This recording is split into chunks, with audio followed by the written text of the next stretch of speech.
Hey everyone. Welcome back for the fourth part of What If Naruto Was the Jinchuuriki's Brother. As always, huge thanks to all of my Patreons. Making these videos would be impossible without you guys' support, especially with all the restrictions YouTube places on my type of content. As always, the full story is already out over there for you guys along with about 30 other different stories you can enjoy. Also, feel free to send me any messages over there if you have any questions or even if you just want to chat. Link to all of that will be in the description. Anyways, everyone, enjoy the video. Chapter 26, Mission to Taki Part 1. Team 7 set out at 7 in the morning the day after getting their mission from the Hokage, after meeting their client, the delegate from Takigakure. The client was Shibuki, the son of the leader of Takigakure, and he was to be escorted back to his home village after spending a couple months in Konoha, discussing and negotiating details of their renewed alliance. Team 7 discovered he was a coward as they escorted him, when they saw how he flinched at the smallest noises and constantly looked over his shoulder. It made Naruto wonder if Shibuki had people who were after him. It was not befitting of his status of next in line as village leader. They also discovered another aspect of Shibuki. He was rude and condescending. At least when he talked to them.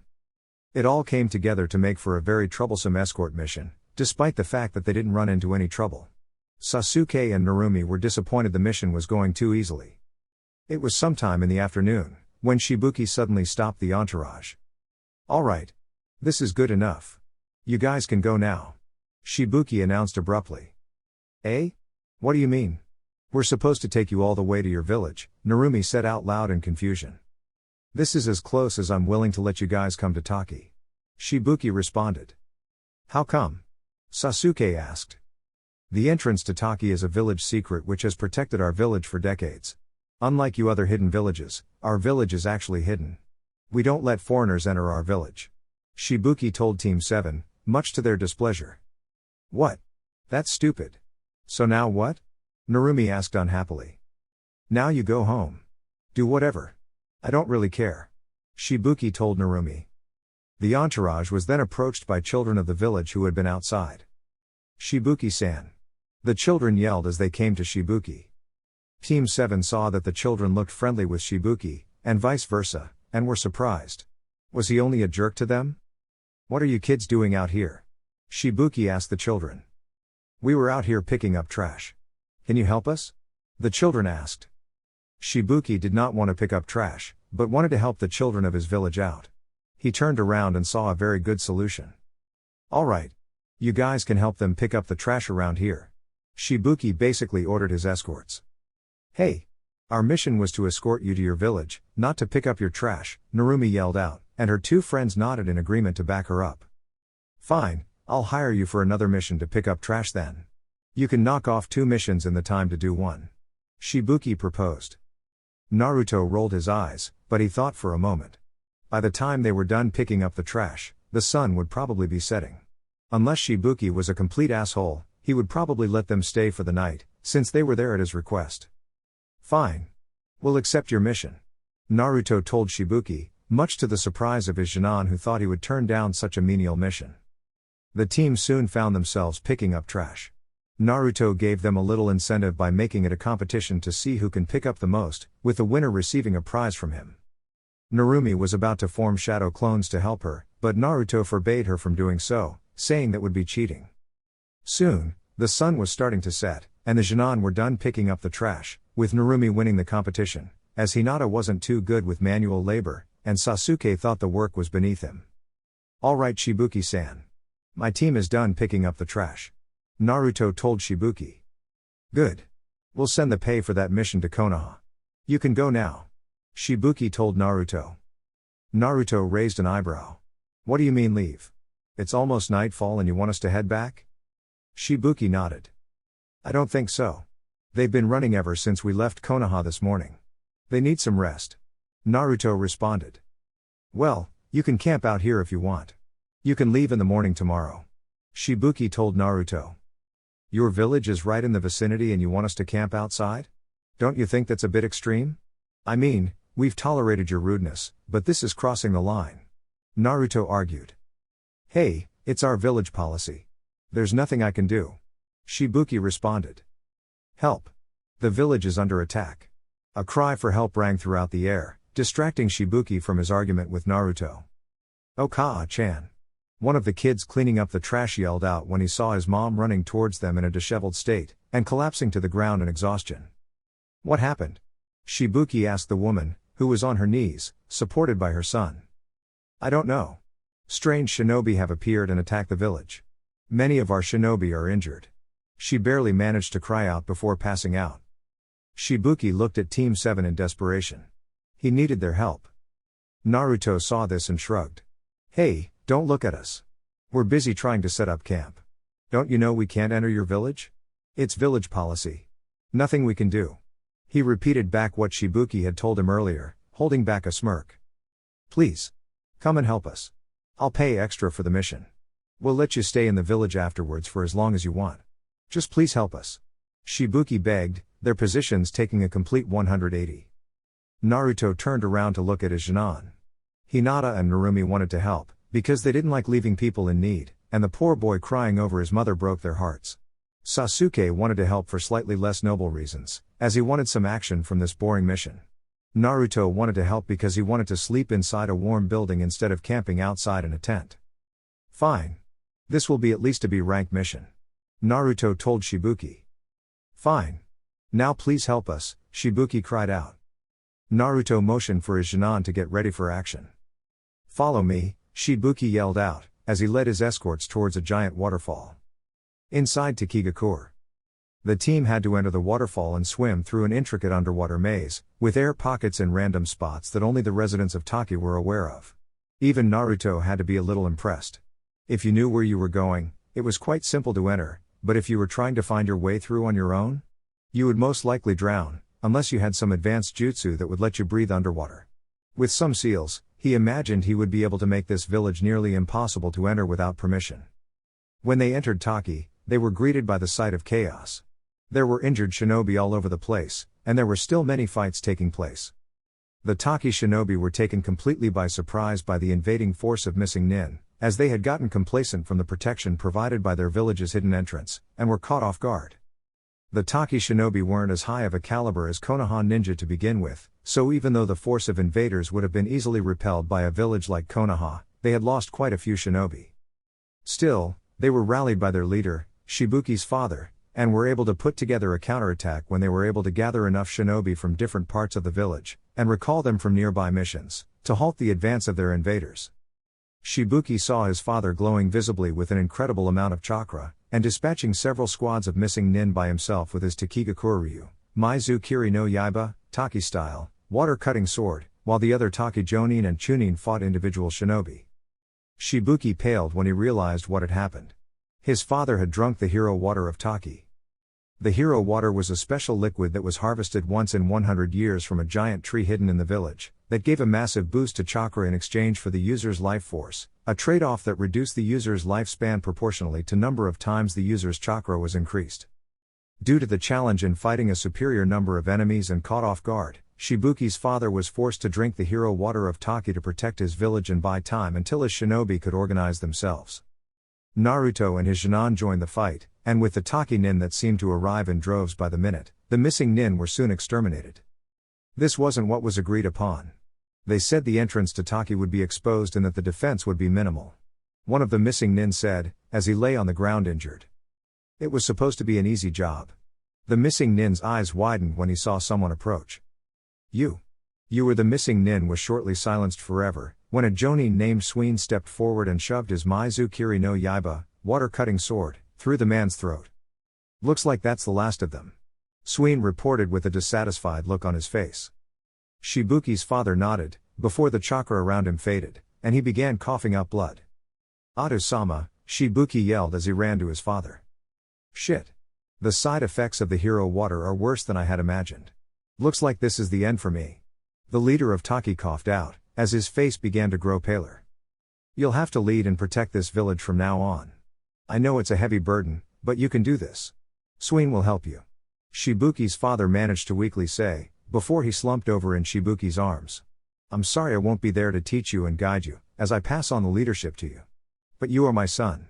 I'll put my faith in you. Those were the last words of the leader of Taki, as he died in his son's arms. Shibuki sobbed as he held his father's body, and Sween stepped up to put his hand on Shibuki's shoulders, a gesture to comfort him. He was a good man. Taki will miss his wisdom and leadership. Sween told Shibuki. I'll do all that I can to help you lead this village, like your father had done before you.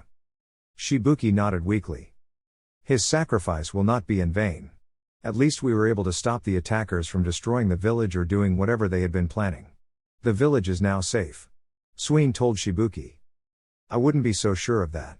Naruto cut in abruptly. Sween glared at Naruto. We don't need your opinion, outsider. Sween spat out the last word with venom. What do you mean? Why do you say that? Shibuki asked through his sobs. Didn't you hear the guy before he was stabbed by Sween-san here? He said someone told them that the entrance would be exposed. They were told how to get in. I noticed as I came here. It's nearly impossible for outsiders to get in here unless they are guided by someone who knows the way. They had help from someone inside the village. Naruto explained. That's a huge assumption, that extrapolates wildly what a delusional invader said as he was dying. Besides, we can take care of our own problems, outsider. We don't need your half-baked assumptions distracting us from taking care of our problems. Sween replied. You made a mistake bringing them here, Shibuki. Sween scolded Shibuki. We could have dealt with this on our own. They were a big help. They were able to take care of a huge number of them. It could have been worse if it weren't for them, Shibuki said in defense of his actions. It was short-sighted. Now a bunch of Konoha shinobi know our secret. They'll now go back and tell Konoha. Sween told Shibuki. But they're our allies. Shibuki answered back. As if that means anything. In this world, today's allies might become tomorrow's enemies in a blink of an eye. Sween told Shibuki. Naruto smirked. Ain't that the truth? Someone close to you just might stab you in the back when you least expect it, he said as he looked Sween in the eye. What are you trying to say? Sween asked angrily. Are you accusing me of being a traitor? Naruto put up his hands. Whoa. Slow down there. I was just agreeing with what you said. No need to be so sensitive. Naruto replied with a cheeky smile. He gave Narumi a glance, and the two seemed to communicate through their gaze. Shibuki looked over at Naruto. So now what? Shibuki asked. Sween cut in with his reply. We tally up our casualties and treat our injured shinobi. We'll have a funeral service for your father. Then we need to fix the damages done to the village. Very good plan. You do that. Meanwhile, me and my team will be getting some food, and finding a place to stay for the night. Naruto replied. Wait, how about the inside help the intruders we're talking about? The traitors? Shibuki asked. Don't get distracted by wild, unbased assumptions, Shibuki. There are more pressing matters, Sween stated. More important than plugging up a hole in security? Really explains why it was so easy for intruders to enter, with that kind of mindset. Naruto scoffed. Sween stepped up to Naruto's face in anger. What was that? You have a problem with how we do things here? Just go find your hotel room or whatever, and stay out of our domestic affairs. Naruto wasn't intimidated in the slightest. As a matter of fact, I do. I came here to make sure Shibuki-san got here safely, in order to make sure he can keep the agreement between Taki and Konoha. Our allies' safety is important to Konoha, and with such a glaring issue staring at me in the eye, I would be neglecting my mission if I let something that could harm Shibuki-san, Taki, and our treaty just linger and not take care of it. Naruto flared his chakra, and directed his killing intent to Sween, daring him to lay a hand on him. Did this Sween really think he could take him on? Sween froze up when he felt Naruto's heavy aura pressing down on him. He felt his throat closing in on itself, as all the saliva in his mouth dried up. He saw visions of his death briefly, before the man stopped sending his killing intent towards him. It was a brief moment, but that was all Sween needed for him to realize Naruto was dangerous. He had felt like a mouse in front of a lion. He knew then that he was no match for the blonde Konoha nin in front of him. Damn! This Konoha bastard is ruining my plans. Sween thought to himself. There was nothing he could do at the moment though. He decided to back down for now and wait for a better opportunity. So, what do you suggest we do, Naruto-san? Shibuki asked, suddenly respectful to Naruto after seeing him fight. I suggest we go through and interrogate your shinobi, and see who is the most likely candidate of being the traitor. Naruto suggested. I have some experience with interrogation, so I don't mind doing it myself. And why would we leave such an important task in the hands of a foreigner? Sween asked. Because, it was clear that they had help from the inside. We don't know who that is, so it would be unwise to leave the job to insiders. I have a vested interest in rooting out the traitor and making sure Taki is safe and able to keep their end of the treaty, so obviously, I am the best candidate for such a task. Don't you agree? Naruto replied with a smile that left Sween furious but unable to express it. He had to agree with his logic. Then please lead the interrogations, Naruto-san. This village will owe you. Please stay for as long as you need to root out the traitors. We'll provide you with everything you might need. Shibuki asked. He had just become the leader of Taki, and he didn't need a traitor in their midst. Things were chaotic enough just dealing with the death of his father, and the damages done to the village. Naruto smiled and nodded. But first, we're gonna need some food. In downtown Taki. Sheesh, don't they have any ramen here? Narumi asked as Team 7 looked for a place to eat. I'm sure they'll have other things that are good. Since they have a lake nearby, I'm sure they'll have some good fish. Naruto suggested. They were looking around at some potential places they could have their dinner, when a nearby commotion caught their attention. I told you not to come by here, you damn demon. An owner of a small eatery yelled out as he threw a young girl with mint green hair out of his store. Geez. All I did was ask if you had any leftovers you were going to throw out. The girl yelled back as she got up to a sitting position up on the ground. Go look elsewhere. Don't show your face around here. The man yelled out before slamming the door in her face. Sheesh. That's the third store that threw me out now. Maybe I'll just go and catch my own food again. Here I was, thinking maybe I'll eat something special for my birthday. The girl muttered to herself as she brushed some of the dust off of herself. Naruto knocked on the door of the restaurant, and the man opened the door roughly, expecting to see the village pariah. What did I say? Oh. Sorry about that. Thought you were someone else. Yeah, clearly. A man's gotta wonder what a little girl has to do to be treated so harshly? Naruto asked, irked at the girl's treatment. Meanwhile, Narumi sensed the extreme loneliness and hurt the girl was feeling, and ran over to her. Hey! Are you alright? Narumi asked as she helped the girl get back up to her feet. Geez. What a mean old man, she yelled as she glared at the store owner who was talking to Naruto. Yeah. I'm fine. I'm used to that from him. It's like that with most people around here anyway. The girl replied. That's horrible. Hinata quietly commented. What? Why would they treat you so badly? Sasuke asked. That's so messed up, Narumi yelled out. The mint-haired girl didn't want to say the real reason, and tried to steer the conversation away from that topic. Whatever. Maybe it's because I hid some bugs in his underwear before. Narumi processed what she heard for a second, before she burst out into laughter. She loved pranks, though Naruto made sure she didn't pull any pranks that were too extreme so that she wouldn't be even more hated in the village. Oh man. That's a good one. I like you. You're pretty cool. Narumi told the girl as she slapped her shoulder as she laughed. The girl seemed to brighten up when she heard that. No one had told her that before. Most people in Taki could barely stand her presence, save for Shibuki, and they treated her almost like an insect. Really? You mean that? The girl asked, still a little skeptical. Yeah, of course. You seem alright to me. I'm Narumi, by the way. It's nice to meet you. These are my teammates and best friends, Sasuke and Hinata. Say hi, guys. Narumi told her teammates. The girl had a wide smile on her face. Somebody actually wanted to talk to her, spend time with her. I mean, they were foreign shinobi, but at least they didn't seem to hate her. She decided she would hide her secret and enjoy their company while she could, before she had to return to her life of solitude as a pariah of the village. Hi. I'm Fu. It's good to meet you guys too. The mint-haired girl introduced herself. Cool. Always nice to make another friend. Narumi told Fu. We were friends? Fu asked in disbelief. Yeah. Of course. I mean, unless you don't want to? Narumi replied. No. I'd love to be friends. Fu waved her hands in front of her to clear up that notion. Yay. Now I'm one step closer to making 100 friends, Fu yelled as she pumped her fist in the air in celebration. Wow. 100 friends? That's quite a lot. What number are we? Narumi asked. Fu blushed a little. Well, I guess you guys are numbers 2, 3, and 4 if you only count people, but hey. Still an improvement. As long as you're doing better today than you were yesterday. Am I right? Narumi smiled. She liked how this girl thought.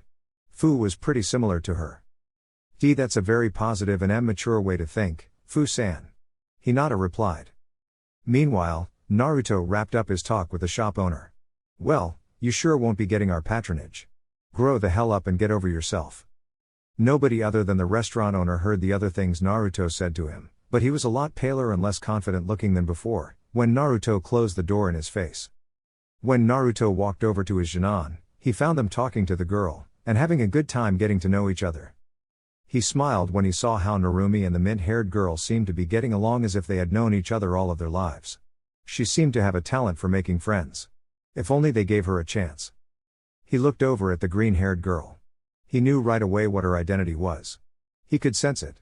He could also see all the similarities between the girl and Narumi, and felt for her. He decided he would do what he could for the girl while he was there. So, it looks like you three made a new friend? Naruto asked, and they nodded. In that case, let me introduce myself. I'm Naruto. Narumi's brother, and the sensei of these three. Naruto told Fu. Hi. I'm Fu. Nice to meet you. Naruto and Narumi, huh? I'll call you guys the Naru siblings then. Naruto laughed.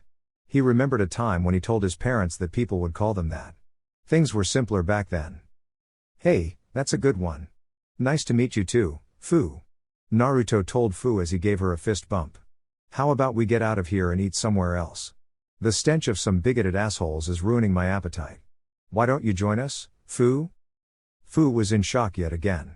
Really? You don't mind if I join? Naruto waved her off.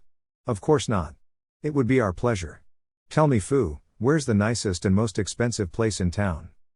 Fu looked at Naruto, a little unsure if she should tell him the actual place, as it was rather pricey, and operated on a reservation basis. I guess there's the Waterfall Pagoda, but it's pretty expensive, and you need to have a reservation. I'm not sure what the food is like, since I've never been there. Well, why don't we head over and find out? Naruto replied. At the Waterfall Pagoda.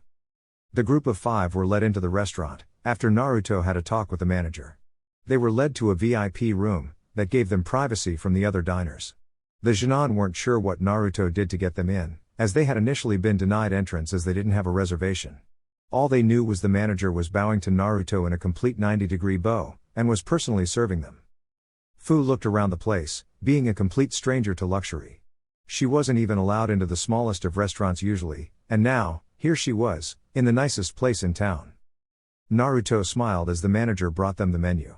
Ah, bribes. The magic they could do. What a wonderful life. He could get used to this. He decided to give a silent toast to Gato. Order whatever you guys want.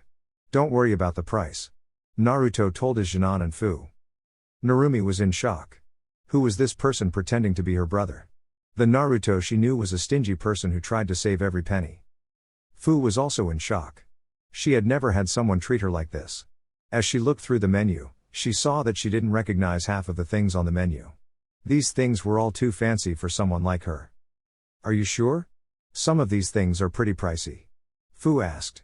She was used to eating things she had foraged or hunted herself.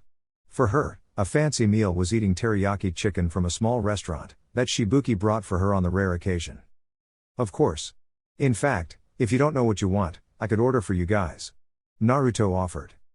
Fu didn't want to be rude or a burden, and decided to let Naruto order for her, so she wouldn't look a rude person by ordering something that was absurdly expensive, as everything appeared to be on the menu. She was thinking of getting the cheapest thing after all. She didn't want to make a bad impression on one of the few people that showed her kindness, or take advantage of them.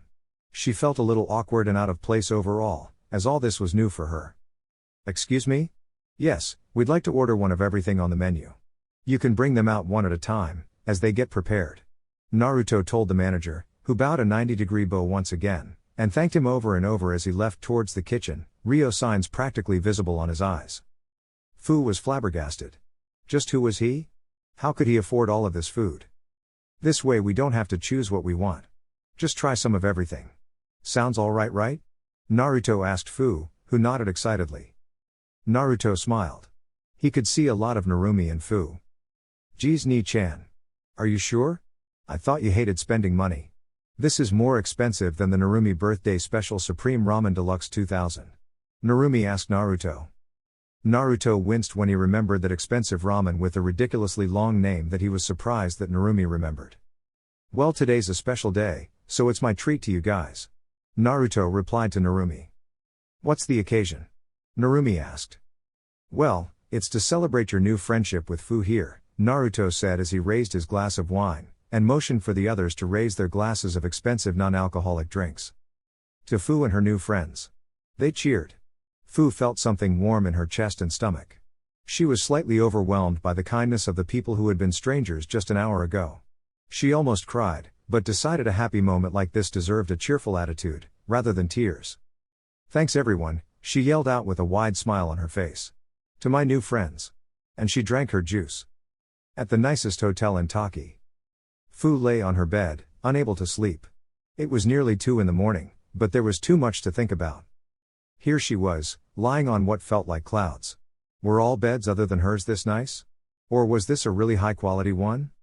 She couldn't believe that she was here, in the nicest hotel in Taki, as an actual guest. She had passed by this place many times before, but she never imagined she would be allowed in here, when she could barely enter stores to buy necessities, let alone luxuries. Today had been a crazy day, which started out bad, as usual, but by the time it ended, several of her dreams had come true. She had been able to eat to her heart's content, eating the things she had always dreamed of trying, and even more things that were even better than the things she wanted to try. Then, they took her along as they went shopping, and bought her anything she wanted, and even got stuff for her when she couldn't choose. Then, they invited her to stay with them at this amazing hotel, while they were in Taki. However, those weren't the best parts. The best part? That was the fact that she had made 4 friends in a single day. In one day, her pool of friends had grown by 500%. She wondered if she had dreamt this all up on her rickety bed in the shack on the outskirts of town, and pinched herself. Ow! She knew she wasn't dreaming now. She thanked whatever gods had answered her prayers. They seemed to have ignored her all this time, but it looked like the backed-up prayers were finally coming through. To Fu it felt like all of what she imagined her birthdays should have been like were all combined into one glorious day. To think someone would celebrate her existence and company. She didn't even tell them it was her birthday. It was hard to believe this was real. Is this what it feels like to have a family? Fu thought to herself as she thought about the Naru siblings. Narumi felt like a long-lost sister, and Naruto felt like both a loving brother and doting father. She felt her stomach and chest feel warm again, and a couple tears rolled down her tan face, while a huge smile formed on her lips. She was incredibly grateful she got to meet these people, but there was a tinge of sadness to her mood, when she realized these people were from Konoha. They would be leaving soon, and she didn't know when she would see them again.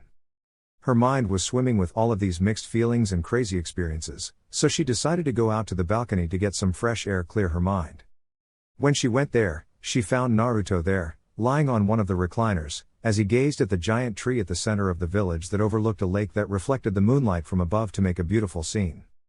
He didn't turn around, but he somehow knew she was there, and patted on the recliner next to him, motioning to Fu to lay down on it. She shrugged and went over and laid down, mirroring Naruto's pose, with his legs crossed, and his hands on the back of his head. Having trouble sleeping? Naruto asked Fu. Yeah. I guess so. Fu replied. Something bothering you? Naruto asked. Fu shook her head. Nah, not really. Indigestion then? I wouldn't be surprised. Man, you and Narumi were really packing that food away like there was no tomorrow. Naruto responded. Fu giggled. Nah. It's nothing like that. I'm not about to let anything that delicious make me sick. Naruto chuckled. Alright then. If you want to tell me anything, you know where to find me. He decided he'd let the girl open up when she was ready. The two sat there in a comfortable silence for a few minutes, before Fu felt comfortable to tell Naruto what was on her mind. It's just that. I don't know. I guess it was just a crazy day. A lot to take in, you know. I'd imagine. Looks like the people here aren't so fond of you. Naruto responded. Yeah. They're mostly just jerks. If you ask me, they all need to take the sticks out of their butts. Fu told Naruto, inciting a laugh from him. That got me wondering though. Why are you guys being so nice to me? I mean, you guys barely know me. Fu asked. Why not? I'd say you deserve good things too, no? What could you have possibly done as a 12 or 13-year-old to deserve all of this crap? Naruto asked in response. Fu stayed silent. The answer to that question was something she wanted to hide. She didn't want the few people that liked her and cared about her to find out her secret and hate her as well. Besides, I know more about you than you know, Miss Lucky Number 7, Naruto said casually. Fu's tan face drained of all its color. No. He knew. How did you know? Fu stammered out. Drat. She knew things were going too well. It was bound to go bad eventually like it always did for her. I have my ways. He responded, and saw that Fu was a moment away from freaking out. Relax, Fu-chan. I don't really care. For all I care, you're just another teen girl. A pretty cool one, if you ask me. Naruto told Fu. Fu was on an emotional roller coaster tonight. She was going from grateful, happy, sad, scared, nervous, anxious, and now confused. She was having trouble processing her feelings, and also what was going on. What do you mean? How do you not care? I'm a demon, Fu yelled out to Naruto. Naruto lazily picked his ear. I don't know about all that. You seem a little too cute to be a demon to me, he said lazily. Kakashi would be proud. Fu blushed, but that didn't really help her understand what was going on. She couldn't find words to respond with. Besides, I don't really want to hear the garbage. You're no more a demon than Narumi is. He added. Fu was touched. He knew what she was, but he accepted her for what she was, and he didn't hate her, going so far as to compare her with his sister. It appeared he accepted her more than she accepted herself. Thanks. That was all Fu was able to manage to say. Naruto just smiled as he continued to look out towards the lake. No problem. The two were content as they stared out into the beautiful scenery in front of them for a few minutes, before Fu gathered her courage to ask him a question. Naruto-san? She asked. What is it? Can I call you Oni-san? She asked nervously. She knew it was a strange thing to ask, but she always wanted a family, and she felt this was her best chance of finding some semblance of one. Naruto chuckled. Sure thing, Imoto. Fu smiled a brilliant smile, a bigger smile than she had ever smiled before. She launched herself at Naruto, and embraced him in a hug. Thanks, Naruto-ni-san. Meanwhile, somewhere else in Taki. Another person in Taki was having trouble sleeping, but it wasn't because he was overwhelmed with grateful and happy emotions. He angrily slammed his bottle into the table. Damn it all. Everything was going according to plan. I was able to get rid of him by hiring those missing nin, and he was able to help kill them all, so they can't expose me, and I wouldn't have to pay them. Then here comes his son, that fucking cowardly rat Shibuki, and his damn guard dog. Fuck him. Why did he have to show up now? If he just came a week later, I could have become the leader of this village. Sween thought to himself as he fumed.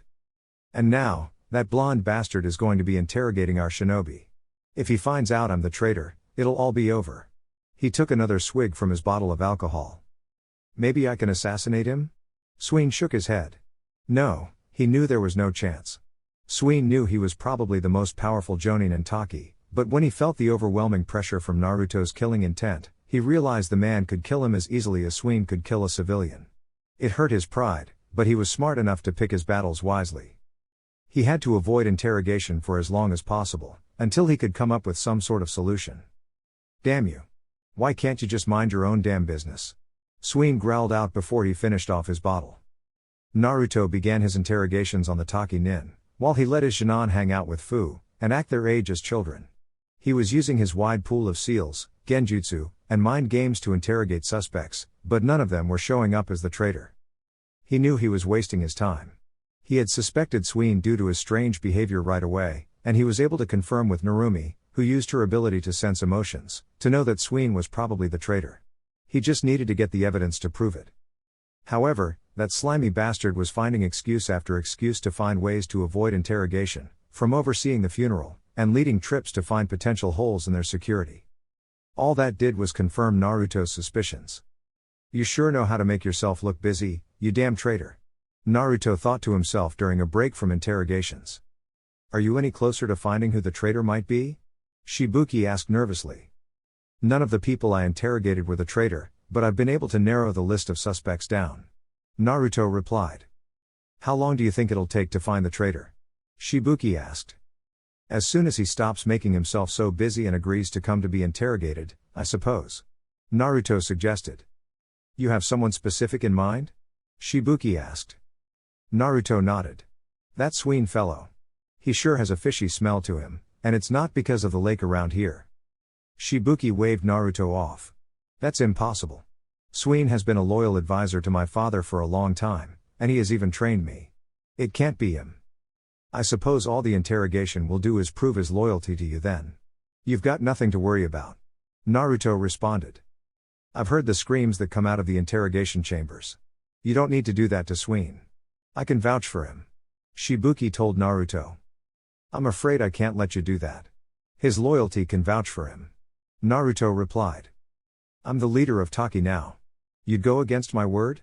Shibuki asked, slightly angry. And I'm a shinobi of Konoha. I don't take orders from you. I'm here to help you, not to serve you. Let's get that clear. Naruto responded, slightly intimidating Shibuki with his imposing body language. Besides, you don't need to worry about me hurting any of your shinobi. I wouldn't torture allied shinobi. What kind of monster do you think I am? So, what is it that you're doing to them? Shibuki asked. Oh, I put a little genjutsu on them, that's powered by a seal. It kinda puts them in a false world which I can control many aspects of. It's inspired by a friend's jutsu. I can distort reality to mess with their sense of reality and play mind games with them until they don't know what's real or false anymore. They usually tell me what I want to know when I tell them I can bring them back to reality. The false memories are stored in the seal, and they have no memory of what happened, so no harm is done. Naruto responded cheerfully, as if he didn't just describe the worst kind of mind-fucking Shibuki had heard of. That's disturbing. Yes. Carry on. Shibuki quickly cut the conversation and got out of there. He didn't like the feeling he was trapped in a room with a psycho. I guess Inoiki, Ibiki, and Anko are the only people who are interested in my seal. Oh well. They say a genius is never recognized in their own time. Too bad for me, I guess. Naruto told himself casually, before he got back to his interrogations. A few days later. The main suspect kept evading Naruto's request for interrogation with excuses that seemed to get weaker every day. At this point, I'm about to kidnap that little shit and interrogate him. Naruto thought to himself as he read through the dossier of suspects. Just then, the door to the interrogation chamber opened up, and Shibuki came in with the man Naruto had just been thinking about. Ah. Just the man I wanted to see. Finally out of excuses are we? Naruto asked Sween as he got up from his seat. There's an urgent message for you, sent from Konoha. Shibuki told Naruto as he handed him a scroll. Naruto took the scroll as he observed the smug smile on Sween's face. He filed that away in his mind for later. He'd turn that smile upside down soon enough. He began to read the scroll. He read the scroll 3 times to make sure what he read was correct, then tried to dispel any genjutsu that might have been placed on it. This was an official order from the Hokage. What the fuck? Naruto growled out angrily. Is he senile? The old man has finally lost it, he yelled as he crumpled up the scroll. Shibuki was worried from Naruto's reaction. What was on the scroll? Naruto-san? Is everything alright? He asked. No. Everything is not alright, Naruto yelled as he glared at Sween, who grinned back at him. What's wrong? Shibuki asked. The fucking Hokage wants me back in Konoha. Immediately. Naruto replied furiously. Your team will be leaving immediately? Well, what about the interrogations? What about finding the culprit? Shibuki asked as he began to pale. He told me to leave my team here for now. He growled out as gritted his teeth. He said he'll be sending one of our shinobi by the name of Kakashi to take care of it, and to stay here with my team until the mission is complete. I swear. If anything happens to my Jinan. Naruto growled out quietly to himself in a low, threatening tone that told everyone to stay away from him for now. He stormed out the room with the crumpled scroll in his hands. He needed to talk to his Jinan. With the Jinan of Team 7 and Fu. Wow. 27 times. That's gotta be some kind of record, Fu exclaimed, impressed by Sasuke's skill in skipping stones across the lake. Hey. So does that mean I win? Sasuke smugly asked a fuming Narumi. Shut up. Just wait. I'll crush your weak little record, Narumi yelled back as she looked for a smooth stone to throw.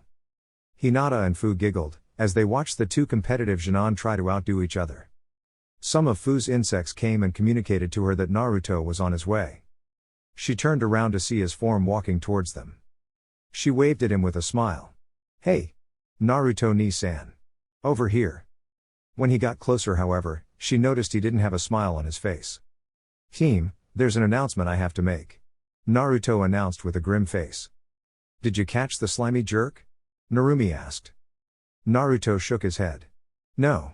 Listen, I got a message from the Hokage saying I need to go back to Konoha immediately. So, we're going back home? Narumi asked. Fu's heart sank. Were her days with her new family about to end so soon? She wasn't ready to go back to that life of loneliness. Naruto shook his head. He just wanted me to come. You guys will stay here for now. Kakashi-senpai will be coming here to complete the mission in my stead, and to bring you guys back safely. So, we'll be here alone? Sasuke asked. This was highly unusual. Naruto nodded. For the time being. Until Kakashi-senpai gets here. Fu was sad her brother/father figure was leaving so soon, but she felt slightly better knowing her friends would stick around for a few more days. I want you guys to stick together all the time if you can. I know we're in allied territory, but I want you to all stay on guard, since you don't know what might happen. Fu and his Jinan nodded. Good. Now you don't have to be paranoid and lock yourselves up, but just keep an eye out for danger, okay? Don't wander out by yourself. I'll see you all again, back in Konoha. Fu felt a pang of sadness when she heard that, but she knew that was reality, and she had to deal with it. Naruto handed Hinata a scroll. I'll leave you guys with some money, but Hinata will be in charge of it, since she's the most responsible. Hey! How come she gets to keep the money? I can be responsible too. Narumi complained. Naruto just gave her a look that said, really? Without having to say it himself. Narumi crossed her arms and rolled her eyes. Fine. I guess my little splurge with the mission pay from Wave isn't helping my case. Narumi conceded with a sigh. No, it isn't. Naruto responded with a chuckle as he ruffled her hair. Alright, you four. Stay safe, okay? I'll try to keep in touch if I can, Fu. He told the four kids in front of him, and Fu felt better knowing they'd still be friends, even if they weren't always around. Alright. You stay safe too, Ni-san. Fu replied, and the others said similar greetings as they parted. Sween watched Naruto leave the village with a wicked grin. Good. Now that my biggest obstacle is gone, I can finally begin my plan. He smiled as he looked at the letter he had received from his contacts in Amigakure.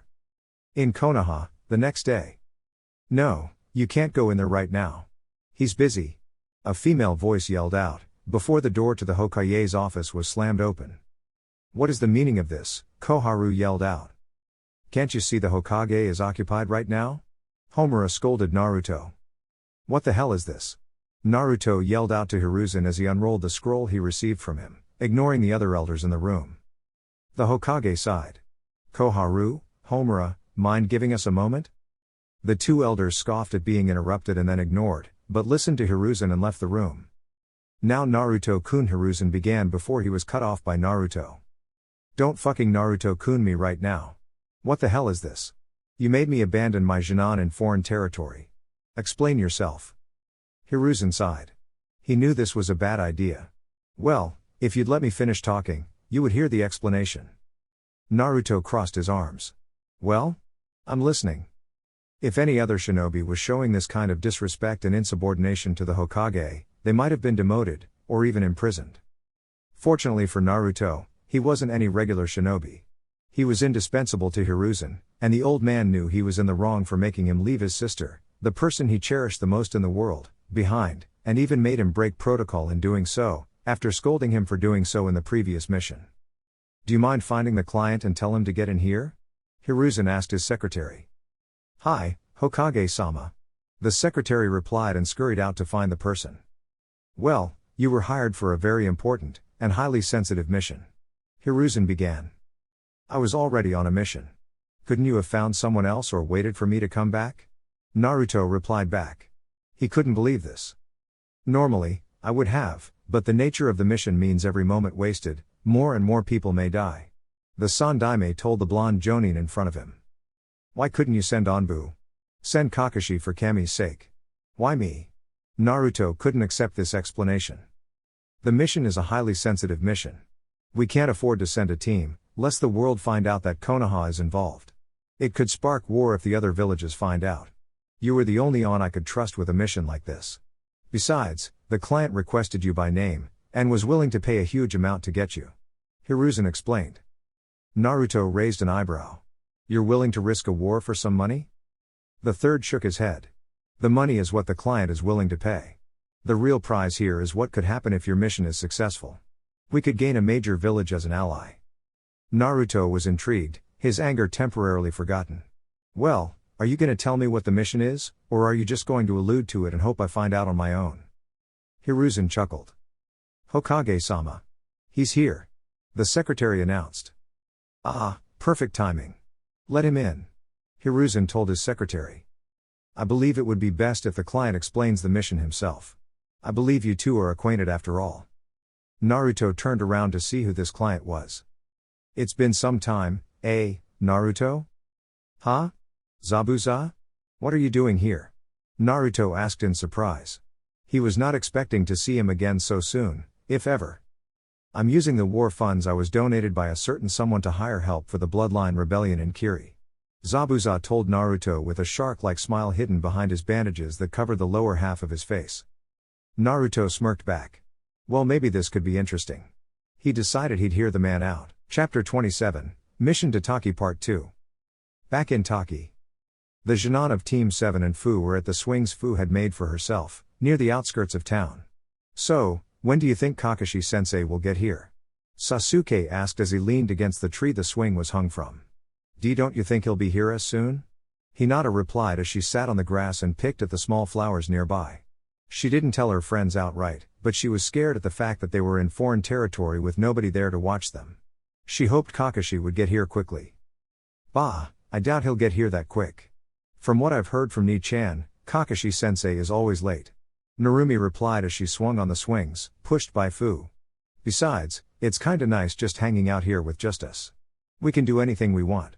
She then glared at Hinata. If only Hinata-chan stopped being so stingy with the money.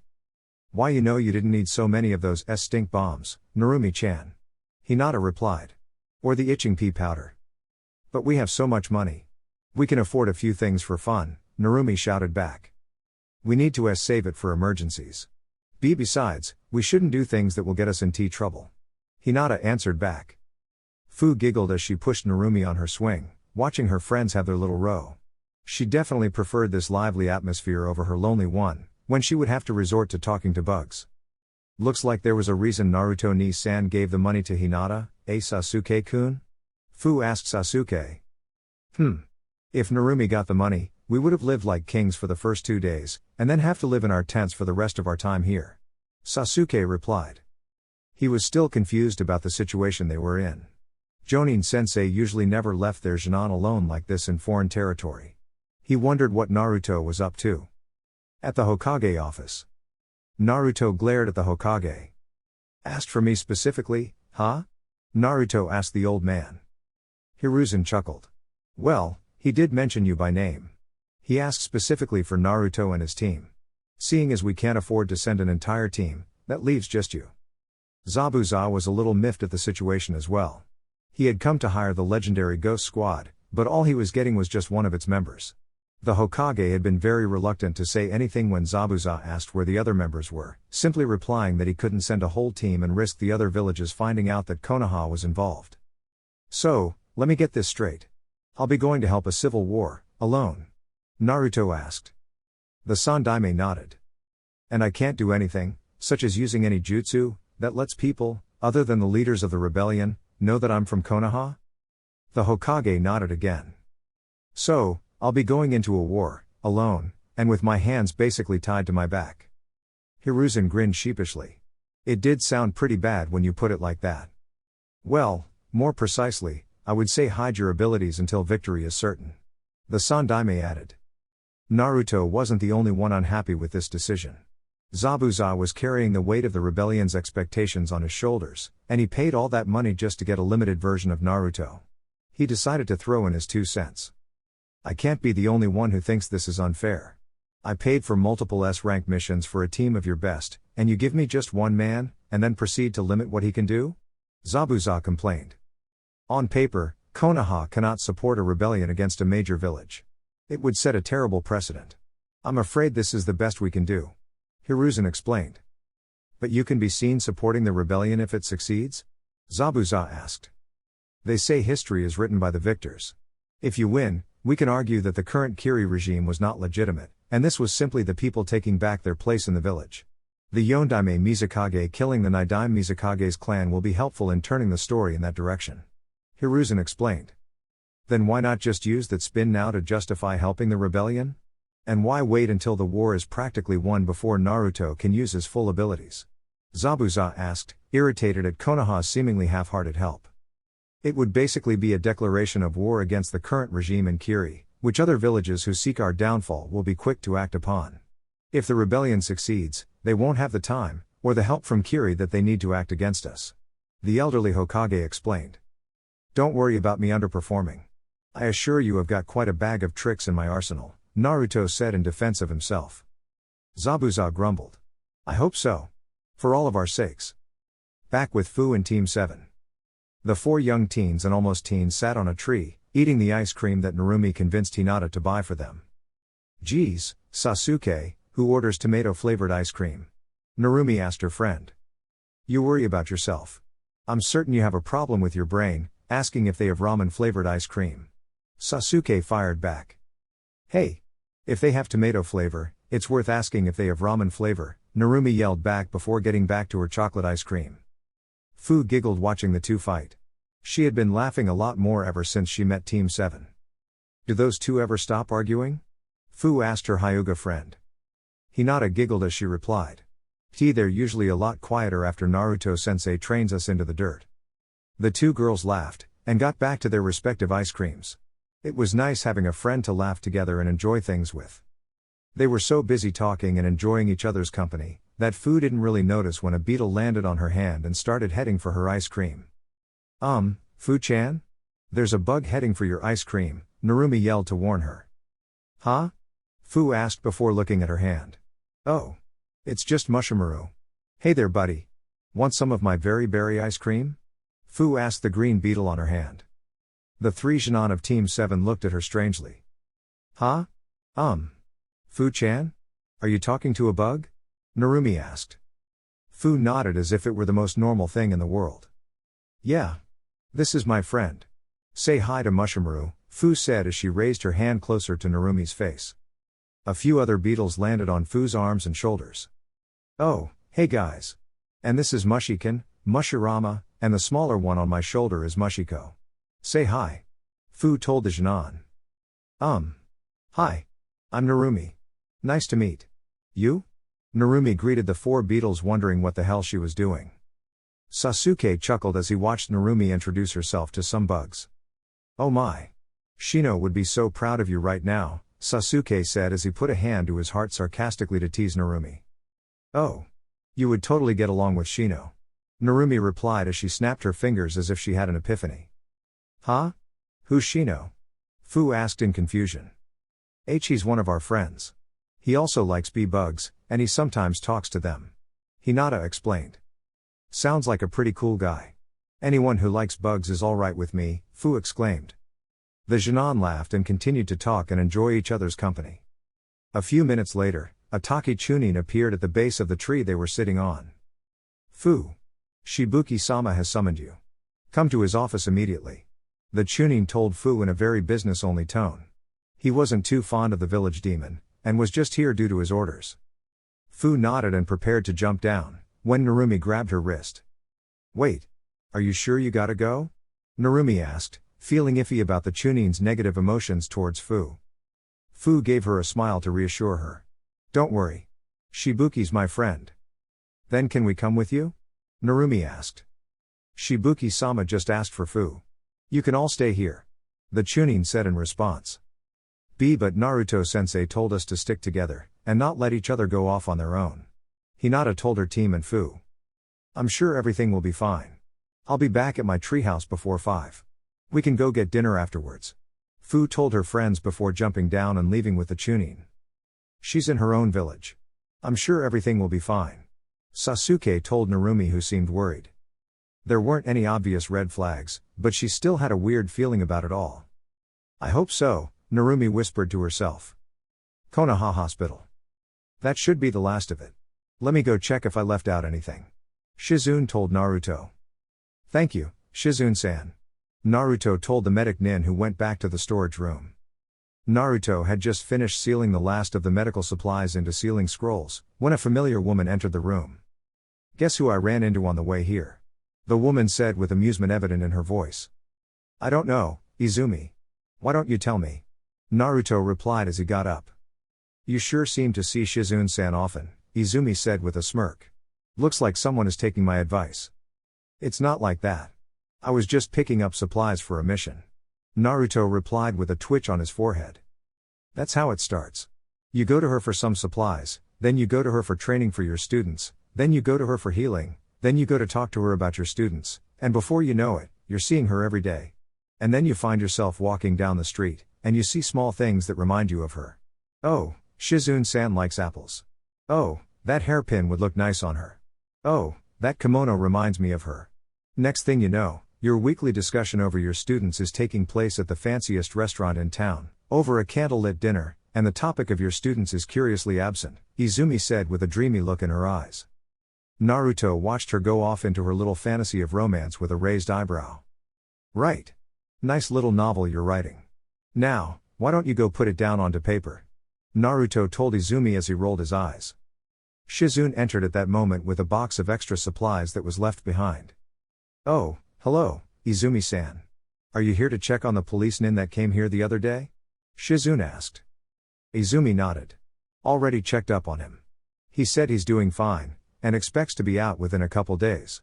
Found my buddy Naruto here, so I just stopped by to say hello." "Oh yeah. That reminds me, I accidentally left this box behind the door of the storage room by accident," Shizune said as she turned around to face Naruto, and placed the box down. "Thank you, Shizune-san. I appreciate all of the help you give me," Naruto replied. Meanwhile, Izumi stood behind Shizune facing Naruto and made gestures behind Shizune's back, pointing at her and making hugging and kissing gestures with a dreamy look in her eyes. Izumi's kunoichi instincts kicked in as she ducked to dodge the checklist Naruto had thrown at her head. Shizune was shocked by the checklist that flew by her head out of nowhere. "What was that?" Shizune yelled in surprise. "Ah. Sorry about that. There was a fly on the wall behind you," Naruto said with a smile on his face, which was his attempt at reassuring Shizune. Shizune wasn't quite over her shock at a projectile flying by her face out of nowhere, but she tried to calm herself down. Right. Thanks. I guess? Anyway, if you ever need me, you know where to find me," she said with a calmer face, but with an eyebrow raised. She turned around, greeted Izumi, and left. Izumi gave Naruto a cheeky smile. "You guys are adorable, you know that? I can see it already. Little Naruto Jr. with black hair, and little Shizune Jr. with blonde hair. So cute. Can you guys please hurry and get married already?" We barely said 2 sentences to each other. Naruto replied with a deadpan face. Izumi gave him a glare. "Just get together, will you? I want to see some romance. Stop being a pansy and ask her out. Why not just rent a movie? Or better yet, find your own romance?" Naruto asked. "You know why?" Izumi replied. "And stop changing the subject. I know Narumi would be on my side too." Her expression suddenly changed into one of sudden realization. "Unless you swing for the other side?" Naruto said nothing as he pulled out his pen he was using to check off his checklist. He channeled his wind chakra through it, making it razor sharp. Izumi gave him an innocent smile as she slowly inched towards the door. "Anyway, I just remembered, Mikoto-sama needed me for something. Gotta go. Bye." She hastily greeted him and slammed the door just in time as the pen went through the door and penetrated deep into the concrete floor next to Izumi. Seeing the weapon was now gone from Naruto's hand, she decided to tease him one last time before she left. "Say hi to Shizune-san for me. Tell her your fancy dinner is on me," she said with a cheeky smile on her face as she slightly opened the door and stuck her head in. She slammed the door shut and ran away before Naruto finished the hand seals for a katen jutsu. He dragged his hand down his face as he sighed after he drove off his childhood friend. He needed to find and drag Itachi back to the village to satisfy her need for romance or something. He needed to do something to get her off of his back. "Maybe if I faked a relationship she would stop teasing me," he thought to himself. At Shibuki's office.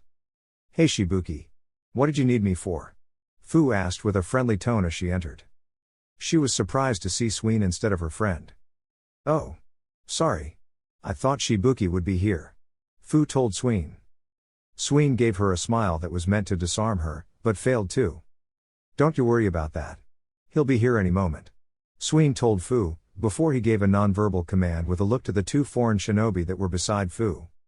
They nodded before suddenly jumping her and binding her with chains and chakra restraining seals. Fu wasn't expecting an ambush, and was easily bound, as you would expect when two jonin jump an unsuspecting, petite 13-year-old girl. Well, what's going on? Why are you doing this? Fu yelled out in surprise. Let me go. Sween got up and walked over to her, grabbing her roughly by the cheeks with one hand. I'm going to use you, the way you were meant to be used. Now shut up, and only speak when you're spoken to, demon. Sween told Fu before he ordered his two jonin to gag her. A few moments later, Shibuki entered his office, and was surprised to find Sween sitting in his seat, with two foreign ninja holding up a bound and gagged Fu whose eyes were wet with tears. What's going on here? Who gave you permission to tie Fu up like this? I demand you release her at once, Shibuki yelled out in fury. Sween gave the command, and soon Shibuki also found himself bound by the two Ame nin Sween had hired. What is the meaning of this? I'm the village leader. This is treason, Shibuki yelled out. Sween slapped Shibuki in the face. I don't think so. As if a coward like you could lead this village properly. From now on, I make the rules around here. You got that? Shibuki tried to protest, but one of the Ame nin twisted his arm, forcing him to cry out in pain. Sween then drew a kunai and put it at Fu's throat. Now listen carefully. If you don't do as I say, I'm going to make sure this demon has an extra hole to breathe through. Fu's eyes widened, and Shibuki could do nothing but clench his fists in anger. Sween smiled when he saw the defeated look in Shibuki's eyes. Good. Looks like you understand your position. Now, I want you to go and get the hero water that your father hid, and bring it to this location. Sween told Shibuki as he handed him a small map that showed how to get to a warehouse. I took the liberty of capturing the village elders and their families. If you get any ideas and bring any other shinobi with you, I'm going to kill them all, and maim this bug bitch for life. Shibuki hung his head in defeat, nodding meekly. He realized Naruto's suspicion about Sween was right. If only he heeded his warning earlier. Good. Now hurry up. Every 5 minutes past 7, I'll start killing the hostages one at a time, Sween said with a wicked smile on his face. Now hurry up. I haven't got all day. At Fu's treehouse shack. It's past 5 now. I'm hungry. Where's Fu? Narumi asked impatiently. Shibuki probably has her on an errand. Let's just get dinner on our own and save her some. Sasuke commented. Why you think everything's fine? What if she's in trouble? Hinata asked. She'll be fine.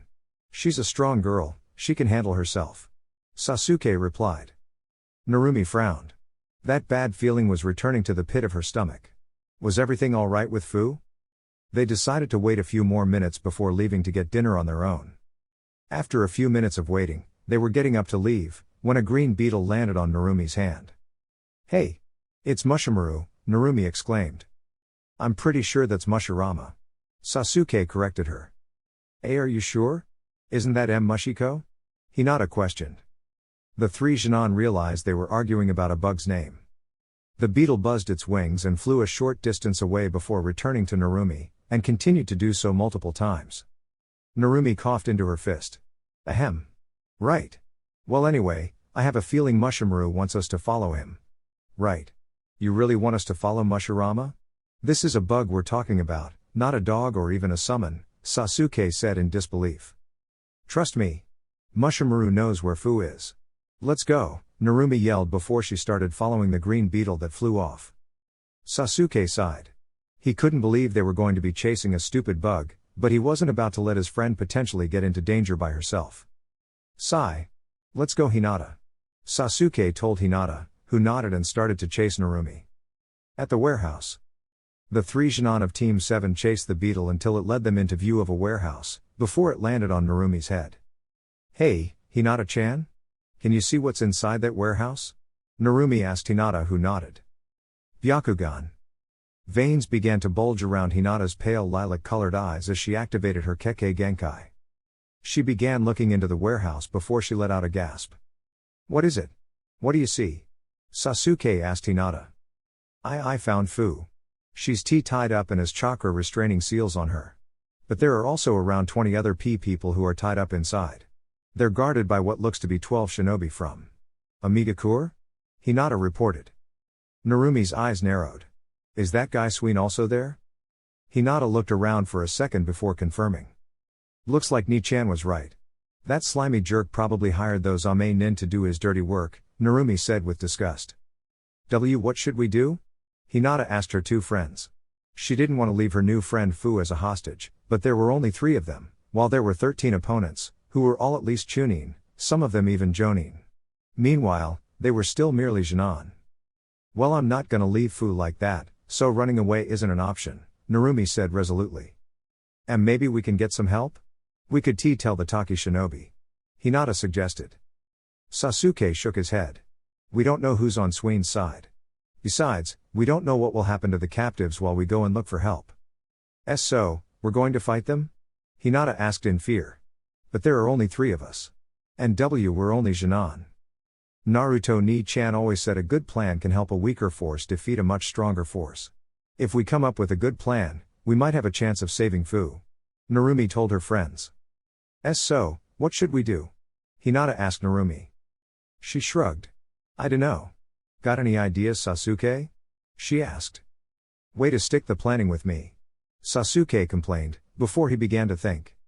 Well, Naruto-sensei told us that the unknowns can come back to bite us from behind, and that underestimating your opponent can get you killed. Sasuke began. That means? Narumi asked, not sure what Sasuke was getting at. Well, they don't know that we're stronger than the average Jinan, and we each have a few tricks up our sleeve.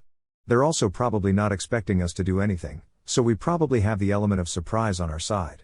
If we can split them up into smaller groups of 1 or 2, we could probably pick them off if we catch them by surprise, Sasuke continued. Great idea. What's next? Narumi asked Sasuke.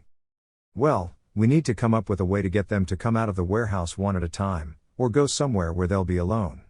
We can set up ambushes and pick them off, Sasuke said as he thought.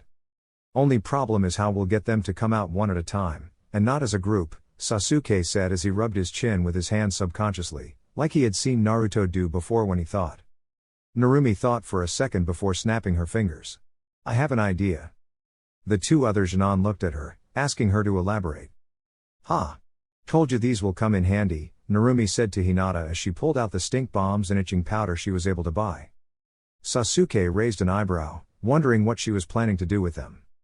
So, I'm gonna seal this itching powder into a time tag, which will attach to a kunai.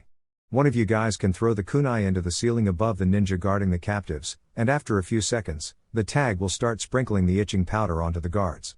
It's pretty subtle, so they won't think much of it, and will probably go to the bathroom to wash themselves. Narumi explained. Brilliant. Sasuke commented. We can have Hinata hide in the bathroom, and use her Byakugan to see if it's just one person coming to the bathroom, and stay hidden if it's multiple people. If it's just one person, she can wait until they're busy washing off the powder, and use her gentle fist and knowledge of pressure points to knock them out quietly. Great plan. Let's get to it. Narumi told her friends. How about the S sound the kunai will make when it hits the C ceiling? Hinata asked. Shoot. That'll alert them, Sasuke said in concern.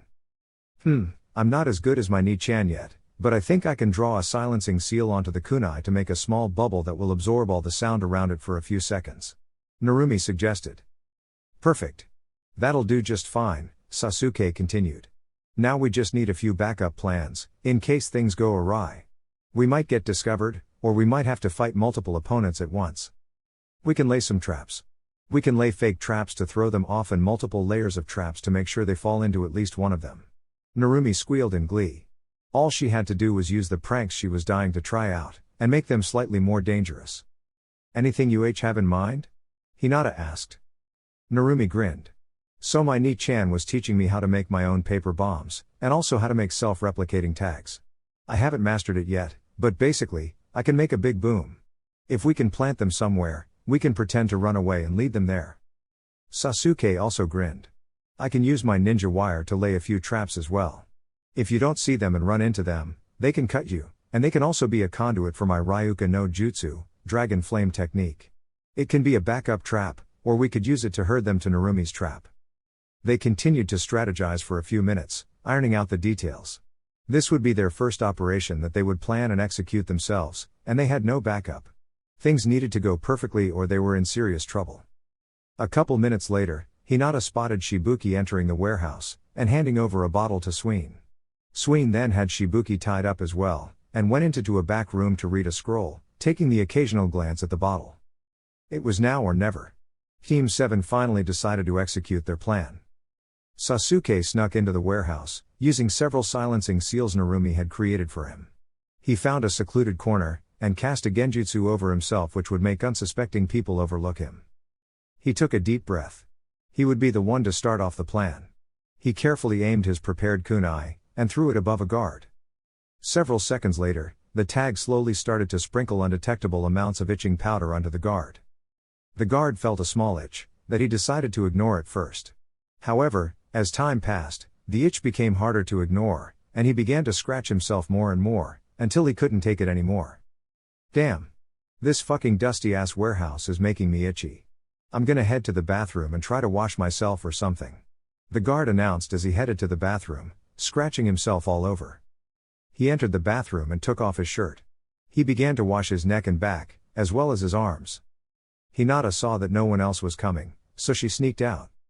Okay, Hinata. You can do this. Your friends are counting on you. She thought to herself to gather the courage she needed.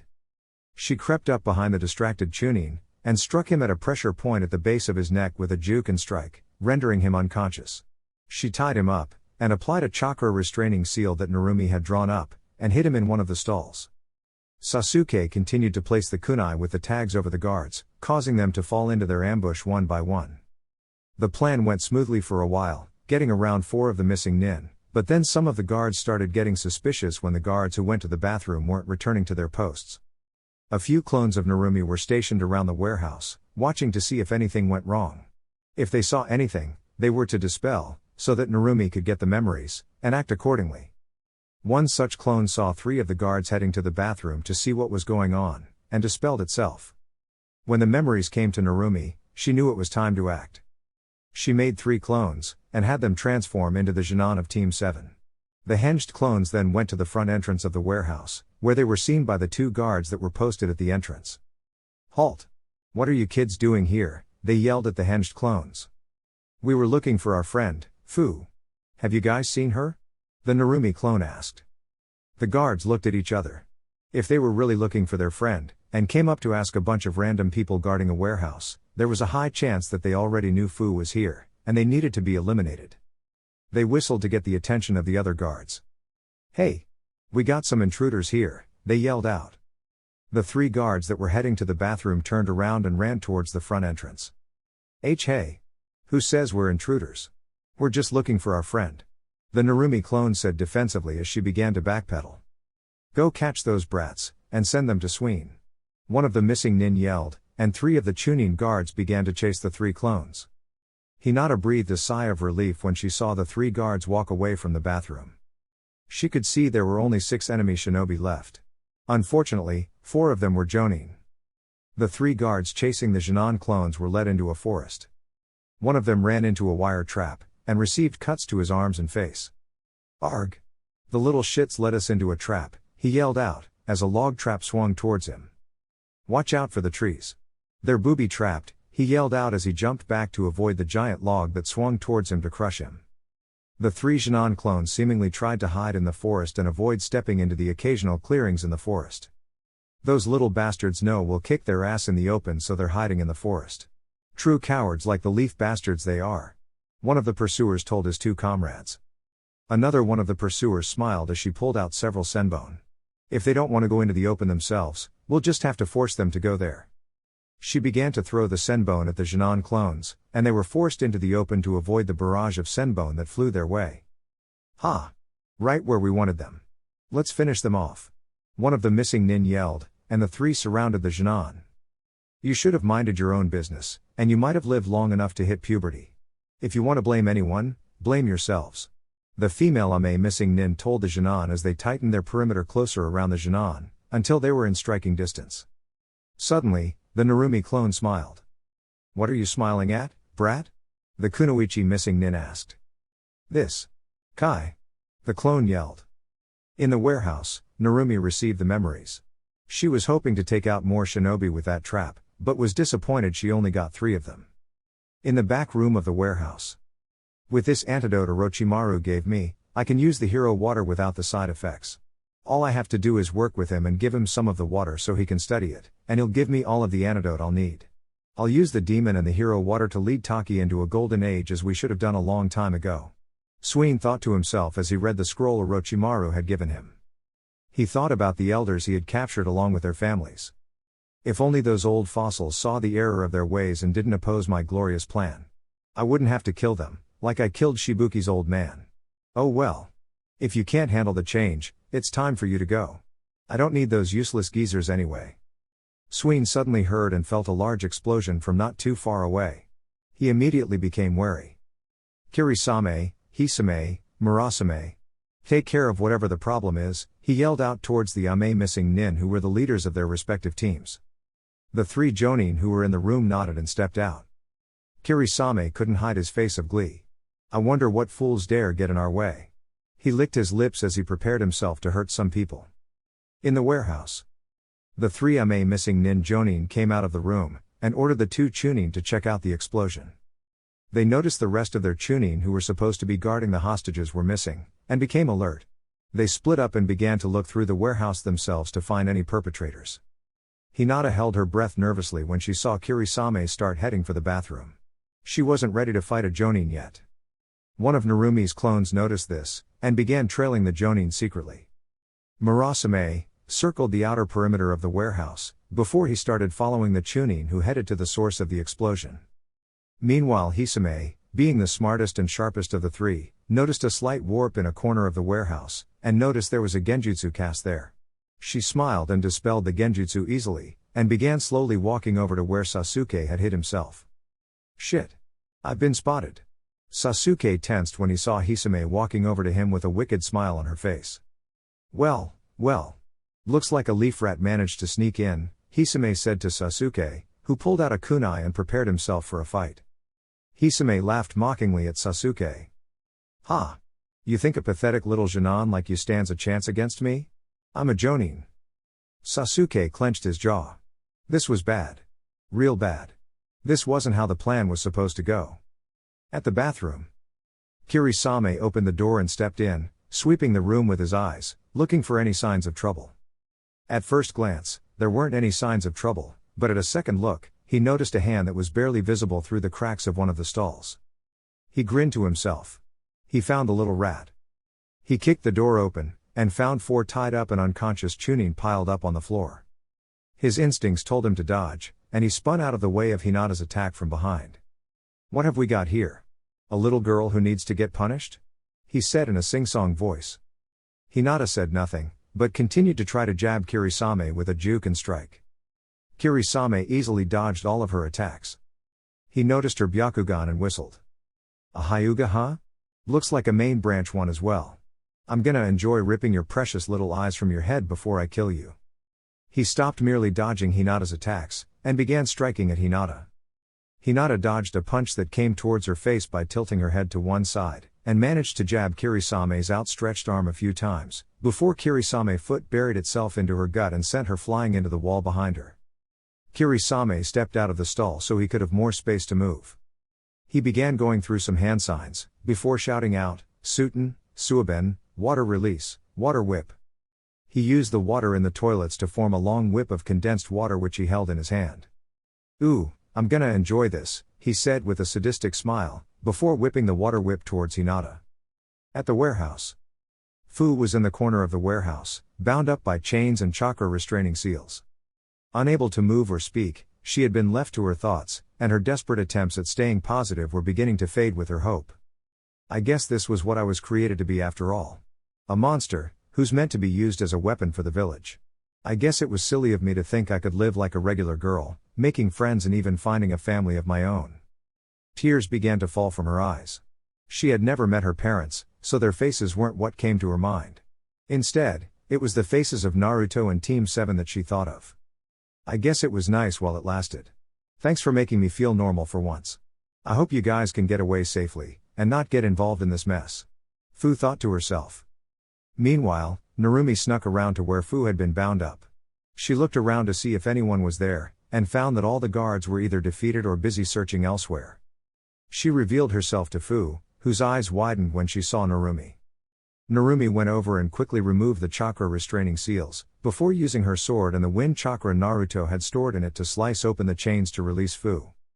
Shh, we have to keep our voices quiet. Are you alright? Narumi asked Fu, who nodded. Narumi immediately proceeded to embrace Fu in a hug. I'm so glad you're alright. We were worried we wouldn't be able to save you in time. Fu smiled as she hugged Narumi back. So this was what it was like having friends. They wouldn't leave you behind. It warmed her heart, and all of the negative thoughts that had been weighing her down vanished instantly. She then remembered that she saw Shibuki being dragged away, also bound up. It was her turn to be a good friend. Shibuki is somewhere around here, I'm gonna go find him and release him, Fu whispered to Narumi. Go help Hinata and Sasuke so we can get out of here. Narumi nodded before heading off to help Hinata. Fu began sneaking around to find Shibuki. She soon found him and untied the ropes around him. Sween didn't think Shibuki was a threat, so he had simply bound him with ropes. Fu. You're alright. Thanks for saving me. Now let's get out of here, Shibuki whispered to Fu. Wait. We gotta help the others too. Fu told Shibuki, referring to the other hostages. Shibuki felt a little embarrassed, having only thought about his own safety. He agreed and followed Fu. With Sasuke. Sasuke jumped to one side to avoid the whip of condensed water that Hisame also created. She wasn't giving him any time to use jutsu, so he was left with trying his best to beat her using his taijutsu, but she was faster and more experienced than he was, and easily dodged his attacks while counterattacking. He was barely able to dodge her attacks, and the extra reach the whip gave her made it difficult for him to close in. Shit. I need to create some space between us so I can set up my jutsu, but she won't give me any openings. Sasuke thought as he ducked to dodge the water whipping right where his head was a second ago. Is that all you got? You're pretty slippery, I'll give you that, but your other skills are pretty weak. Hisame mocked Sasuke. Hisame whipped her water whip back and forth, seemingly making Sasuke dance. Sasuke threw a bunch of shuriken at Hisame, who easily dodged them. He pulled back his right hand, and several shuriken which had been attached to ninja wire came flying back at her head from behind. She had to duck to avoid the shuriken, and Sasuke began to weave through some hand seals for his signature technique, the Gukakyu no Jutsu, Grand Fireball technique. Hisame saw this and whipped the condensed stream of water at his hand, disrupting the technique. Damn it. I need some backup to distract her. He thought to himself. With Hinata. Hinata panted hard, with blood dripping down from her head, after she had been struck with the water whip by Kirisame. She had been able to dodge most of his attacks, but she had still taken quite a few hits, which left painful welts all over her. Kirisame was fighting to inflict pain, instead of trying to finish the fight quickly, being the sadist that he was. Hinata charged in once again, hoping to land a lucky hit. Kirisame kept her at a distance however, as the hit she had landed on his arm earlier left his arm still slightly numb and tingly, and he had trouble channeling chakra through it. Hinata lunged forward like a fencer, hoping to land a hit anywhere on his body. Anything she could do to slow him down. Kirisame easily sidestepped the lunge, and kicked her between the shoulder blades, sending her flying into one of the stalls. Hinata crashed into the toilet, causing it to shatter. She received several cuts on her hands and arm from the fall. She turned around to see Kirisame looming over her. Looks like you don't have anywhere to dodge anymore. He licked his lips in anticipation of the pain he was about to unleash on this girl. He wouldn't kill her though. Not until he plucked the eyes out of her skull. He wanted to hear her scream and watch her writhe in pain first.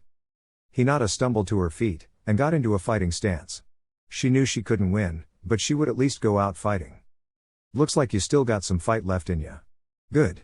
This will make it more delicious when I beat it out of you, Kirisame said with a sadistic glint in his eyes as he licked his lips.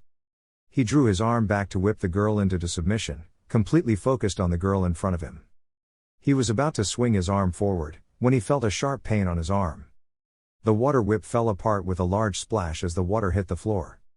He screamed as he tried to pull his arm back in front of him to see what happened, but he only saw a stump, cut from just below the elbow. He turned around to see who had attacked him, and saw a red-haired girl looking at him with a fire in her eyes, and wielding an intricate katana. She was standing next to his severed arm. How dare you hurt Hinata-chan like that? Narumi screamed at Kirisame and began swinging at him. He drew a kunai with his other hand, and began blocking her slashes. "You bitch. I'm going to fucking rip your throat out." Kirisame screamed in fury. He was successfully blocking her slashes, when he suddenly vomited a torrent of blood from his mouth. He fell to his knees, and looked behind him. Hinata stood behind him with an outstretched arm. She had destroyed his kidneys, liver, and lungs with juken strikes from behind, while he was occupied with Narumi and blinded by rage, which made him forget about Hinata. "You'll do no such thing to Narumi-chan," Hinata said angrily, surprisingly not stuttering. Kirisame's eyes rolled back and he fell over, unconscious. With Fu and Shibuki had just untied the last of the hostages, and were leading them out quietly, when the door to the warehouse swung open. "Kill them all," Murasame yelled out angrily. He and the two Chunin with him had found the spot the explosion had occurred rather easily, as a large number of trees had been reduced to splinters. They found the smoldering remains of their comrades, with the best preserved one missing an arm and the lower half of one of his legs. The worst one? Well, he looked like the stuffing you put into dumplings. Simply put, Murasame and the Chunin were not happy. They decided they would kill whoever was responsible. When they found the hostages escaping, they decided they would kill them as well. The boss had gotten what he had needed anyway. The two Chunin charged in towards the hostages, and Fu and Shibuki put themselves in between them. "Hiden, Rinpungakure no Jutsu, Hiden, hiding in scale powder technique," Fu yelled out after forming a few seals with her hands, and she exhaled a cloud of sparkling powder from her mouth which blinded the two Chunin. Shibuki used the cover to herd the hostages away from danger, while Fu charged into the cloud to attack her blinded opponents. The two Chunin were disoriented by the cloud of shiny powder, and one of them was caught by surprise when the petite girl delivered a crushing uppercut to his jaw, which sent him crumpling into the floor with a broken jaw. The other Chunin groped around blindly, until he stepped out of the cloud by pure luck, though he was still temporarily blinded. Fu didn't have the same drawback from her own technique due to the tenon inside her, and rushed towards the standing Chunin to punch him as well. Her fist was about to plant itself into the man's temple, when a whip of water caught her wrist. She was roughly yanked towards Murasame, and fell at his feet. He proceeded to kick her in the face, and sent her flying into some crates. She spat out blood from her busted lip, and got back to her feet, only to have her ankles caught by the whip, and yanked off of her feet once again. She fell with a thud, but quickly rolled away before the kunai thrown by Murasame would leave her skewered. Once the hostages were a safe distance away, Shibuki ran to help Fu. With Sasuke was struggling against Hisame. He had been unsuccessful in his attacks against her, and now she had caught his wrist and had it wrapped around one of the columns holding up the roof with her water whip. No matter how much he struggled, he couldn't break free from the condensed stream of water, and it left him both unable to use jutsu, and vulnerable. "Finally got you to stay still, you slippery eel," Hisame yelled out. "Now dodge this." She threw a handful of shuriken at Sasuke. "Shit. There's no way I can dodge this," Sasuke thought to himself as the shuriken came rapidly flying at his face. He was about to resign himself to his fate, when he suddenly saw the shuriken clearly. He could almost physically see the path they were on, and where they were going to land. It was as if he was watching them move in slow motion. He used this information to dodge all of the shuriken, by twisting and dodging all of the shuriken, with the minimal movement that he needed, and was allowed. Hisame's eyes widened. "Your eyes. You're an Uchiha," she yelled in surprise. Sasuke was confused for a moment, before he understood what had happened. He had just unlocked his Sharingan. That didn't mean much right now though, as that didn't free him from the water whip that bound one of his arms to a column. Hisame continued to throw several kunai and shuriken at Sasuke, who easily saw them coming and dodged them all. She gritted her teeth. If his fancy eyes were helping him dodge projectiles, she'd just need to get up close to finish him off. She drew a kunai and charged at Sasuke.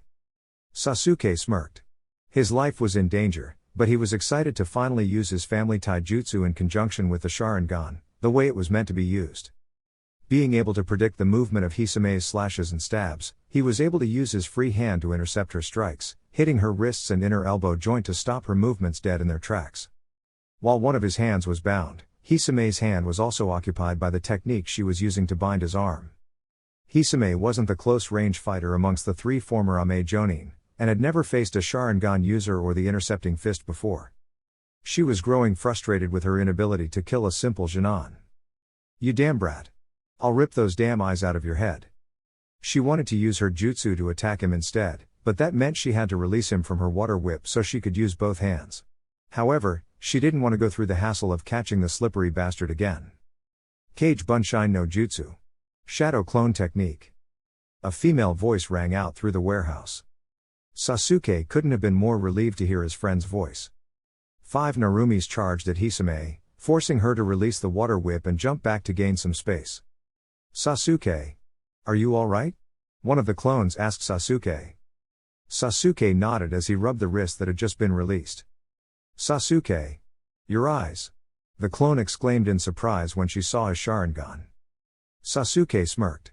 I say it's about time to try these babies out. With Fu. She and Shibuki were able to barely put up a resistance against Murasame, but once the Chunin recovered and joined in, they were getting pummeled. I don't know how long we can keep this up, Shibuki yelled out to Fu. We have to try, she yelled back as she ducked the Chunin's punch, only to be kicked in the chest by Murasame and sent flying. Her flight towards some crates were interrupted when she was caught by Narumi. Narumi-chan, Fu yelled out in relief, turning around to see at least 10 clones behind her, who rushed in to fight against Murasame and the Chunin, hoping the superior numbers would help her. Narumi saw the bad state Fu and Shibuki was in, and called over Hinata, who was also in a similarly beat-up state. Hinata-chan, take these two and try to patch them up as much as possible. I'll try to buy some time. Hinata nodded, and supported Fu away, while Narumi's clones relieved Shibuki from his fight. Who is this damn bitch? How can she create so many shadow clones? Murasame growled out. He was able to easily dispel many of them, but it was getting annoying. The Chunin, however, was getting overwhelmed when 4 clones surrounded him and began slashing at him all over. He screamed in pain as he fell to the ground. It was looking good for Team 7, with Sasuke and Narumi's clones slowly gaining the upper hand against Hisame, and Narumi continuing to summon clones to keep Murasame busy. Hinata was also able to patch up Fu, Shibuki, and herself, while their opponents were continuing to be worn down. If they kept this up, they'd be able to win soon. However, their good fortune took a downward turn when a door slammed open. You damn Konoha bastards. This is the last time you'll interfere with my plans. I'm putting an end to this right now. Sween screamed out in rage. Shoot. This can't be good. Narumi commented. Shibuki, however, began to pale. Oh no. His eyes lingered on the bottle that was stashed in Sween's Jonin vest. If he drank that, it would be a disaster. Chapter 28, Mission to Taki Part 3. You little shits have been getting in the way since the moment you've stepped in here, Sween shouted at the Genin of Team 7. I'll give you one last chance to walk away and keep your lives. What happens in Taki is none of your business. Hand the demon bitch over, and leave. The 3 Genin shared a look. Should they leave now? Sween was on a different level compared to the other shinobi they had been fighting, and he had the hero water with him. Narumi looked into the eyes of her teammates and saw the same strong resolve in both of them. No. They were already in too deep. They wouldn't go through all of this to help their friend, only to leave her now. They would see this to the end, as ill-advised as that was. They just had one question. What demon bitch? Sasuke and Hinata thought. Narumi, on the other hand, began to suspect something. She glanced over at Fu, and began to recall how Fu had been treated in the village. Could she be? Narumi wondered. After the brief pause of contemplation, Narumi spoke up on behalf of her team. You can shove it up your bum, you big potty-mouthed jerk. We're not gonna let you mistreat our friend like that, you know. Fu held herself back from crying. Why would they go so far for her?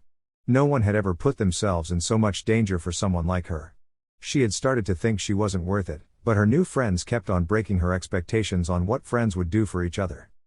Sween gritted his teeth as he growled in anger momentarily. His scowl suddenly turned into a wicked smile. So be it. Your blood will be on your own heads. No.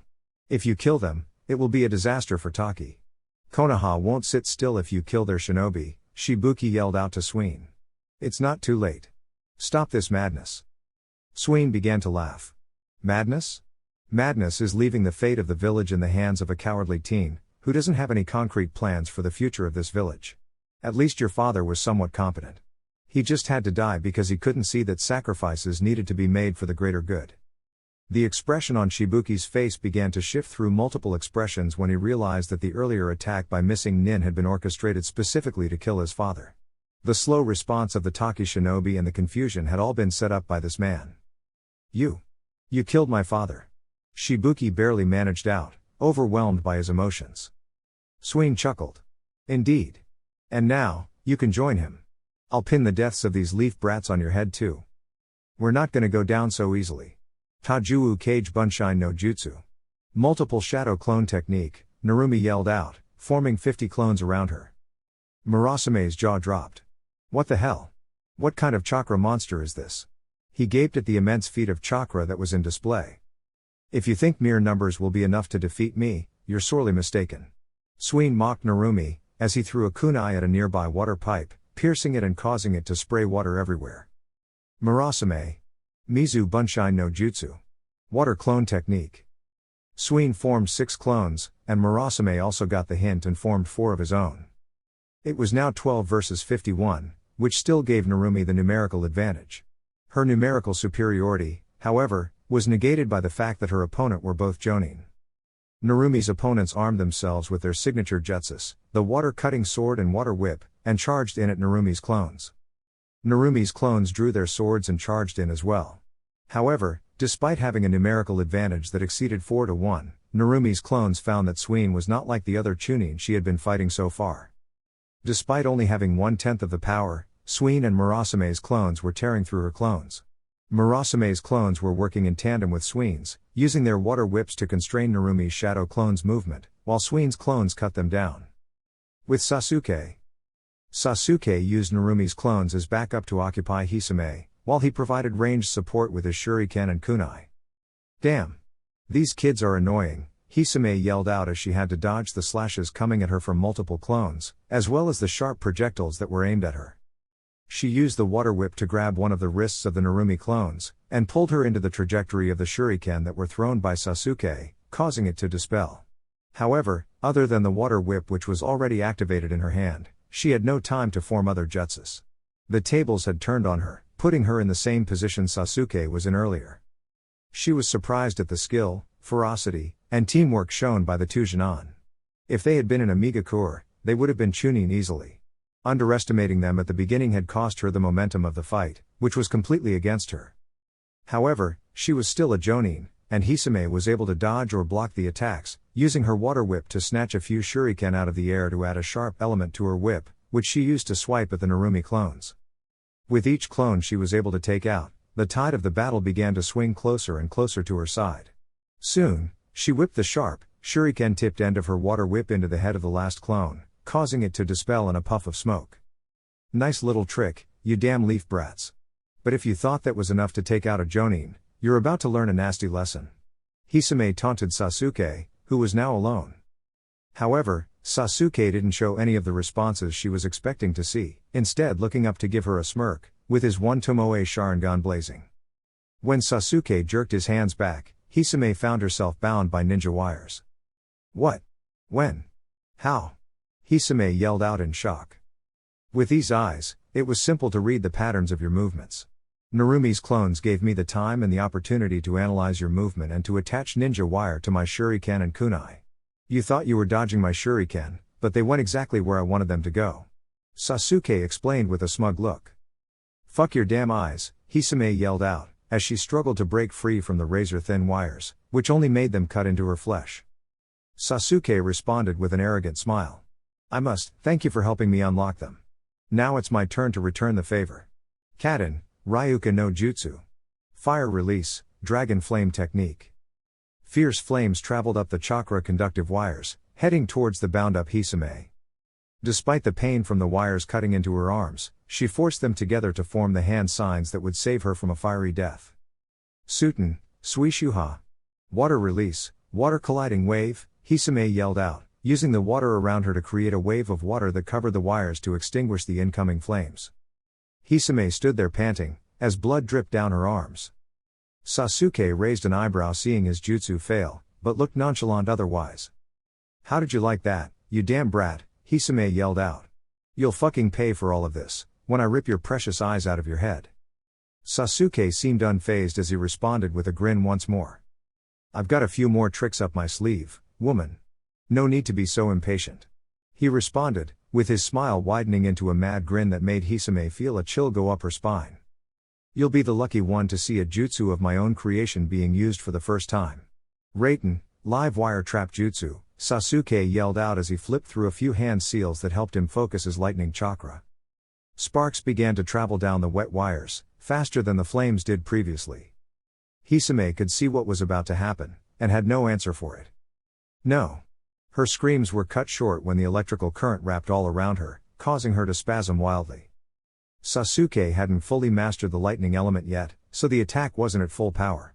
However, it was still strong enough to knock Hisame unconscious. He used his ninja wires to tie her up, so she couldn't come back to be a hindrance if she woke back up. I'll have Narumi seal up your chakra later. Sasuke told the unconscious Hisame. He then kicked her in the side. That's what you get for threatening to take my eyes. He then turned his attention to the other fight that was happening in the warehouse. With Narumi. Sween's water sword went through the throat of the last Narumi clone, causing it to dispel in a cloud of smoke. Narumi gulped and subconsciously felt her own throat with her hand as the memories came back to her. And then there was one, Sween sneered, with Murasame chuckling behind him. Narumi was at a disadvantage as she was fighting two Jonin, but at least she had managed to finish off her opponent's water clones as well. Narumi gripped her katana tight, and pointed the tip towards Sween using both arms, ready to respond to any attack. Sween charged forward with his water sword, and the two clashed in a fierce duel of kenjutsu. Sween thrust his water sword at Narumi's face, and Narumi parried it aside, and came into Sween's guard with her arms drawn back next to her head, with the tip of her katana facing Sween for a stab. When Narumi got close to stab him, Sween sidestepped the thrust from Narumi, and brought up his knee into Narumi's chin, sending her reeling back into Murasame, who caught her from behind with his arms going under her armpits to immobilize her arms. She quickly stomped on Murasame's toes, which were exposed in his ninja sandals, and then proceeded to jump up hard to smash her head into his jaw, forcing him to release her and stumble backwards, briefly disoriented. Narumi jumped back to gain some space, and rubbed the top of her head to soothe the pain. Ouch. Okay, maybe that wasn't the best move, she mumbled to herself, as she racked her brain on what to do next. Sween was the better and more experienced swordsman between the two of them, and her other techniques needed her to stay still to set up and use properly. If that's all you got, then it's time I put an end to this little game. Sween taunted. He rapidly weaved through his hand signs, before charging up his breath and spitting out his technique. Suten, Suiho no Jutsu. Water release, water cannon jutsu. Sween spit a powerful pressurized beam of water at Narumi, slightly towards the right, so she would need to go closer to Murasame to dodge, who had recovered, though his jaw was still in pain. Narumi was about to jump towards an enraged Murasame who looked ready to stab her with a kunai, in order to avoid being blasted unconscious by the powerful beam of water, before a massive fireball appeared out of nowhere and vaporized the water. All three of the combatants turned around to see where the fire had come from. Sasuke stood over a stack of crates with his arms crossed, looking down at them with his Sharingan blazing. Two grown men ganging up on a girl who isn't even a teen yet. He began to clap slowly. Now that's a man's man. Bravo. Murasame was already angry from Narumi smashing his jaw with her head. Sasuke's condescending taunting only made him madder. Why, you little fucker? He formed his whip again to grab Sasuke and pull him down. Sasuke dodged the tendril of water easily with minimal movement, merely raising the targeted foot, or tilting his head to the appropriate side as he read Murasame's movement with his newly awakened Dujutsu. Narumi had to take her eyes off of Sasuke's fight when she instinctively ducked to dodge Sween's blade, which would have taken her head off, but the surprise attack left her open to a kick in the mouth which sent her to the floor. Never take your eyes off of your opponent. Didn't that blonde bastard of your sensei teach you any better? Sween mockingly asked. Narumi spat out blood which leaked from her busted lip, as she glared at Sween. Don't talk about my Ni-chan like that. She growled out as she gripped her sword again. She looked to her side when she felt a presence next to her, and saw Fu had come back from being patched up by Hinata. Need a hand, Narumi-chan? Fu asked with a smile. Narumi responded with a grateful smile, though the blood running between her teeth made her brilliant smile look less appealing than it was usually. I wouldn't mind too. Help me kick this jerk's butt, Narumi told Fu, before the two girls nodded at each other and surrounded Sween. With Sasuke, Murasame realized that long or medium-ranged attacks were not working on Sasuke due to the Sharingan's abilities. He needed to get close to the Genin if he really wanted to beat him. Close range was his specialty anyway. He threw a handful shuriken at Sasuke, who dodged them with minimal movement yet again, but this time, that was what Murasame was hoping for. While Sasuke was occupied with dodging shuriken, Murasame rushed the stack of crates, and smashed the bottom one with a savage kick which caused the stack to collapse. Losing his footing, Sasuke tumbled down as well, unable to jump off of the crate he was standing on as it was falling with him. Sasuke pushed off the broken planks and debris that covered him, and saw Murasame standing over him with a crate raised above his head. Sasuke was unable to roll away in time, so he did the next best thing and braced his arms in an X to protect his face. The crate shattered over his arms and left him disoriented, which gave Murasame the opening he needed to continue to smash crates over Sasuke. Shit. I got careless. Sasuke thought to himself. He had gotten arrogant in his new abilities after defeating Hisame, and was more focused on showing off rather than trying to win, and now he was paying for it. His forearms were bruised and bleeding, and he was shaken up from the brutal smashing attacks. When Murasame saw how battered and discombobulated Sasuke was from having multiple crates smashed on him, he picked him up by the throat. You thought you were all that, because you have some fancy eyes, huh? Here's a lesson your sensei should have taught you. Don't let your guard down in a fight. Murasame then began to squeeze Sasuke's throat. Sasuke scratched and clawed at Murasame's muscular arms, but he failed to get him to loosen up his grip. His eyes began to bulge, and his face began to turn blue, and his resistance was starting to become weaker. His lungs filled up with air once again when he was dropped to the floor suddenly. Murasame had let go of Sasuke when Hinata had struck him in the arm with a Juken strike, numbing his arm. However, before she could land a second strike, he backhanded her into the floor. Damn fleas keep popping out of the woodwork. Murasame complained as he pulled out a kunai. With Shibuki. Shibuki watched as the two pairs of Genin fought for their lives, as their Jonin opponents used their superior experience, speed, reach, and strength to not only overcome the numerical advantage, but also put them on the back foot. He wanted to help, but he was held back by his fear.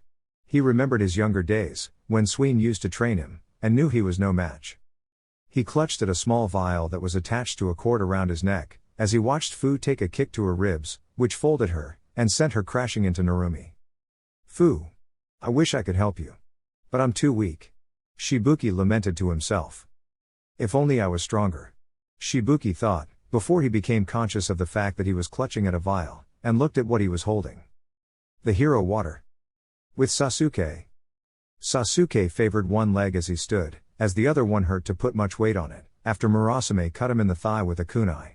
His eyes were back to normal, as even maintaining his Sharingan was difficult due to the fatigue and exhaustion, but he still forced himself to stand, so he could help Hinata in some way. Hinata had already taken quite a bit of a beating from Kirisame, so when a much stronger Murasame planted his elbow into her chest, she could barely breathe, let alone stand up without Sasuke's help. Sasuke-kun. What do we do now? Hinata wheezed out. Sasuke glared at Murasame, who cracked his knuckles as he watched the two Genin leaning on each other to simply stand. Shit. What would sensei do? Sasuke mumbled to himself as he racked his brain for any ideas. Playtime is over, leaf brats. Time to pay the price of getting involved in the business of adults. Murasame told the two as he began to form the hand seals for the jutsu he would use to end this fight. You two would fetch quite the price. At least parts of you anyway, Murasame said the last part with an evil smile. Suten, Suro no Jutsu. Water release, water prison technique, Murasame yelled out, and the puddle the two Genin were standing on suddenly encapsulated them by surprise, capturing them in Murasame's technique. The two Genin desperately clawed at the sphere of water that held them in an attempt to escape, but the sphere merely flexed with their movement instead of popping, holding them in. They looked on hopelessly, as they began to run out of breath. It seemed they would drown here, far away from home and family. Suten, Suryudan no Jutsu. Water release, water dragon bullet technique. A fierce torrent of water in the shape of a dragon suddenly crashed into Murasame, violently sweeping him away and smashing him into the wall. Murasame's water prison fell away as he was swept away. Hinata and Sasuke coughed, trying to catch their breath, and looked up to see who saved them. Is that Shibuki? Sasuke asked in surprise at seeing a completely different demeanor on the usually cowardly teen. A faint glow of chakra surrounded Shibuki, who moved faster than the Genin could track without their dujutsu. Shibuki jumped and landed a flying sidekick into the cheek of Murasame, who was struggling to get up after being blindsided by a B rank water jutsu that had been amped up to a near A rank power by the amount of chakra that had gone in it. Murasame skidded on the ground from Shibuki's kick, before he crashed into a stack of crates that fell onto him. When he cleared the crates off of himself, he was greeted by Shibuki's relentless attack, which gave Murasame no time to recover. A particularly strong kick to his side sent him flying once again, mirroring Fu's flight when Sween kicked her in the same place.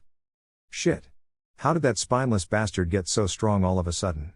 Murasame wondered out loud as he got up in an attempt to mount some sort of defense against Shibuki. This is the price you pay for siding with that traitor Sween against Taki, Shibuki yelled out as he began to form hand seals. Takigakur Ryu, Mai-zu-kiri no Yaiba. Takigakur style, water cutting sword, Shibuki yelled out as a blade of water formed in his hand. Murasame formed a water whip in one hand, and grabbed a kunai in the other. When Shibuki charged in at him, he used his whip and tried to catch Shibuki's hand with a sword. Shibuki used his chakra-boosted speed to dodge all of the strikes that came at him, and slashed at Murasame. Murasame managed to block the brunt of the attack with his kunai, but the slash managed to remove a couple of his fingers holding the kunai. Fuck, Murasame yelled out as he winced in pain. However, Shibuki gave him no time to wallow in pain as he continued to attack him. Murasame tried his best to defend himself, but Shibuki was overpowering him. The fight was clearly on Shibuki's side, so Murasame tried to use a smoke bomb to try to escape, but right as he was about to throw it, he felt something wet, yet sharp enter his chest. He dropped the smoke bomb, creating a cloud of smoke around them. When the smoke settled, Murasame was seen lying in a pool of his own blood, while Shibuki stood over him, victorious. With Narumi and Fu. Despite fighting together for the first time, the two girls managed to work well together. Fu spat out sticky webs at Sween, trying to bind his limbs to the walls and columns around him, who had to dodge them to keep his mobility unhindered. Meanwhile, Narumi would follow through by slashing at Sween with her katana, which he now couldn't block stationarily, as he would be hit with the webs the moment he stood still. The fight was at a stalemate, with Sween having few openings to attack, while his superior skills made it hard for the girls to land any hits on him. The tides once again swung towards Narumi and her friends, when a hero water-boosted Shibuki joined in. Sween was now on the back foot, as he now had to deal with Shibuki's water sword and Narumi's katana simultaneously, all while Fu distracted him with her web attacks. It's the end for you now, Sween, Shibuki yelled as their swords clashed before Sween had to duck to dodge Narumi's sword. You've got a long way to go before you can beat me. I know how weak you are. Sween taunted Shibuki. You only feel brave enough to fight when you have a 3-to-1 advantage. Shibuki growled as he began to swing wildly at Sween, hoping to hit him. He would get revenge for his father and shut Sween's mouth. However, his berserker rage started to get in the way of Narumi and Fu, who now had to take extra care not to hit Shibuki, who threw caution to the wind. Their teamwork started to break down, just as Sween had intended with his taunt. Sween was still being pushed back by Shibuki's wild barrage of strikes, but by now, Narumi and Fu were mostly in the backseat of the fight. Shibuki began to slow down, as the fatigue of his wild attacks began to stack up, and the effects of the hero water he drank began to slowly fade. A full power slash that had sent Sween reeling back a few slashes ago, now was stopped easily by Sween. Looks like the effect of the hero water is starting to wear off now, huh? Sween said with a smirk. With that statement, Shibuki's courage also wore off. He looked up at Sween with a familiar face of fear. Sween kicked him in the chest and sent him flying back. Well, now that we've seen you with the hero water, I guess it's my turn next. He took out the bottle he had in his vest, and began to drink its contents. No, Shibuki yelled out when he saw Sween drink the hero water. Sween put the bottle back in his vest, and began to grin when he felt the new surge of chakra flowing through his body. Narumi and Fu flew at Sween, hoping to hurt him before his new power would kick in. Sween moved so much faster than he had before, which threw the girls off. That opening was all Sween needed to set up his attack. He flew through hand seals faster than the girls had ever seen before, and gathered the water around him to make a massive dragon, which dwarfed the one Shibuki had made earlier. Suten, Tsuryudan no Jutsu. Water release, water dragon bullet technique, Sween bellowed out, and he sent the dragon into Narumi and Fu. Narumi was closer to Sween than Fu was, and took the full brunt of the attack, before she flew into Fu. The two girls were swept away by the raging torrent. Shibuki still had some of the effects of the hero water still left, and he tried to make the most of it by attacking Sween from behind. However, Sween easily avoided the telegraph strike, and once the sword passed by him, he grabbed Shibuki's wrist. "You never did quite pick up my lessons, now did you?" Sween asked Shibuki before elbowing him in the cheek, sending Shibuki stumbling back with a mouth full of blood. Seeing Shibuki taking a beating from Sween, Narumi decided to try to hold back Sween. She got up with faltering legs, standing still as she focused her chakra, and carefully formed the right-hand seals. Kongo Fusa. Adamantine sealing chains. 2 chains made of her chakra sprouted from her back, and flew at Sween. Sween stood over Shibuki, whose hero water effects had completely worn off now. "You were always a disappointment. Now, stop getting in my way, and die," Sween yelled as he brought his sword down to finish off Shibuki. Shibuki clenched his eyes shut in fear, and expected the worst. When the sword never hit him, he opened his eyes to see what happened. Chains emerging from Narumi's back had restrained Sween's arm, holding him back. "Why, you little meddling brat?" Sween growled out angrily. The blue chakra glowing around him began to glow even brighter, as he summoned more of the hero water-boosted chakra. He roughly yanked on the chain, which jerked Narumi toward Sween. She was taken by surprise, as her sealing chains were supposed to suppress and nullify chakra and make her opponents weaker, but Sween was somehow able to overcome that ability, due to the hero water, and her own fatigue and wavering focus, due to not having fully recovered from taking a powerful jutsu like the Suryudan, head on. She was sent flying towards Sween when the chain was pulled back, and Sween pulled out a kunai, as he was unable to form his water sword due to the chains absorbing the chakra he molded to form the sword. "No! Narumi-chan! Look out!" Fu yelled out when she saw the kunai in Sween's hand. Narumi gasped when she felt the kunai pierce her stomach. Narumi looked down in shock, and saw the handle and the ringed end of the kunai sticking out of her gut. As her concentration wavered, the sealing chains vanished as well. Fu's world seemed to stop when she saw the kunai buried deep into her friend's stomach, and blood dripping from Narumi's mouth. "No! No!" Fu yelled out in a combination of fear, anger, and anguish. Sween mercilessly kicked the injured girl in the stomach and sent her flying into the floor, where the kunai lodged itself even deeper. The shock of having a kunai in her stomach finally wore off, and Narumi began to register the pain. "Ah!" Her scream of pain rang out through the warehouse, as she writhed on the floor in a pool of her own blood.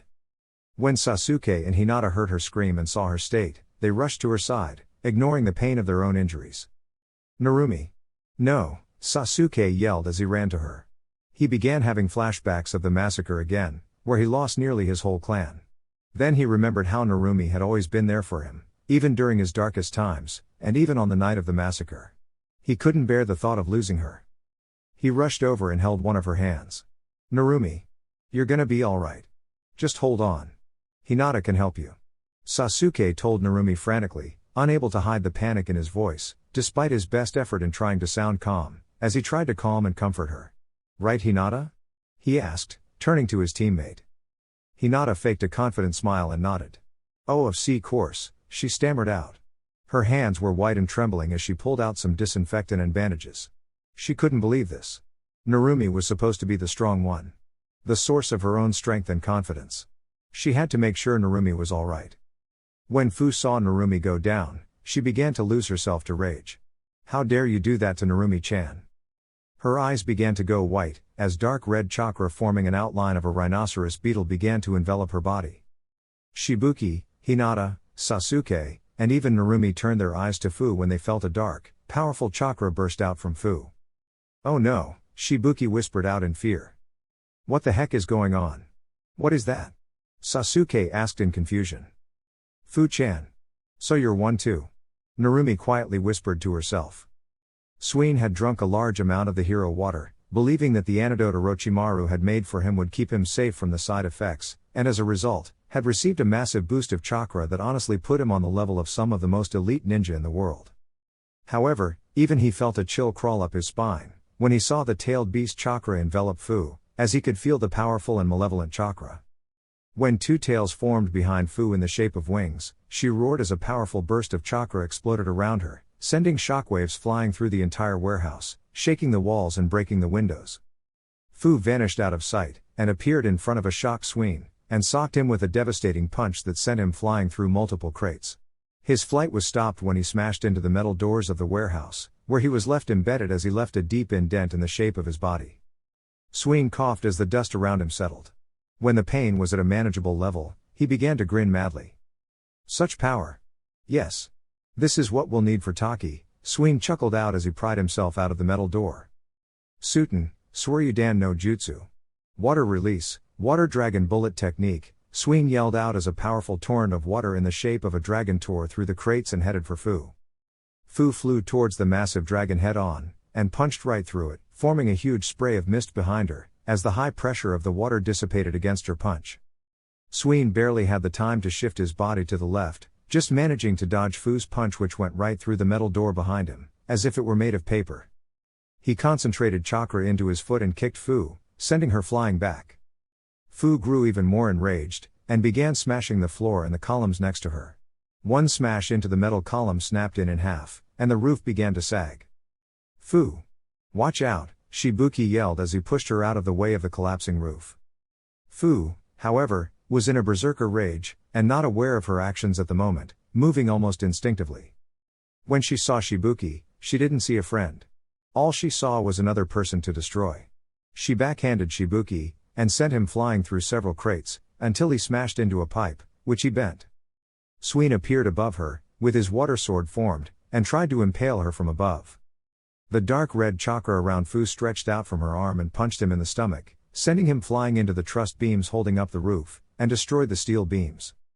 Sween coughed out blood, as the place he had gotten punched was burnt by the corrosive chakra that surrounded Fu. Narumi watched Fu destroy everything around her in a blind rage, while Hinata removed the kunai from her stomach and tried her best to patch her up. Narumi pushed Hinata aside as she got up. Wait. Narumi-chan. What are you doing? You're in no condition to fight. Hinata asked urgently, hoping to stop Narumi. No. Fu-chan needs my help. I'm the only one who can help her, Narumi yelled out, before she coughed up some more blood. You can't help her if you're hurt like this. Hinata told Narumi in an attempt to stop her. Why are you worried about Fu? It looks like she's doing a pretty good job against Sween, with that power of hers. Sasuke added. No. Look closely. She's also hurting herself. Narumi pointed out. When Sasuke and Hinata looked at Fu, they saw that the corrosive chakra around her was also burning off her skin. She's blinded by her rage and is having trouble differentiating between friend and foe right now. I don't want her to do something she'll regret. Narumi told her friends, before she brushed off their hands which were trying to hold her down. Naruto ni-chan. I know you told me to never use this in front of anyone, but my friends are in danger right now. I have to do this. She thought to herself as she began to meditate. Inside Narumi's mindscape. Well. Look who it is. A booming voice rang out through the giant hallway. Hello, Kyuubi-chan. It's been a bit since I've been here last, no? Narumi asked. I told you not to call me that. The Kyuubi bellowed as he smashed into the massive gates that held him back. Narumi giggled. But how can I not when you have the best reactions? The Kyuubi growled. Damn it, tell me what you want, and get the hell out of my sight. My friend is in danger, so give me some of your power so I can help. Narumi told the Kyuubi, now with a serious face. Ah, yes. The Nanabi. It's been some time since I felt that insect's chakra. The Kyuubi mentioned. Narumi raised an eyebrow. So, you know each other? The Kyuubi didn't respond. We're going to have a talk about this later.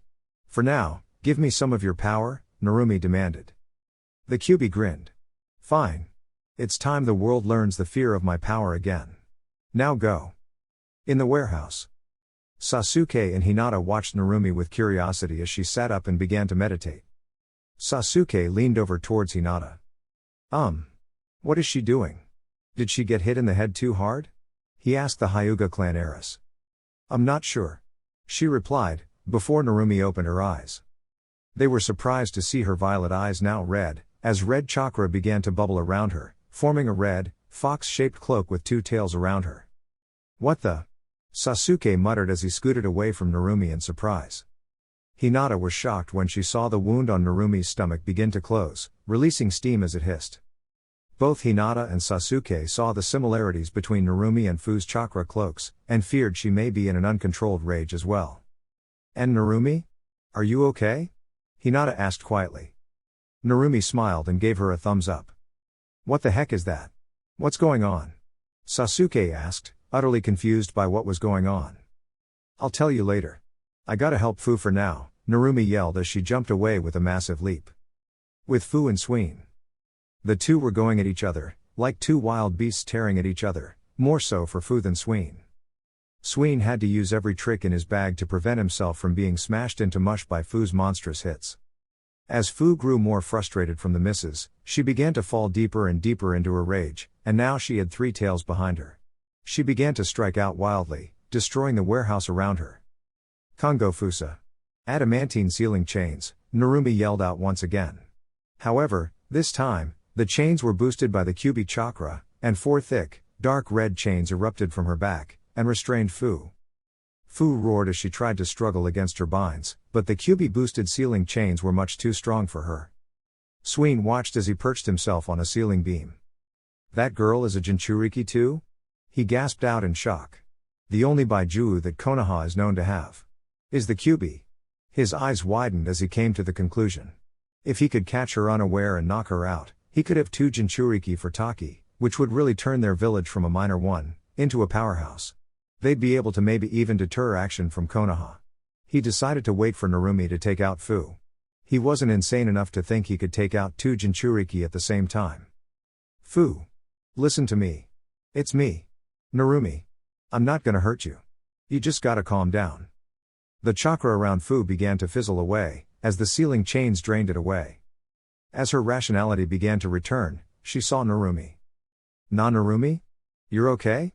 Fu asked weakly, exhausted and hurt from the use of her Baijuu chakra. Narumi smiled as she nodded. Yup. As you can see. She let the chakra cloak fade away, and the ceiling chains vanished as well. Narumi ran over to Fu to help her up. Why you? How? Are you a Jinchuuriki too? Fu asked with wide eyes, when she realized Narumi had been using Baijuu chakra as well. Narumi nodded with a smile. I guess that really makes us family then, huh? Fu began to cry as she hugged Narumi. She had felt so lonely all of these years, even as she put up a smiling face as a facade, but she had finally found someone who truly understood her. With Narumi, she didn't have to hide any part of herself. Sween jumped down from his hiding spot. How heartwarming, he said sarcastically as he clapped slowly. So, you're Konoha's Jinchuuriki, huh? Hinata and Sasuke arrived to help the two girls. Back away from our friends, Hinata yelled out, as she reactivated her Byakugan. You foolish kids. Do you think you guys stand a chance against me right now? Your best bet was hoping the demon bitch finished me off. You foolishly squandered your best chance. If that redhead girl can't pull out her Baijuu power again, you're finished, Sween yelled out. Baijuu? What's that? Sasuke asked as he looked over at Narumi. Ah, so she kept it a secret from you guys? Sween commented. No matter. You'll have plenty of time to ask her. In the afterlife. He pulled out the bottle in his vest again, and chugged the whole bottle. He wouldn't take any chances with Narumi if she was a Jinchuuriki too. The Genin watched in fear, after they saw what kind of boost he had gotten when he had drunk only a small portion. They could only imagine what kind of boost he would get now. Sween chucked the bottle aside after he finished drinking, shattering the bottle. Veins began to bulge from his muscles, and the chakra around him began to become thicker and more visible. Yes. I can feel the power, Sween yelled out madly as he felt the power building up. What do we do now? Hinata asked as she began to back up as she could see the chakra building up rapidly in Sween. Why don't you just sit still, and die?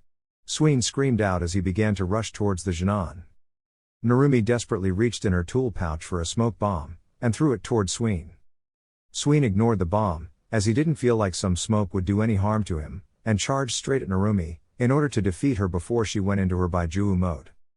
However, in her haste, Narumi had accidentally thrown the stink bomb she had convinced Hinata to buy for her, in front of Sween, who had his mouth open as he was still yelling as he ran towards her. As powerful as the hero water made Sween, it didn't make his sense of smell any weaker. If anything, it boosted his senses. So, when the potent stink entered his nose and mouth, he immediately froze. When he smelt the stench of the stink bomb at point-blank range, he immediately began to retch, as he was completely unprepared for something like this. Hinata could see through the noxious green fumes with her Byakugan, and saw it was her chance. She threw several senbon at the chakra pathways branching out from the source of chakra at the stomach region.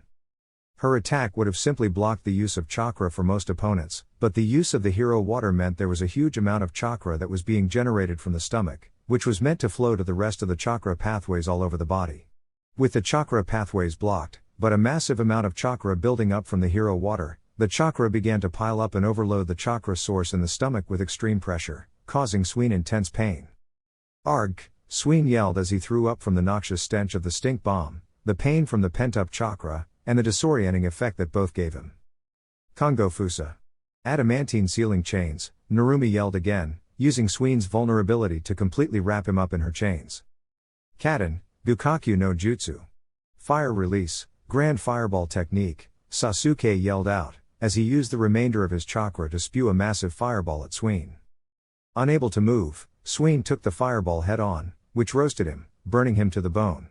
He screamed in pain as he fell to his knees.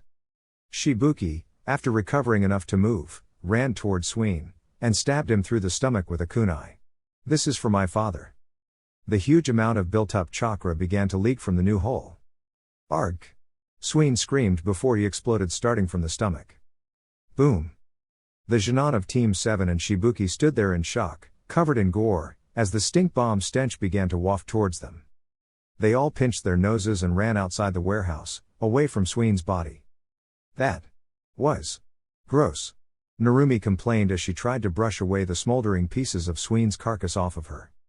The four friends looked at each other in silence, seeing each other covered in blood and gore. "Well, it looks like your stink bomb came in handy after all, eh, Narumi-chan?" Fu finally said, breaking the silence. The four friends began to laugh, partly in relief and as a coping mechanism, as the high-pressure situation had left them in a weird place mentally as the adrenaline began to wear off.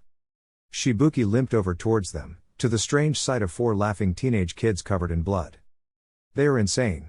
Absolutely insane," he thought to himself. The Hokage's office. Hiruzen sat at his desk, looking over some documents, on another late night at the office. The documents he was looking at were the files he was keeping on Danzo. Each one detailed the cases Danzo had undermined his authority by taking action without his permission, like he did with the Uchiha incident. However, each one of them could be argued that he did it for the village, as shinobi were often expected to act independently if the situation called for it, and deal with the consequences later, as you didn't always have the luxury of waiting for orders. With the dirt he had collected on Danzo right now, the best he could do was strip him of his position or exile him. Hiruzen knew that was not good enough. That crafty mummy would scheme and continue to be a threat as long as there was breath in his lungs. No. He wanted to execute him. That wasn't so easy, however, as he couldn't simply order the execution of people willy-nilly. He was the supreme leader of the village, but he wasn't a tyrant. If he just killed people without cause, that would set a dangerous and irreversible precedent.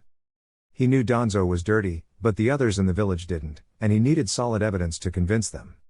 "You've been strangely quiet these days," Hiruzen pondered.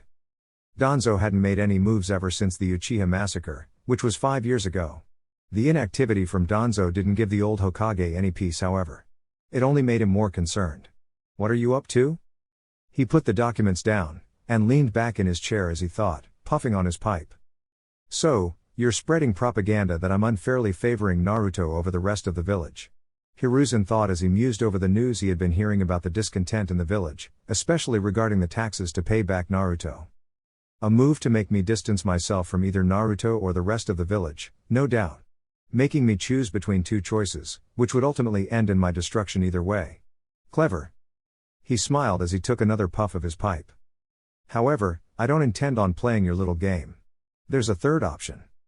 The Sandaime turned his chair around to look out the window, as he thought about the mission he had just sent Naruto on. "I just need the gamble I took with this mission to pay off. Let's just hope my luck is better than Tsunade's," he thought to himself as he chuckled. On the surface, he sent Naruto to help with the rebellion so they could gain an alliance with Kiri. However, his true intentions lay elsewhere. "Sorry, Naruto-kun. I know you don't want any of this and it's a little unfair for you, but Konoha needs this. It's time for a new face to wear this hat." He looked towards the fourth face on the Hokage monument. It's time for the son of the Yellow Flash to make his debut on the battlefield. Chapter 29, Mission to Taki Part 4. With Naruto and Zabuza. The two swordsmen stopped at a familiar bridge. Naruto smiled when he saw the sign. The Swordsman's Bridge. Hey, who would have thought we would be back here? Naruto asked Zabuza. Zabuza chuckled. Well, I can't say the idea didn't cross my mind when I thought about who to hire for the rebellion. Though I expected to be able to get the whole team. Naruto shrugged. Hey. The team is mostly broken up now. We all got our own teams and stuff to worry about. I'm a Jonin sensei now, if you recall. Who would have thought? The legendary fox of Konoha, teaching some snot-nosed Jonin. Zabuza commented. Some snot-nosed Jonin that kicked your Chunin's ass, if I'm not mistaken. Naruto added, as they walked across the bridge. They walked into the village of Wave, and Naruto was pleased at the stark difference he could see, compared to the last time he was here. It wasn't like the village had turned into a major village full of huge houses and luxuries like Konoha overnight. However, the village was going under some major reconstruction, and most of the dilapidated shacks were now mostly gone, with modest, yet functional and adequate homes taking their place. The biggest difference, however, was the atmosphere. Gone was the dark and gloomy atmosphere of hopelessness that hung over the village like a dark mist, and in its place was an upbeat, hopeful atmosphere, full of bustling activity. With the fishing and shipping industry back in full swing, and the pollution from Gato's businesses now mostly cleaned up, people were up and about, and the markets were full of business and activity. He could see kids running around, with smiles on their faces, playing as kids should, and he didn't see any thugs depriving people of their dignity.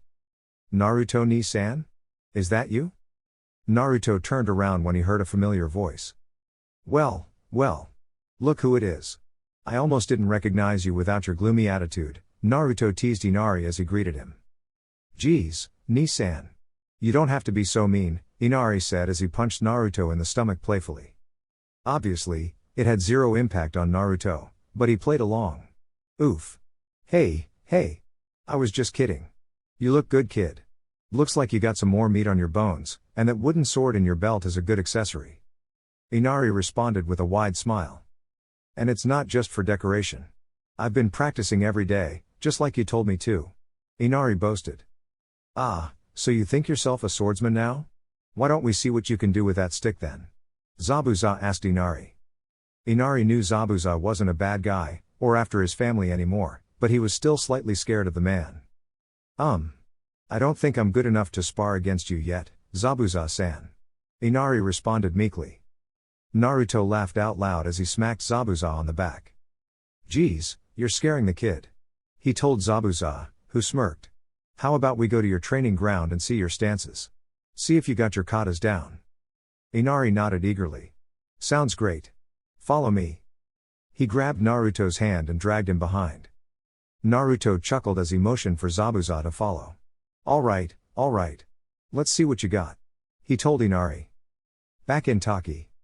A couple days after the fight at the warehouse, Shibuki was busy dealing with clearing up the mess in the warehouse, and had Hisame thrown into a holding cell, until Kakashi arrived to interrogate her or take her to Konoha. Meanwhile, Fu and the Jonin of Team 7 were at their private lounge in the hotel. Hinata and Sasuke were bandaged up in various places, due to the injuries from their previous fight. Fu and Narumi, who had taken the most damage and had the most wounds during the fight however, looked completely fine, recovering after a couple nights of decent sleep at the hotel. So, you're telling us that you had the freaking Kyuubi sealed inside you this whole time? Sasuke asked in disbelief when he heard Narumi explain what had happened in the warehouse, and how she healed so quickly. Narumi smiled sheepishly. Hee. Yeah, something like that. Hope you guys don't mind. Of course, we mind. How could you keep such a big secret from us this whole time? I thought we were friends, Sasuke yelled, throwing up his hands in the air. Narumi raised an eyebrow. That's what you're mad about? Not the fact that I have a demon sealed inside me that destroyed half the village? Do you think we're stupid? What the Kyuubi did has nothing to do with you. I'm just mad you kept it a secret from us. It's like you don't trust us. Sasuke responded. Oh.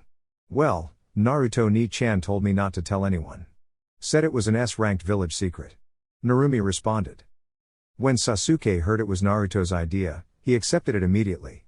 Oh. I mean, if Naruto ni-san thought it was a good idea to keep it a secret, I guess it was for the best. An SR rank S secret? Hinata gasped. But that means you can get executed for talking about it. Oh. Then I guess I didn't tell you anything, Narumi said with a sly smile, as she winked at her friends. Kinda jealous though. You had a freaking kunai in your gut, And a couple days later, you're completely fine. Sasuke told Narumi. Meanwhile, I get a few scratches from some crates and kunai, and I look like a freaking mummy over here. He lifted his arms as he complained. These bandages are itchy and annoying. Fu chuckled as she watched her friends. The way they had blown off their Jinchuuriki status like it was nothing had really touched her. They knew what she and Narumi were, but they didn't care. To them, both her and Narumi were normal girls. That was all Fu had ever wanted to be. So, I gotta ask. How did you guys know where I was? Fu asked her friends, who were more like family to her now. Oh. Well, you see, Mushimaru came and led us to you. Narumi told Fu. It was Mushirama, you idiot. Sasuke tried to correct her. Gee guys? Wasn't it Mushiko? Hinata suggested. Fu giggled, before she called 4 beetles, which landed on her hand. Which one of them was it? The Genin of Team 7 looked at the beetles closely. At first glance they looked similar, but upon taking a closer look, they realized they all looked slightly different. It was this one. Narumi pointed at a specific beetle. Right guys? Sasuke and Hinata nodded. This one? Are you guys sure? Fu asked, and the Genin of Team 7 nodded. Fu giggled again, before speaking. Sorry to break it to you guys, but that's Mushikan. Thanks, Mushikan. Fu thanked the bug by giving it some jam that was left over from breakfast. Oh. Well, it looks like you were wrong, Sasuke-chan. Narumi told Sasuke. Don't call me that. Besides, you were wrong too, stupid. Sasuke growled back. Hinata and Fu giggled as they watched the two argue. Whatever, Sasuke-chan, Narumi said as she rolled her eyes. Besides, there's something else we gotta deal with. Something more important. What's that, Narumi-chan? Fu asked Narumi. We have to get Kakashi-sensei back for not showing up on time. If he was here, we wouldn't have had to get our butts kicked so hard, Narumi said as she smacked her fist into the palm of her other hand. Fu felt a drop of sweat roll down her forehead when she saw the dark looks enter Sasuke's, and surprisingly, Hinata's eyes as well. She could briefly feel killing intent leaking from them as their auras darkened. The Genin of Team 7 cracked their knuckles. So, what's the plan? Sasuke asked in a low voice. Narumi smiled, though it wasn't one of her usual nice smiles. No, this was an evil smile. You guys know that orange book he reads all the time? Narumi started to explain her plan, and the two other Genin began to smile the same evil smile as they listened. Fu looked at them, slightly worried. An evil smile definitely did not fit their faces, especially not Hinata. With Naruto and Zabuza. Not bad, kid. Zabuza commented, as he saw Inari go through his stances. Hey, looks like you put in the work. Good job, Inari. Naruto complimented Inari. Inari smiled a proud smile as he wiped the sweat off of his brow. Told you. I'm gonna be the strongest swordsman to come out of Wave. Just you wait, Inari declared. Dinner's ready. Tsunami called out to the three who were in the yard of what was formerly Gato's mansion, which was now both the office for Wave Shipping Company, Wave's village center, and Tazuna, Tsunami, and Inari's house. In a couple minutes, Naruto, Zabuza, Inari, Tsunami, and Tazuna were seated around the dinner table, which was full of delicious seafood dishes. Naruto and Zabuza dug into the food with gusto, famished after a day of traveling. Tsunami's skill in cooking only made them more ravenous. Tsunami smiled as she watched Naruto eat. Life was so much better now. She could now say with confidence that life was good, unlike before, and she owed it all to the blonde man in front of her. I'm glad you're enjoying the food. Tsunami told Naruto and Zabuza. How could we not? Your cooking has gotten even better. Naruto complimented as he ate. Tsunami laughed modestly, with a hand covering her mouth. Well, I have much better ingredients to cook with, due to Wave's improved situation. Naruto gave her a thumbs up with one hand, as the other hand was occupied with a lobster claw. You've done a great job with this place.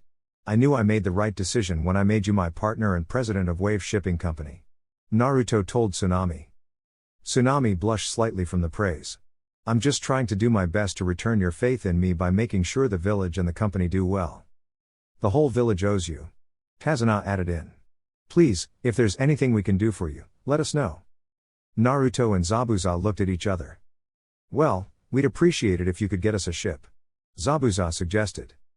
And a whole bunch of supplies. Naruto added in. Tsunami grinned. She'd been waiting to return even a small fraction of the favor Naruto had done for her.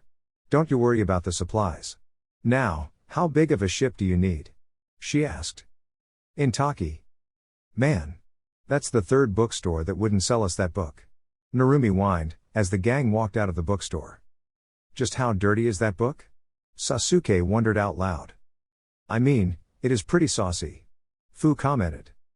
The three Genin of Team 7 turned around to look at her. You've read Icha Icha before? They asked almost in unison. Fu nodded. Yeah. I found a copy in the alley next to a whole bunch of magazines. The pages of the magazines were all stuck together, so I left those behind, but the book was in decent condition.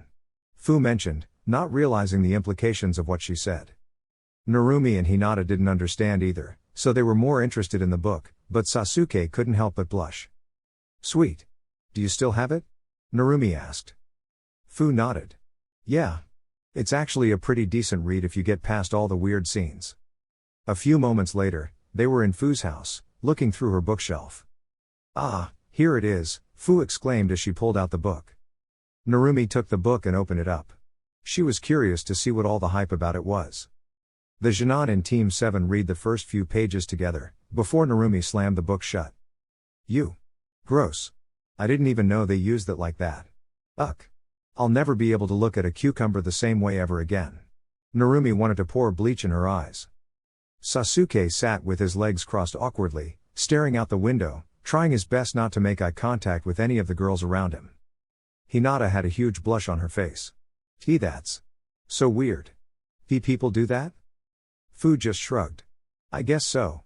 The story gets better in the second half. The first part is mostly just people. No. Please. I don't want to hear it, Narumi said as she plugged her ears with her fingers. I need to find some soap to clean my eyes. Ugh. Kakashi-sensei. You pervert. Narumi screamed as she ran to the bathroom to scrub her eyes clean of the filth that corrupted them. I need to go get some fresh air. Sasuke mentioned before walking outside with a strange gait. What was that all about? Fu asked Hinata in confusion. I'm not sure. Hinata replied. If you don't mind, I'll be taking this. You know, we might need it later. For pranking Kakashi-sensei of course, Hinata said with an embarrassed look on her face as she grabbed the Icha Icha book. Fu just winked at her with a knowing smile and gave her a thumbs up. Your secret is safe with me, Hinata-chan. Hinata's face hid behind the collar of her hoodie, as she sank inside her giant hoodie in embarrassment. Her hands, however, hid the book into her pockets. In Wave the next day. Zabuza whistled, impressed at the speed the small woman had organized everything. Is this good enough? Do you need anything else? Tsunami asked. How many people did you say this ship could hold? Naruto asked as he looked over the ship. Well, it's not the largest ship, so not too many. I'd say around 10 to 20 people. Up to 40 if you remove all of the cargo. Tsunami responded. Perfect. And the supplies? Naruto asked as he watched Tsunami's workers load crate after crate of supplies on board. Enough food to feed several hundred people for a couple weeks, some clothes, medical supplies, some sealing equipment, and some steel ingots. Tsunami responded. I gotta ask. What do you need all this for? She asked. I can't tell you that right now. Maybe later. It's sensitive information. Naruto replied. Tsunami nodded. She knew Naruto was a shinobi, and had to keep some secrets. She didn't want to pry into his business anyway. The workers will probably finish loading the ship in a few minutes. Tsunami informed Naruto, who nodded approvingly. Are you sure you won't need any sailors? Naruto shook his head. Zabuza has some experience sailing, and I can provide all of the labor force we'll need to sail this ship. Tsunami nodded, and a few moments later, the workers loaded the last crate into the cargo hold. Naruto and Zabuza boarded the ship, while Tazuna, Tsunami, and Inari waved at them. When will we see you again? Inari asked. Who knows? Hopefully, it won't be too long. Naruto replied as he waved at the boy and his family. Don't forget to keep working on your kenjutsu, Naruto yelled as the ship began to leave the dock. Thank you for your help, Tsunami-san, Naruto yelled out as the sails went up. Come back at any time. You're always welcome in Wave, Tsunami yelled back. Soon, the waving family were small specks in the distance. So, let's get going in earnest, shall we? Naruto suggested to Zabuza. I was just waiting for you to finish your sappy farewell. Zabuza replied with a smirk. Let's get moving. Naruto smirked. Kiri, here we come. In Taki. The ninja from Konoha is here. He's just outside the village. One of the hotel staff came and alerted the Jinan. Why, thank you. Narumi responded as she got up. The Jinan double-checked to see if they had all of their stuff with them. Fu watched sadly as she looked at her friends get ready to leave. It seemed her short trip in heaven was over.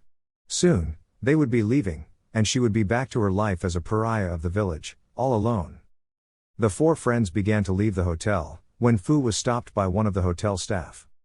Fu-san. A moment please? Ha, you talking to me? Fu asked in surprise.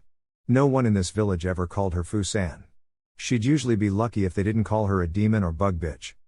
Indeed. Our boss wanted me to give you this. The hotel staff handed Fu an envelope. She opened it up, and saw a small letter and a key inside. She began to read the letter, with Team 7 reading it as well over her shoulders. Dear Fu-san. I'm the owner of this hotel, and one of the elders of the village. You may not know this, but my family and I were some of the hostages you helped save and protect from Sween and his henchmen.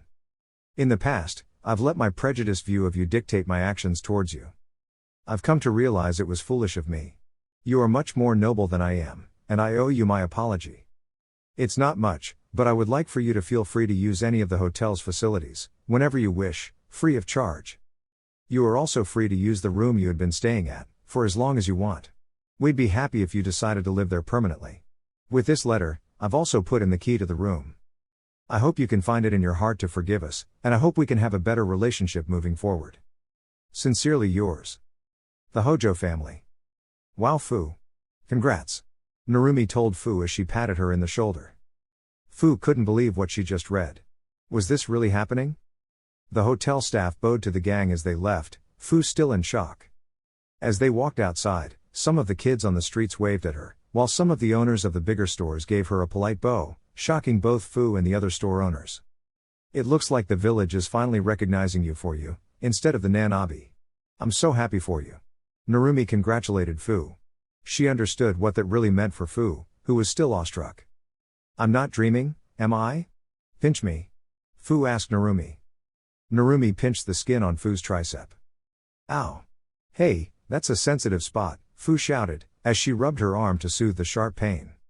Hey, you asked me to pinch you. Narumi responded, putting up her hands in front of her in defense. Fu smiled. She wasn't dreaming. Hinata and Sasuke also smiled at Fu, happy for their friend. Fu took a look at the village around her. Though there were still a bunch of disapproving and hateful looks, there were now several faces that looked on her favorably with smiles. Was this the better tomorrow they were talking about in those books she was reading? Suddenly, living in Taki didn't seem so bad anymore. She was broken out of her thoughts when she felt a hand on her shoulder. Looks like things are gonna get better for you, eh Fu? Narumi said with a smile. Congrats. Looks like at least some people aren't as dumb as I thought, Sasuke said to congratulate Fu, trying to look cool with his arms crossed, talking to Fu over his shoulders with his back turned to her. We're happy for you, Fu-chan. Hinata told Fu. You deserve to be liked. Of all of the faces that were smiling at her, these three were the most important ones. A smile that stretched from ear to ear formed on her face, as she tackled the three of them in a hug. Thanks guys. Everything got better once I met you guys. You're like the family I never had. Ah, looks like you three made a new friend, eh? A familiar voice called out to them, which made the warm smiles on Team 7's face change to that of a serial killer. They whipped their heads around to see who it was. Narumi tried to hold her smile, but she couldn't help but grit her teeth. Kakashi-sensei. Kakashi was a little thrown off by the way she said sensei. What was that all about? Hey! Who let this guy in here? Narumi asked. I thought nobody knew how to get in. Shibuki stepped forward. I decided to let him in, when I heard he was outside. Moving forward, Konoha and Taki will have much closer ties. Yo! You guys ready to head back to Konoha?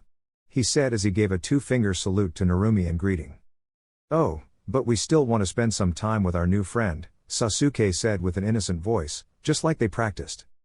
Besides, we have a gift for you that you might want to check out, Narumi said with a sickly sweet voice and smile. Warning alarms were going off in Kakashi's brain, but he brushed them off. What could a bunch of Jinan do to him anyways? Besides, he liked gifts. Everyone thought he was too cool for gifts, an image he maintained on purpose to look cool and to hide a weakness, but he was secretly a sucker for them. Especially when they came in small, rectangular, book-shaped packages. What is it? He asked in a disinterested voice, perfectly masking his excitement in his lazy tone. Oh, you know. It's one of those books that you like to read so much. I don't know what it's all about, since they wouldn't let us peek into it before they wrapped it for us, but it seems to be popular. Narumi told Kakashi as she handed him his gift. Kakashi tore the wrapping paper open, to see a familiar book cover. Ah! Icha Icha Sensei. A classic. I've read this one already. Thanks though, Kakashi said lazily. Narumi had to rack her brain quickly to make him open the book. Shoot. Of course, he read it already, that giant pervert. It's supposed to be a S special edition. Hinata quickly interjected. They said it has P pictures inside. Kakashi's one visible eye widened in defiance of Kakashi's will to look calm. Did you just say PPP pictures? Kakashi stuttered uncharacteristically, as he began to feel hot inside. Yeah. The bookstore owners told us never to open the book, since the pictures were inappropriate for us, Narumi said as she looked at Hinata gratefully. Kakashi began to breathe roughly, as he slowly opened the book with hands trembling with excitement. He had always wanted to see the famous cucumber scene illustrated. While Kakashi's attention was consumed by the book, Narumi looked at Kakashi with disgust, as she subconsciously covered herself. She wished she could wipe her memory clean of that disgusting scene. Sensei were not supposed to do that with their students, whatever that was supposed to be. When Kakashi opened the book, he saw a strange seal, that began to glow suddenly. Before Kakashi could react, as his fantasizing got in the way, the seal sprayed him with a sticky liquid, which was a combination of honey, jam, pheromones, and water. What the? Kakashi said as he sniffed the liquid on him. Did they say the book was a 4D experience as well? He wouldn't put it past Jiraiya to put something like that in a book. The man was a mad genius. Narumi, Fu, and Sasuke had no idea what he was talking about, but Hinata, who would secretly read the book at night, began to blush, knowing exactly what Kakashi was referring to. Suddenly, several swarms of different bugs began to amass around them, and headed straight for Kakashi. When he heard the ominous buzzing, Kakashi looked up and saw what looked like a black cloud. He booked it immediately. Shit. What the hell did I do to deserve this? Kakashi yelled as he ran from the cloud of insects that chased him. The four friends were rolling on the ground with laughter, crying and out of breath from laughing too hard. Oh man. My abs, Narumi yelled out as she laughed. You should have seen his face. Man, I wish I had a camera. Kakashi dove into the lake when he couldn't lose his pursuers after running for several minutes. The Jinan gathered around the lake and laughed at him. That's what you get for being late, you slacker. Kakashi's head rose out of the water, with a frog sitting on the lily pad that was on his head. This reminds me why I never became a Jonin sensei. Kakashi growled out to himself, before the frog jumped off and splashed water onto his face. With Naruto and Zabuza. Zabuza sailed the ship into a secret cove on a rocky island, that was covered in mist. So, this is the base? How many people do we have on our side? This island seems a bit small. Naruto asked as they jumped off of the ship. We have around 5,000 to 7,000 on small encampments on different islands. That way, if any of our forces get discovered, we'll still have many more that are hidden. Zabuza told Naruto as he tied their ship to a post. That's a good strategy to cut your losses and keep the rebellion going, but that seems like communication would be a bitch. Naruto commented. That's one of our biggest issues right now. Having to operate in secret due to our small numbers, communication and logistics has been a real headache. Zabuza responded. Naruto grinned. I think I got a few ideas that could improve that front. Zabuza raised an eyebrow. You haven't even seen our camps yet. What could you have possibly thought of? I'll let you know when I tell your leader. Naruto replied.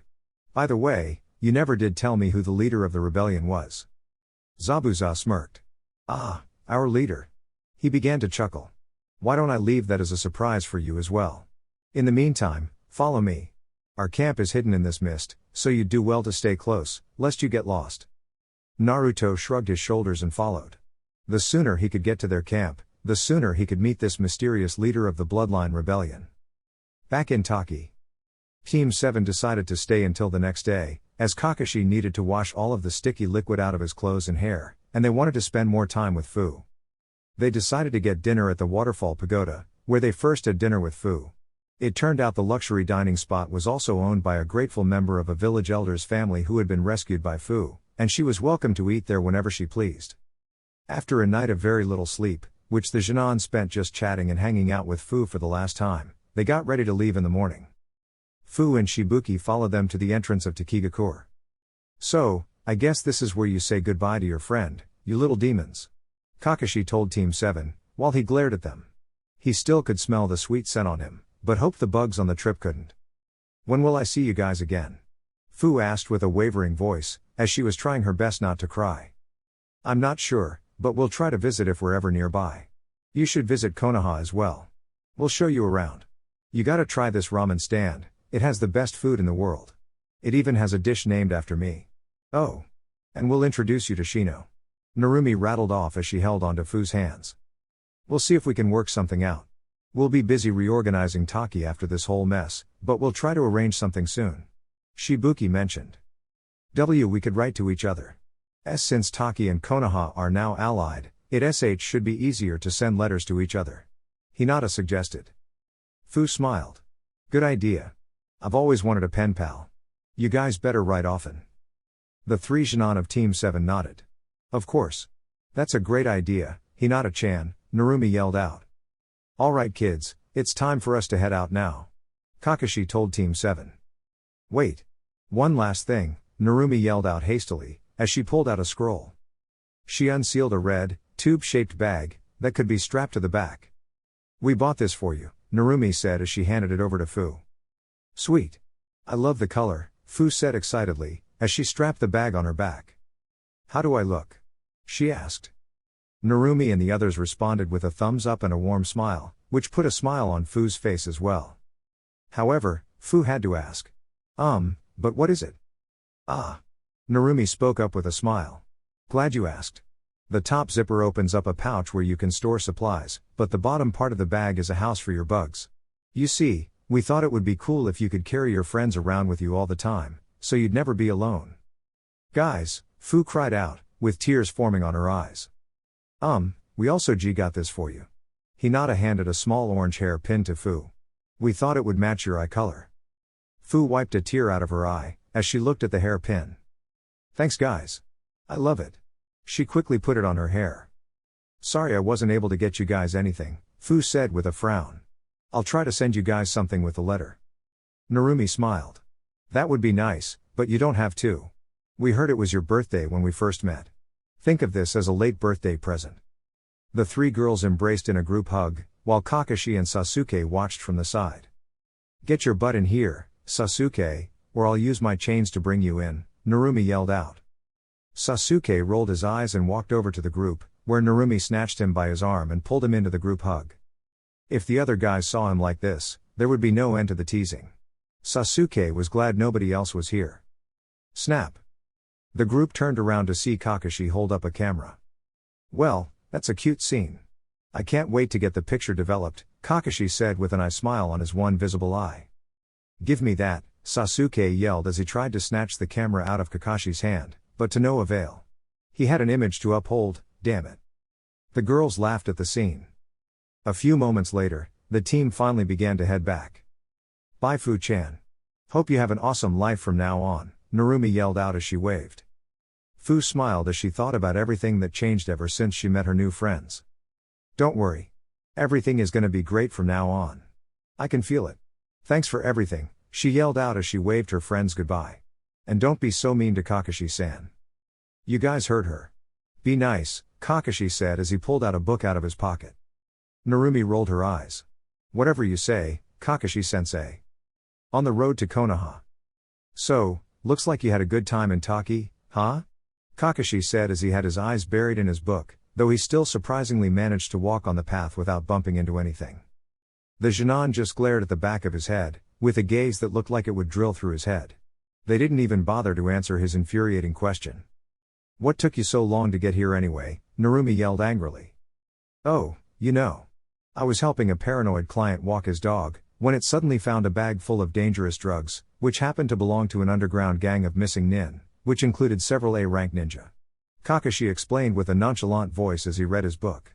I had to root them all out and then assassinate them after extracting everything of value, after several days of undercover work. Real time consuming stuff. Sasuke rolled his eyes at what sounded like an obvious excuse. Liar, Narumi shouted accusingly as she pointed a finger at the silver-haired Onbu captain. At least come up with a believable excuse, you slacker.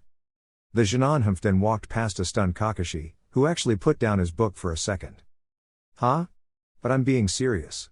Kakashi spoke to no one in particular as the Jinan left him behind. Damn these kids. Can't a man get some respect? Here I was, busting my ass off doing real work, while they were at Taki having a vacation. What's the big deal anyway? Kakashi grumbled to himself. In the Hokage's office. Roughly a day later, Team 7 and Kakashi stood in front of the Hokage, as they gave their mission report. As the Jinan gave their account of what happened, Hiruzen and Kakashi's face began to get paler the more they heard. I see. That's quite a turn of events. Due to the sensitive nature of the topics discussed, such as the status of your teammate and your new friend, let's keep this a secret for now, understood? Hiruzen barely managed to say with a face he forced to appear calm, despite how he felt inside. Hi, Hokage-sama. The Jinan responded in unison. Good. I'll have your mission bumped up to another A-ranked mission, and I'll have your pay sent to your accounts. Hiruzen told the team. The Jinan smiled at each other. They had added another A-ranked mission under their belts, this time, without Naruto-sensei. Now, if that's all, you're all dismissed. Except you, Kakashi. You stay. Hiruzen told the shinobi in front of him. Hi. The Jinan saluted the Hokage, as they began to leave. Woohoo.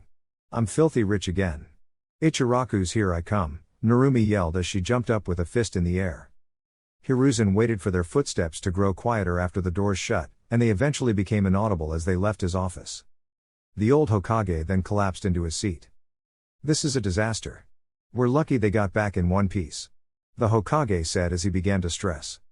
He smashed his table with his fist as he yelled at Kakashi. You were supposed to have reached them the day Naruto left. If I knew you would be this late, I would have sent someone else. You were the closest ninja available. What the hell happened? My mission took longer than expected. What was I supposed to do, abandon my mission? Kakashi said in his defense. Besides, they were in allied territory. I thought they were going to be fine. Nobody told me there was an insane traitor in their midst. You could have let me know. I would have sent someone else. Nobody told me there was a traitor there either, Hiruzen yelled back. Why would Naruto leave his team there with such a threat lurking? Isn't it partially his fault? Kakashi asked. I told him you would be there that evening. I ordered him to come to Konoha the moment he read my letter, as there was something urgent. We didn't really have the chance to talk about things other than the urgent mission I sent him on.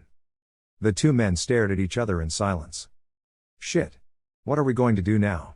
Naruto is not going to be happy, Kakashi said, breaking the silence. Not happy? He's going to be furious, Hiruzen cried out. And Narumi's well-being is the only thing that makes him act irrationally. When he hears a kunai went through. He's not going to hear about that. Hiruzen interrupted Kakashi. We're going to erase that part from the official accounts. Until Naruto returns from his mission, you'll be responsible for Team 7. But I never signed up to be Jonin-sensei. Kakashi complained. Consider it your punishment for your part in this fiasco. Hiruzen told Kakashi. Mine will be cleaning up this mess, and making sure Naruto doesn't find out. This is your newest mission. Operation, don't let Team 7 tell Naruto they were in mortal danger. It will be an S-rank mission. Hiruzen told Kakashi. In the Bloodline Rebellion camp. Zabuza led Naruto through a maze-like formation of rocky formations, which was hidden in a thick mist, before they arrived at a clearing with no mist. They had finally reached the camp of the rebellion. The two walked through the busy camp, towards a large tent in the middle, which appeared to be the commander's tent. Naruto looked around as he walked, and saw the place was full of rugged-looking shinobi, who looked like they had seen better days. The camp was bustling with activity, some training their skills, some being patched up from injuries they had received in their last raid, blacksmiths forging new kunai or other equipment they needed, and people moving things around here and there. The rebels kept a wary eye on the foreigner that was with one of their high-ranking members. Even as they saluted Zabuza, they observed Naruto with a suspicious look. Looks like they're quite wary. Naruto commented. Don't worry about that. They're just not used to seeing unfamiliar faces. Zabuza responded. Good. At least they know to always keep their guards up. Looks like they might be more useful than your average rabble. Naruto replied.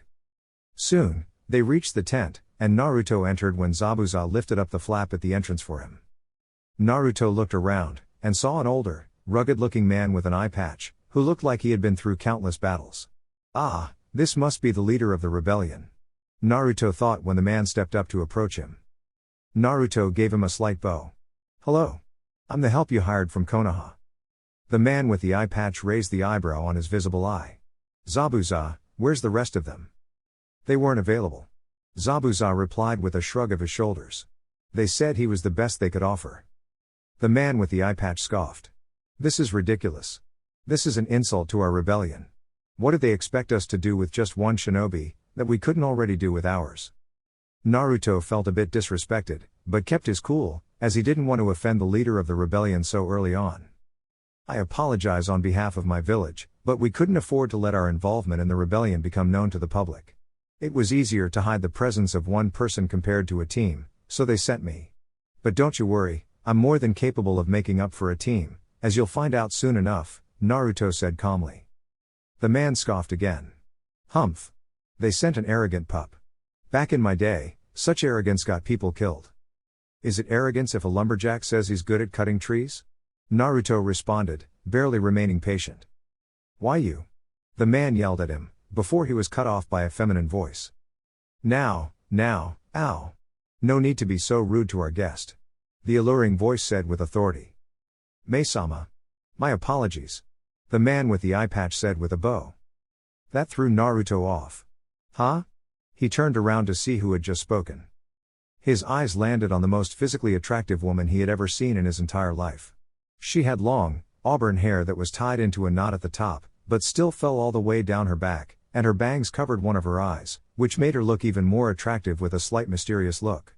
Her beautiful green eyes had a seductive, yet playful look to them, though a more observant eye would discover eyes that were sharp, attentive, and dangerous, having seen the terrors of war. His eyes subconsciously traveled further down, landing on a well-endowed chest, that would have most men dreaming for years to come. Beneath her blue kimono, which barely attempted cover her generous bust, she had a kunoichi's body, with lean muscles primed for action. She had her long slender legs crossed seductively, gently swinging the leg on top to a steady rhythm. Other than her undeniable beauty, which stuck out like a bright flower amongst dry thorn bushes, Naruto was shocked by how young she looked. She looked like she couldn't be that much older than himself, and she was apparently the leader of this whole rebellion. Like what you see? She asked with her alluring, yet playful voice. Naruto realized his mouth had been opened slightly, and closed it immediately. How dare you gawk at our leader with your ravenous eyes, ogling her as if she was a young, ripe fruit, ready to be picked and eaten slowly, whilst savoring the juicy flavor. Ow! The man with the eye patch, who was revealed not to be the leader, shouted at Naruto. The tent became silent. Literally nobody was thinking that, Ao-san. Naruto replied, breaking the awkward silence. Mei's bangs covered both of her eyes, casting a shadow over them, as her seductive smile turned into a deadly one. Ow! Shut up or I'll kill you, Mei said in a threatening low voice, as she gritted her teeth through her smile. My apologies, Mei-sama. I didn't mean anything by it. It's just that the man was staring at you. That's enough, ow. We get the point. Zabuza cut him off before he said something stupid again. I apologize for Ao's behavior. The young, female leader of the rebellion said to Naruto. It's quite alright. I suppose my stare could be interpreted in that way. It's just that I was surprised to see someone so young leading such a dangerous rebellion. Naruto explained. Hey. Nice save. Zabuza thought to himself with a smirk. Oh. Is that so? Mei said with a smirk. I assure you, my age does not define my power or capabilities. I would assume you would be somewhat knowledgeable on that subject, judging by how young you are yourself, Lumberjack-san. Naruto gulped when he heard the suggestive way she said Lumberjack-san. He attempted to look calm on the outside, but beads of sweat began to run down the back of his neck. Mei grinned when she saw how uncomfortable she was making Naruto. She had gained control of their interaction, and Naruto knew it as well. Mei knew she was sexy, and used it to full effect to control any situation she could. She would use anything to achieve her goals, using her attractiveness as another tool in her tool belt, as any true shinobi should. Within just a couple of minutes of meeting her, Naruto knew she was not someone to be trifled with. Sounds like you're quite confident in your abilities. What would you say your skill set includes, Fox-san? Mei asked. If I'm being modest, I'd say everything. Naruto replied, earning a glare or a roll of the eye from the others in the tent. And I'd prefer to be called Naruto. Namikaze Uzumaki Naruto. Or Uzumaki Naruto officially, I suppose, since I'm the clan head now. That got everyone's attention. This was the son of the legendary Yellow Flash of Konoha, and the clan head of the last remaining members of the fabled Uzumaki clan? I see. Glad to have you here then, Uzumaki Naruto-kun, Mei said, emphasizing the kun. I'm Terumi Mei, the leader of our little rebellion. She stood up and opened up her arms, as she broke out into a smile. Welcome to the Kiri Bloodline Rebellion, Chapter 30, The Bloodline Rebellion Part 1. In the commander's tent. Now that you're with us, we can't have you looking like you came straight from Konoha, now can we? Mei said before she snapped her fingers. Chojuro, a 16-year-old boy with short, spiky blue hair and glasses on his face, ran into the tent and saluted Mei. You called for me, Mei-sama? Chojuro asked in a shy voice, a little wary of the blonde Konoha ninja also present. Yes. I'd like for you to get Naruto-kun here, a suit of our uniform, a sword, and a hunter nin mask. Mei ordered. Hi. The young teen scurried off to get the supplies after his reply. Good. When Chojuro returns, I'd like for you to change into your new uniform. Since you're so adamant about keeping your identity a secret, you may wear the hunter nin mask when you go on missions. Mei told Naruto. A good idea, Naruto agreed with a nod. So, what would you have me do? He asked the young leader of the rebellion. Before I can figure out what kind of assignments I can give you, I'd like to send you on a mission to figure out what exactly you're capable of. A small test of sorts. Mei explained. I know you're quite confident in your abilities, but all we have are your words. We'd like to see some of your skills for ourselves. I hope you don't mind, do you, Naruto-kun?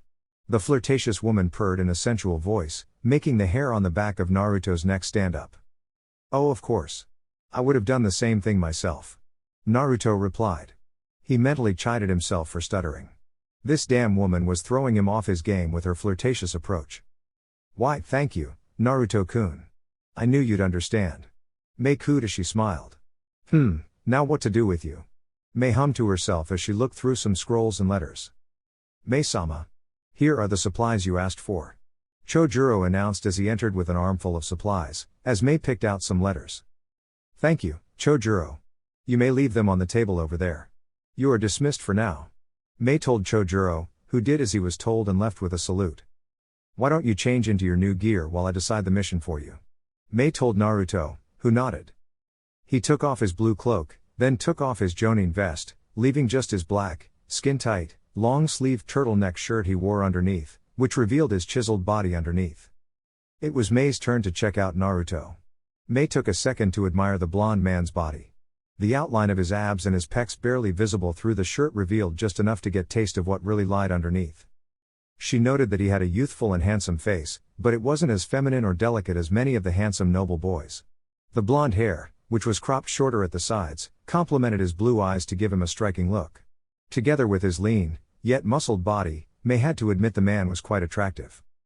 Naruto, however, was oblivious to Mei's observant eye on him, and dressed himself in the classic Kiri Onbu attire, a dark gray long-sleeved shirt with a lighter gray flak jacket with shoulder guards on top. On his arms were grayish-blue bracers made of several layers of tough cloth. Mei turned her attention away from the man, and got back to more important matters. Ah, here's a good one. This is a letter sent from some of our spies. One of the outposts overlooking a vital sea route has been sending and receiving a large number of letters recently, far more than usual. Clearly, they are up to something. Mei explained. I'd like for you to lead a small team and gather intel on what they are planning. I will act as my eyes on this mission, and will take the role of an observer. However, if he deems the mission to be going poorly, he will take control. Everything clear? Mei asked, smiling with her eyes and lips. Of course. Naruto replied. If I'm leading the mission, I'm assuming I'll be allowed to put my own team together? He asked Mei. Oh. Of course. Did you have someone in mind? Mei wondered. As this is an infiltration and intel gathering mission, stealth will be of utmost importance. I'd like to keep the number at a minimum. Naruto reasoned. Fair enough. So, who will you be taking? Mei inquired. I'll just be taking Ao. It'll be just the two of us. Naruto clarified. For the first time since their meeting, the playful smile on Mei's smile dimmed into a small frown. I did say outpost, but the place is more of a fortress. I hope you understand that while this is a test mission, it is still important, so I suggest you take it more seriously. I'd like to avoid unnecessarily risking one of my most capable officers for the sake of your pride. Don't you worry about that. The two of us will be more than enough, Naruto said confidently, waving off her concerns. I see. If that's the case, you may head out immediately. Go to the docks, and there should be a boat that will be willing to take you there, Mei said with a smile. Naruto nodded, as he strapped the sword to his back, and hung the mask to the side of his head. You can wait for Ao at the docks. I need to give him some last-minute instructions before you head out. Mei told Naruto. Naruto nodded and headed for the docks. When the tent flaps closed after Naruto left, the smile on Mei's face immediately vanished. Ao, Mei said in a low, commanding tone that oozed with authority. Yes, Mei-sama? Ao asked as he stepped closer to Mei. She was clearly about to say something that was meant for his ears only. If the mission begins to go south, leave him, Mei commanded Ao, much to his surprise. What if he is in danger? Ao questioned. Leave him to his fate. I'm not willing to risk you so he can stroke his own ego. It's not worth losing one of my most valuable officers for some pretty boy's dick measuring contest, Mei said with a cold tone. She had seen this many times before. Men who would recklessly put themselves in unnecessary danger in an attempt to impress her. The methods and the people varied, some of them had even been quite handsome. But what they all had in common was that they never returned. As such, Mei wasn't too concerned if Naruto didn't return. So what if another pretty boy went and got themselves killed foolishly? She had a war to win. She didn't have time for fools. If they wanted to throw their lives away in a futile attempt to get in her pants, they were welcome to have a date with the Shinigami. Keep a close eye on him. When you get back, I want a full report on the abilities you were able to see, is that clear? Mei commanded Ao. Ao nodded. Good. Now, unless you have any questions, you are dismissed. Mei ordered. Ao walked towards the dock, deep in thought. It was just him and Naruto infiltrating a whole fortress which was armed to the teeth. He mused over Mei's instructions as he neared the docks. Despite the flirtatious and playful facade Mei put up, she could be cold, calculating, and ruthless. Ao smiled as he pondered. That was exactly why he felt no shame in serving a woman 20 years younger than him as his leader. Thought you'd never show up. You ready to go, old man? Naruto teased when Ao got closer to the boat he was in. Humph. Back in my day, people showed respect to their seniors, Ao snapped back, as he entered the small boat that held Naruto and a rower. Let's get going then. Time to see if your bite is as good as your bark. Naruto smiled. If it's a show you want, a show is what you'll get. In Konoha, with Team 7. Let me guess, you were gonna be here on time, but then one of your Onbu members suddenly and urgently needed your advice on some relationship issues they were having, but then the person they were talking about appeared, and you had to sort things out between them before you could come here. Narumi asked sassily. That was oddly specific. But, yes. That's exactly what happened. How did you know? Kakashi asked in surprise. Liar. I bet you lost track of time reading that perverted book of yours. Narumi accused. The three Shinan looked at him in disgust, before they turned around and walked away from him. Kakashi stood there flabbergasted. Where is this coming from? I'm late a few times, and now I'm suddenly a pervert who loses track of time? He said to no one in particular. Hey! Get back here! A few minutes later. Ahem, so as I was about to say, before you so rudely walked away, I'll be your substitute sensei while Naruto is away on his mission. Kakashi told the team. Eh? Really? When's Naruto Ni-chan coming back? Narumi asked.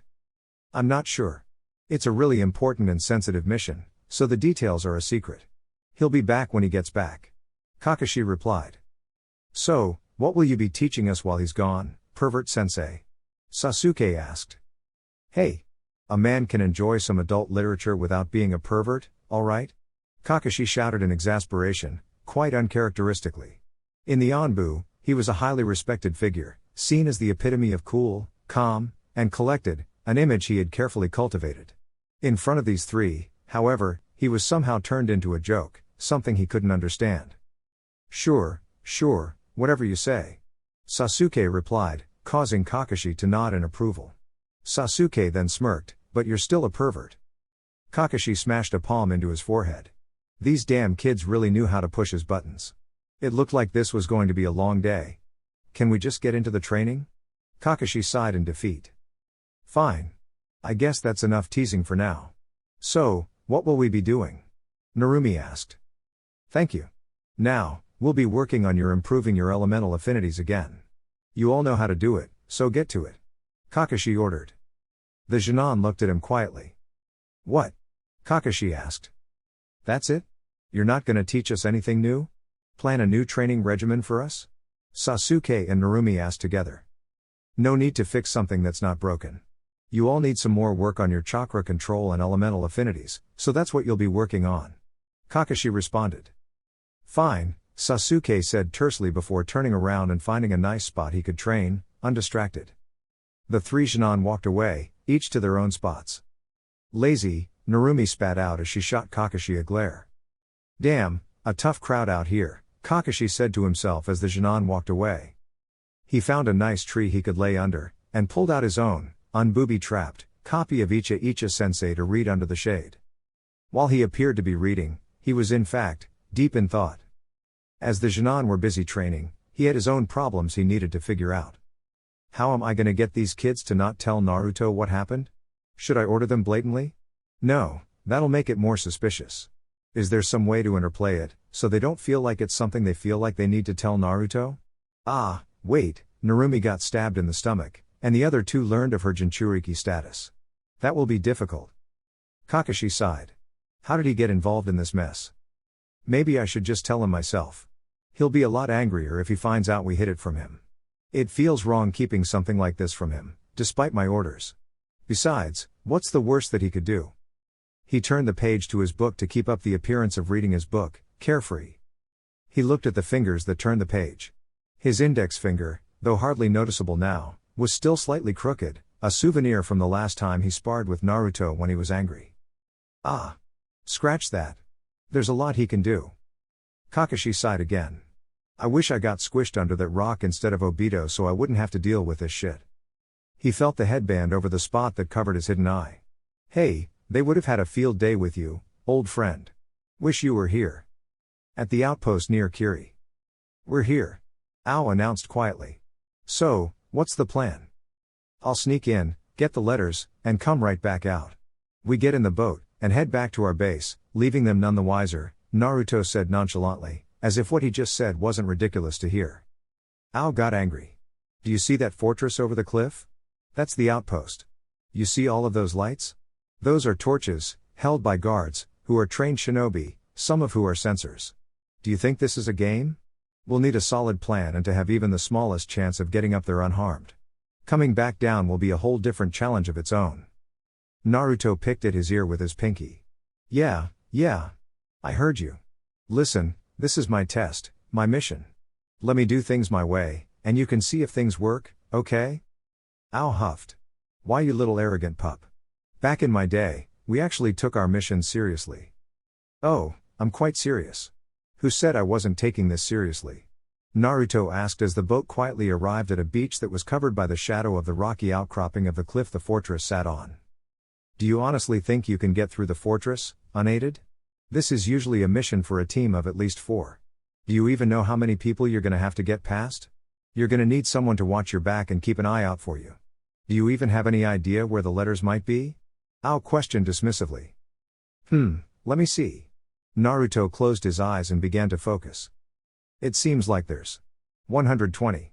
No, 127 people in there. The largest number of them seem to be on the top floor, as if it needs to be guarded more heavily than other spots. That must be the command center. I'll start looking there. Naruto answered as he sensed the chakra sources in the fortress. That surprised Ao. How did he know that? He closed his eyes and stretched out his senses. 127 chakra signatures. He opened his eyes in shock. This pup was a sensor too? Sure, Ao was able to sense them too, but he was the most powerful sensor to come out of Kiri since the Naruto Mizukage. They were still quite far off from the fortress, and Naruto was able to pinpoint each chakra signature. Naruto smiled at the shocked look on Ao's face. You might want to pick your jaw off of the floor, old man. A fly might accidentally fly into your mouth. Ao closed his mouth, which he wasn't even aware was hanging slightly ajar. "Now, get yourself comfortable. I'll be gone for a little bit," Naruto said as he weaved through a few hand signs. Meisai Gakur no Jutsu. Hiding with camouflage technique, Naruto whispered out, and began to vanish from sight, right in front of Ao. Ao's eyes almost popped out of their sockets as he watched the blonde boy in front of him become invisible in front of his very eyes. "Wow, that's the Nidaime Tsuchikage's jutsu. How do you know that?" Ao asked in shock. A voice whispered from behind his head. "Oh, you know. I picked up a few tricks here and there." Ao flinched as he turned around. He couldn't see, hear, or even smell Naruto. He focused his senses to locate Naruto. When he tried his hardest, he could sense the smallest trace of Naruto's distinct chakra. He was shocked. Ao was hailed as a prodigious sensor, and here he was, barely able to sense someone who was barely 2 meters away from him.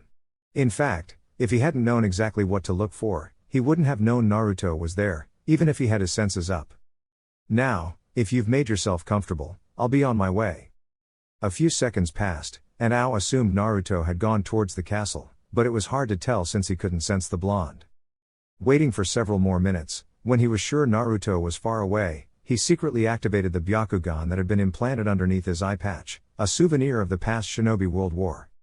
Only then could he finally find Naruto visually. He saw Naruto scaling the side of the fortress, remaining undetected. Incredible. With Naruto scaled the side of the fortress noiselessly, until he reached an open balcony on the top, where 2 guards were stationed, looking out into the seas to look for any approaching rebel ships. He boldly jumped between the 2, as he knew they couldn't sense him.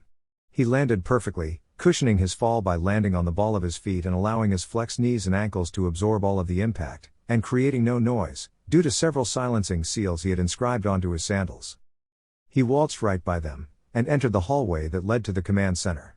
He easily slipped by each of numerous guards that lined the hallway, until he reached the door of the command center, which had 2 guards stationed on either side of the door. He didn't want to let the occupants know he had ever entered the fortress of an outpost, so he decided not to kill anyone. He had to wait for the door to open, and somehow slip right in, all without alerting the guards. He used the tree climbing technique to stick his feet on the wall, and positioned himself over the door, and waited patiently for someone to either enter or leave the room. After roughly 15 minutes of waiting, the door opened, as one of the officers left to go to the bathroom. In the short opening between the man leaving the room, and the door swinging shut behind him, Naruto released his hold over the threshold of the door, and fell in the gap between the open door and the room inside. Before his feet hit the ground, he caught the door frame with his hands, and swung himself up, so his feet reached and clung to the interior wall, and let go of the door frame, before the door closed on his fingers. Naruto was inside the command center now. He took a look around to see what he had to work with. There were several guards, stationed all around the room, and several officers were seated or standing around a large central table, that had a huge map unrolled on it. They talked and discussed amongst themselves as they pointed at various points on the map. Naruto scanned the room to see if what he was looking for was in the room. On one end of the table, there was a small pile of missives and letters sent from Kiri's high command. Naruto smiled. Bingo! Naruto climbed towards the ceiling, where the beams that held up the roof were exposed. He sat on one of the beams, as he began to strategize. If he just took all of the letters, they would know something was wrong, even if he was able to do it undetected. He would have to either replace them, leave the appearance of them being destroyed, or leave the originals and take copies instead. He decided on this last option, and quickly came up with a plan to implement it. He started by casting a subtle genjutsu on everyone in the room. It was so subtle, that everything was practically the same as reality. The only place affected was the part of the room the letters were in. It appeared that the letters seemed to still be there, untouched. In reality, however, Naruto had created several clones of himself to copy down the letters. With hands well practiced from his calligraphy practice for his Fuinjutsu, he and his also invisible clones quickly copied down the letters as quickly as he could. After a little over 5 minutes, he had all of the letters copied down and sealed into a scroll. There was just one last thing he needed to do before he left. Even as smart and capable as he was, there was no way he could pile up the letters in the exact same way they were in before, and someone sharp might notice. However, he had a plan of his own. Naruto had invisible clones stand near the door, undetected, while he once again positioned himself over the door. He then began to wait once again. When the man who had left earlier came back, Naruto and his clones sprang into action. When the man casually pulled the door shut behind him, letting the momentum of the door close itself as he let go, Naruto left the same way he came in. Meanwhile, one of Naruto's clones pulled the door shut with much more force, causing the door to slam shut loudly. Another clone used a weak wind jutsu to send a gust of wind at the pile of letters. Naruto then released his genjutsu on the occupants of the room. Slam. Whoosh. Hey, watch it, you idiot. You're sending all of our orders flying all over the room. The commander of the outpost yelled at the man who just entered. Sorry, Commander. I could have sworn I didn't close the door that hard. Shut up and pick up all of the letters. I don't need your stupid excuses. Hi. The bewildered man then went on to pick up the letters. Meanwhile, Naruto jumped out of the balcony, between the two guards who never even suspected that an intruder had just entered and left right under their noses. Naruto landed softly in the sand, rolling once to dissipate the momentum, after his chakra-laced feet absorbed some of the impact. He then stood up and headed over to Ao. Ao had been secretly able to see Naruto's brazen actions with his Byakugan, down to the clones and genjutsu. He was shocked Naruto had been able to get away with such a bold approach. Other than the Meisai Gakur no Jutsu, hiding with camouflage technique, most of his jutsu were simple ones. Naruto had been able to pull off the risky and brazen plan only due to his flawless execution. Naruto released the jutsu making him invisible, and appeared in front of Ao, holding up a scroll.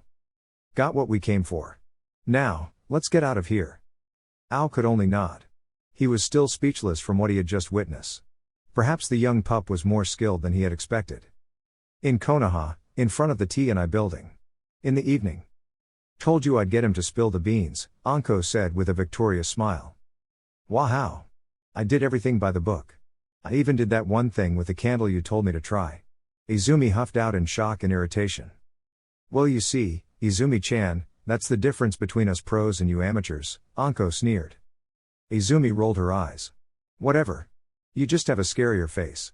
Once I grow out of my baby face stage, I'll get those jerks to sing like they were at a concert. Yeah, excuses, Anko said in a sing-song voice, dismissing Izumi. Now, if I remember correctly, someone owes me 5,000 ryo. Anko reminded Izumi as she stuck out her hand. Izumi rolled her eyes. Fine. A bet is a bet, I guess. Here's your money. She counted out a few bills and placed them in Anko's waiting hands. Ah, the sweet smell of victory. Anko hummed as she breathed in the scent of the bills. You know that's not very hygienic. Izumi advised. Sorry, what was that? I couldn't hear you, over the sound of my new fan, Anko said as she fanned herself with the bills she spread out into a fan shape. TCH. Whatever. Forget I said anything. Izumi rolled her eyes again. Wonder how many sticks of dengo I could get with this? Anko made a show by counting on her fingers with exaggerated motions. Don't tell me you're gonna spend all that on dengo, Izumi sighed in disbelief. Of course not. What kind of girl do you think I am? Anko said in a faux defensive tone. I'll be buying sake as well. Izumi's sweat dropped. Ah, right. Of course. That makes it much better. Anko snaked her arm around Izumi's shoulders. Why don't you join me? I recently won a bet against this amateur girl who thought she was a real hardass, so I'm loaded. The drinks will be on me. Izumi rolled her eyes again, before she started chuckling. Alright. I'll take you up on that. I need a drink after dealing with this one annoying girl who thinks she's too cool for school. There's my girl. Let's get going then, shall we? Anko began to take the younger girl to her favorite bar. For the record, I heard that not so annoying girl actually is too cool for school. Izumi just chuckled, going along with Anko's antics. After all, if you can't beat M, join M, right? At the bar. Geez, Izumi, that's the fourth guy you turned down tonight. He had quite a cute little ass too. Anko wondered out loud. Yeah. He wasn't my type. Izumi brushed off Anko's questions with a smile. You say that about everyone. What, you holding out for Naruto or something? Anko inquired. Izumi spat out her drink. What? Naruto? Oh, gods no. He's like my best friend. It would be weird to think about him like that. What? Girl, you're crazy. He's like one of the top 3 hottest guys in town, and you friend-zoned him? What, you prefer girls or something? Anko questioned. No. Of course not. It's just that he's not my type, Izumi said in defense. No, of course not. Let me guess your type. A guy with a smooth, silky black hair, a smaller frame, with soft eyes and a somewhat aloof attitude. Anko asked sarcastically. Now you're getting somewhere, Izumi gushed as she began to think about a certain man. Strong, silent, responsible type? Anko continued. Yes. Oh my. Did someone turn up the heat in here? Izumi asked as she looked around. The kill the whole clan and become an S-rank missing nin type? Anko said in a deadpan voice as she stared at Izumi with a look to match her delivery. Yes. Wait. What? What the hell? Of course not. Izumi was broken out of her daydream when she realized what Anko said. Anko chuckled. Izumi-chan, when are you gonna get over Itachi? He's a missing nin now. He almost killed your whole clan for crying out loud. That's not true. There's more to that story, Izumi cried out in defense, before she clamped her hand over her mouth. Shit. She was supposed to keep that a secret. Anko raised an eyebrow. Come again now? You know something about that incident that the rest of us don't? And no. Of course not. I'm just saying there must be more to that story. Itachi-kun would never act like that without a very good reason. Izumi tried to cover up her slip-up. Anko stared Izumi down with a stare that had broken down many of her interrogation victims in the past. Izumi tried to look calm, but she couldn't help but squirm a little under the veteran interrogator's stare. Anko decided to let it go. She was off work right now, and she didn't want to go into work mode with her friend. She'd let her keep her secrets for now. She changed the subject. Anyway, if you're not going to claim Naruto for yourself, you should hook me up with him. Anko proposed. Wait, what? You like Naruto? I was trying to set him up with Shizune-san. Izumi replied. What? Shizune-san? Sure, she's sweet, caring, nurturing, accepting, and kinda cute, but wait. I see where you're coming from. Anko admitted. But hey. What about me? I can be sweet. You can ask my snakes. Anko retorted. I'm sure you are, Anko. Izumi replied. So, what makes you a good match for Naruto? Is that even a question? He's hot, and I'm hot. Have you seen me? Anko said as she stood up and spun around dramatically, presenting herself to Izumi. Did you see that? Did you see how nice my ass is? It's very nice? Izumi didn't know how to answer. Damn right, it's very nice, Anko said as she lifted her head victoriously. All jokes aside, we get along. Him and Kakashi are some of the only guys who can deal with me, without being intimidated. I mean, if Kakashi would get his damn masked face out that damn book, and wanted to recreate the scenes with me, I'd be down, but at this point I'm not even sure he likes real women, Anko said slightly more seriously. Kakashi-san, eh? Izumi said as she rubbed her chin. Her mind began to scheme. Sure, her love was doing Kami knows what in Kami knows where, depriving of her of any love life, but damn it, if she couldn't enjoy romance of her own, she'd at least be the best damn matchmaker in this village. Anko could practically see the gears turning in her friend's head. Yes. Scheme away, my little devious mastermind. Scheme away. Get me my sexy hunk of a man. Anko cheered, as she patted Izumi on the back. In the rebels' commander's tent. This is troubling, Mei said as she read through the orders Naruto was able to copy from the outpost. According to these letters, they've been amassing a large force of over 1,000 shinobi to attack our base in Seagull Island, Ao said as he looked through the letters. This is bad. That's one of our biggest bases. We've got over 500 people there, and more than half of them are shinobi. Another officer commented. Shit.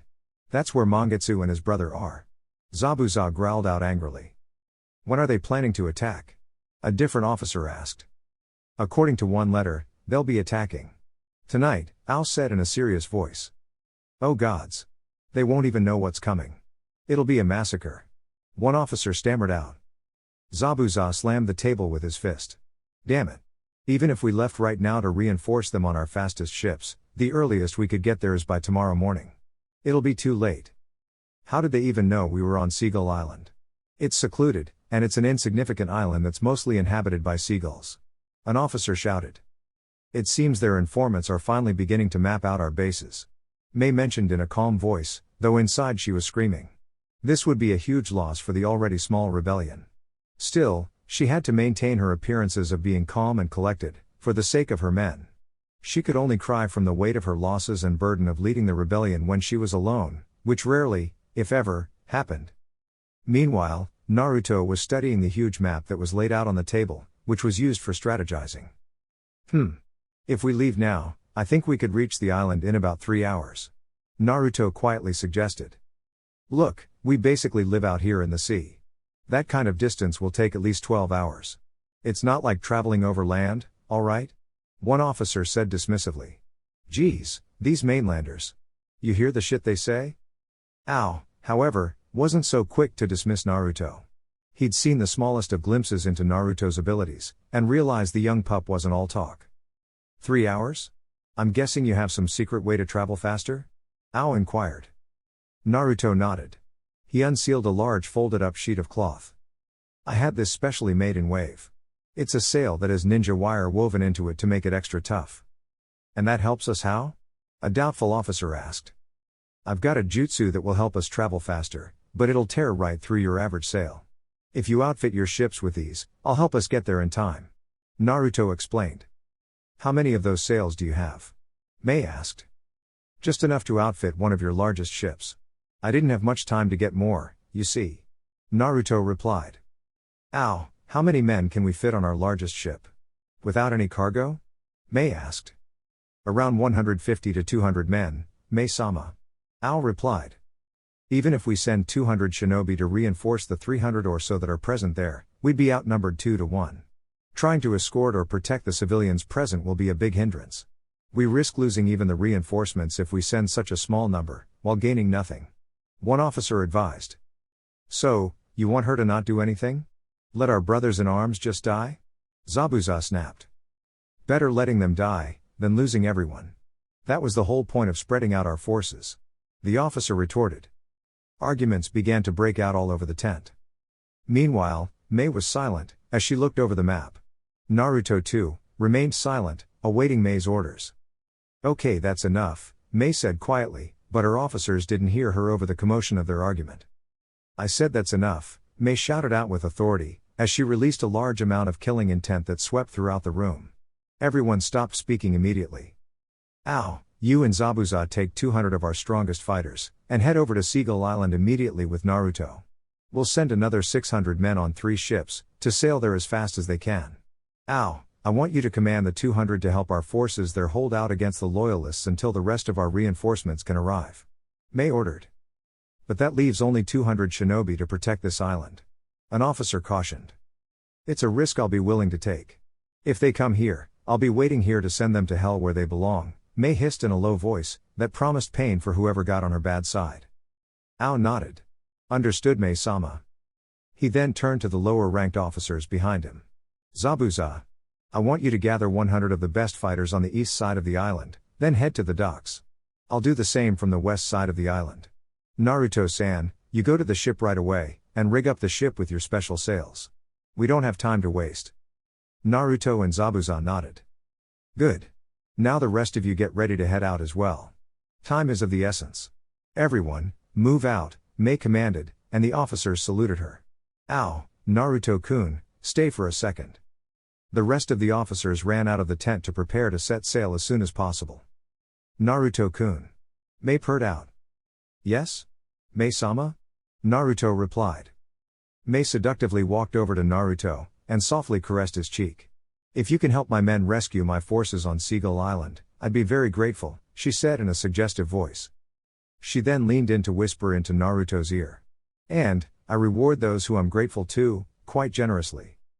Naruto's toes curled, and his breath hitched in his throat when he felt Mei's hot breath on his cheek, and Mei's large breasts being pressed onto his chest. Hi. I'll make sure we get there in time, and deliver a decisive blow. Naruto barely gathered his wits to reply. Mei stepped back and smiled. Good. Now get going. We haven't much time. Naruto nodded and ran out of the tent, in a hurry to leave before he made a fool of himself. Ow. Mei called out in a serious tone once again. Yes, Mei-sama? Ao replied as he stepped closer. How capable did you gauge him to be? Do you think he can deliver? Mei questioned her right-hand man. He mostly used basic techniques to infiltrate the outpost and steal the intel by himself, so I'm not sure of the full extent of his capabilities. Ao explained. So, what you're saying is, you don't know. Mei reasoned. I don't know everything he is capable of, Ao continued, however, everything he did flawlessly. He is a powerful sensor, who, which I hate to admit, is on my level of sensing. His stealth capabilities are greater than any I've seen in all my years as a shinobi. He is also capable of using Konoha's forbidden shadow clone jutsu. I haven't seen him fight yet, but I believe he is more than capable of holding his own. Ao reported. Good. Hopefully, we can see more of his capabilities in this upcoming fight. Continue to keep an eye on him, and let me know what else he can do. Mei ordered. You may go now. Ao saluted Mei and ran out to gather his fighters. Trying to play the teasing game too, are we Naruto-kun? Mei murmured to herself as she went back to the map on the table. She chuckled. Good. It'd be boring if you showed me everything right away. A girl can enjoy a little mystery, Mei said to herself as she planned her next moves. We'll see who wins this little game. I'll strip you bare, and have you exposed before me soon enough. Chapter 31, The Bloodline Rebellion Part 2. At the Rebel HQ docks. Is everyone here? Ao asked as he arrived with his 100 hand-picked shinobi. Zabuza nodded. Everyone else is already on board. We're ready to leave once your men board the ship. Good. Ao commented as he nodded in approval. Everyone, board immediately. Zabuza, was Naruto-san able to rig the ship with his reinforced sails? Zabuza replied with a nod. All preparations are complete. Good. Let's set sail then. We don't have time to waste. Ao replied. Every minute they spent getting to Seagull Island was another minute the outnumbered rebel shinobi under Mangetsu would spend holding off a force that nearly outnumbered them 4-1. A few minutes later, the ship left the docks. Naruto-san, when can we start traveling with your special way of traveling faster? If we continue to travel at this rate, it'll be too late. A concerned Ao asked Naruto. Give me a few minutes, Ao-san. We need to get into deeper waters before I can use my jutsu. Naruto replied, asking for patience. Ao was anxious to get to Seagull Island as soon as possible, but he had to wait for Naruto's timing. This whole operation hinged on Naruto's ability to get them there after all. After a few minutes which felt like hours to Ao, Naruto, who had been watching the skies and the water, finally spoke up. It's time. Have everything taken below deck or bolted down, and have all your men focus chakra on their feet or hold on to something stable to keep them on board. You heard him, everyone, hold on tight, Zabuza yelled out. And all the men except for the officers went below deck and began to focus chakra on their feet to anchor them to the ship. Naruto created a shadow clone, who then leapt off of the ship, and stood on the water facing the ship, about 50 meters away. What is he up to? Ao whispered to Zabuza. Zabuza shrugged. I dunno. But I guess we're about to find out real soon. The clone of Naruto closed its eyes, and began to focus and summon up a huge amount of chakra. The people on deck could feel the chakra, even if they weren't sensors. Ao was amazed at the amount of chakra a mere clone was able to muster. This chakra. It's almost like I'm seeing Kisame again. Ao marveled to himself. The Naruto clone began to direct its chakra into the skies, saturating the air above it with its immense amount of chakra. Once the chakra was mixed into the atmosphere, the clone opened its eyes. Futon, Jetstream Jutsu. A powerful stream of pressurized air was pulled from the air currents which circle around the planet, and directed into the sails of the ship, launching the ship at blistering speeds. The clone mixed its own wind chakra with the natural air current to boost the ship's speed, until it puffed out of existence once all of its chakra ran out. The masts of the ship creaked as the sails caught the hurricane force winds that were focused onto them, and carried the ship across the sea.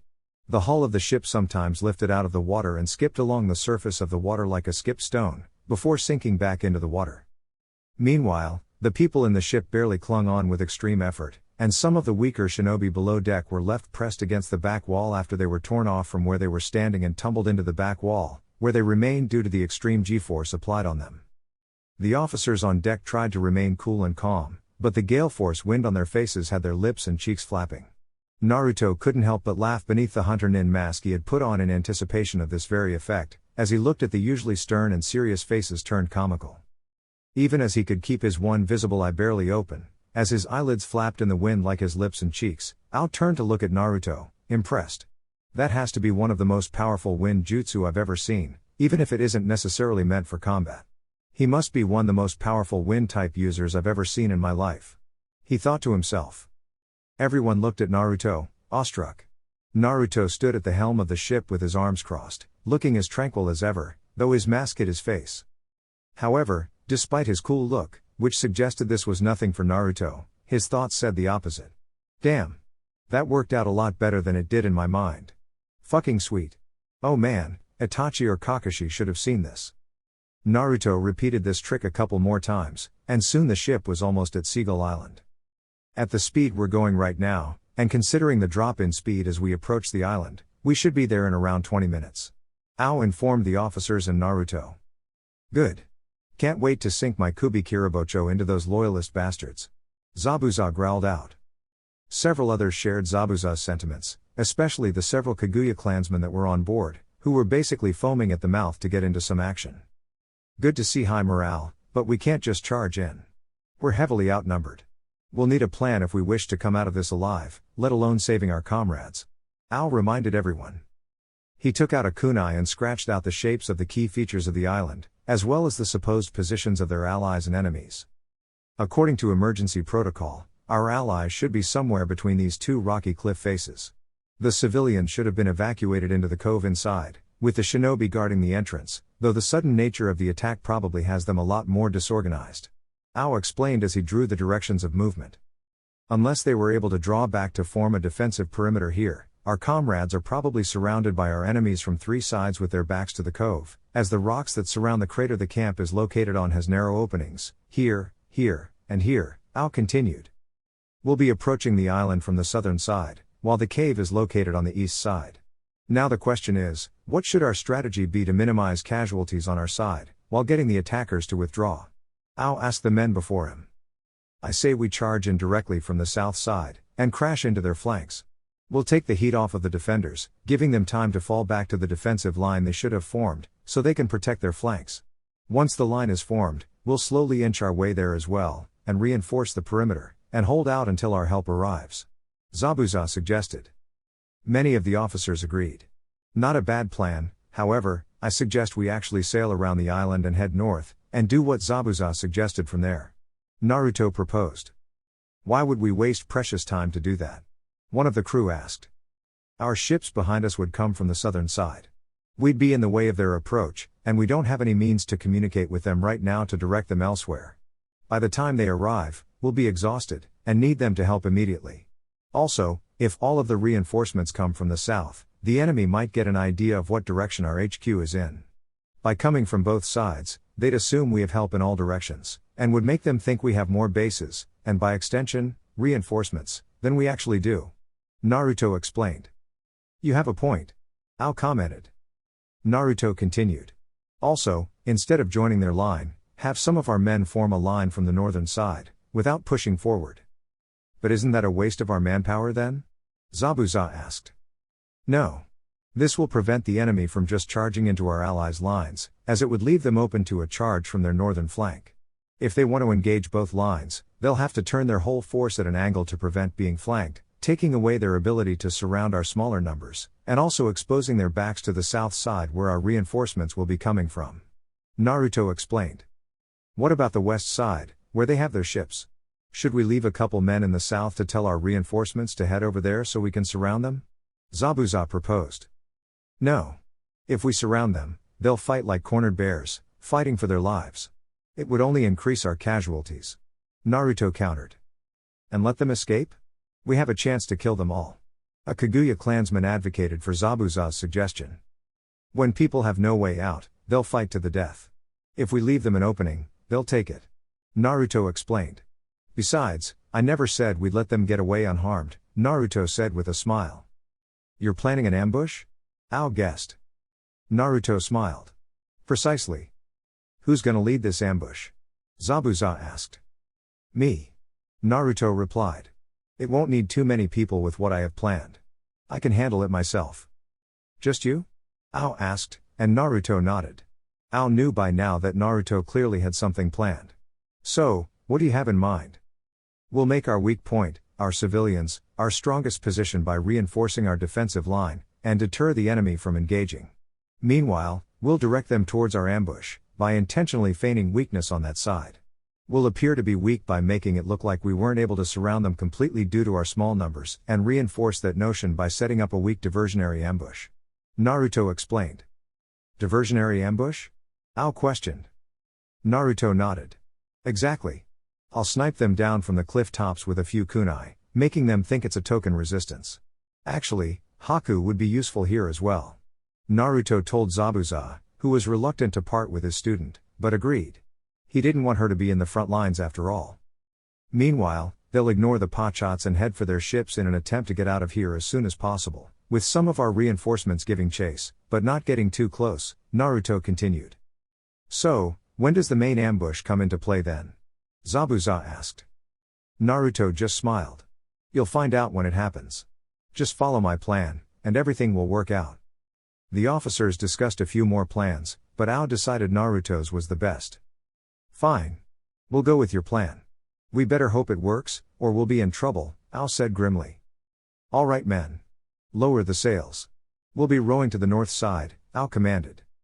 What do you have planned, Uzumaki? Ao thought to himself as he glanced at a Naruto who smiled and rubbed his palms together. On Seagull Island. Shit. Just how many of these bastards are there? Mangetsu yelled as he cut down a Kiri-nin in front of him with his Hiramkare. Mangetsu-sama. We've barely managed to form the defensive perimeter, but we don't have enough men to hold them for long. Mangetsu grit his sharpened teeth as he formed the chakra surround his blade into a hammer shape, knocking back two of his attackers, one vomiting blood as his internal organs were crushed. Get some of the civilian men that can hold a sword to come out and help. We'll fight till either we die or they die, Mangetsu yelled out. The man who reported to him nodded and ran off to do as he was told. Mangetsu put up a brave front, but he knew they were doomed. They were out in the middle of the sea, with no way to send for help. Even if they did, they would be too late. I guess this is where I'll die, Mangetsu said to himself. His scowl soon turned into a smile however. Then I guess I better take a few friends along with me. Come at me you bastards. He took out the bottle on his waist and drank the water in it. His muscles began to swell. Fuck you. Mangetsu began to go on a rampage, smashing and slicing people with the changing forms of the Hiramkare. Despite the pile of dead bodies that grew anywhere Mangetsu was, the rest of his men were not having as much success. From the initial 300 shinobi, 50 of them were killed when the raid began, as they were caught unaware. 2 hours later, despite staunch resistance, they were down to less than 200, and the civilian men who reinforced their lines were being cut down easily as well. Another couple hours, and there would be too few men to hold the line.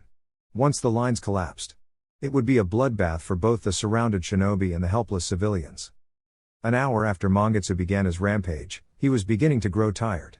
He had used the Hozuki clan's special ability to turn into water to avoid several potentially fatal blows, and he had been fighting non-stop for 3 hours, not sparing any chakra. Mangetsu took a quick breather after he beheaded the last loyalist shinobi within 10 meters of him, and took a look around. The situation was bad. The defensive line was beginning to crumble. Wave after wave of attacks had given Mangetsu's shinobi, who had been attacked in the middle of the night and not even fully equipped in their gear, little time to rest, and they were exhausted both physically and in chakra. Suigetsu, Mangetsu's younger brother, was locked in a sword fight against a loyalist swordsman. The man was older and more experienced, but Suigetsu was a talented swordsman in his own right. Despite the odds being against him, he was fully locked into the fight, a smile on his lips revealing his sharpened teeth as well. He was enjoying the challenge.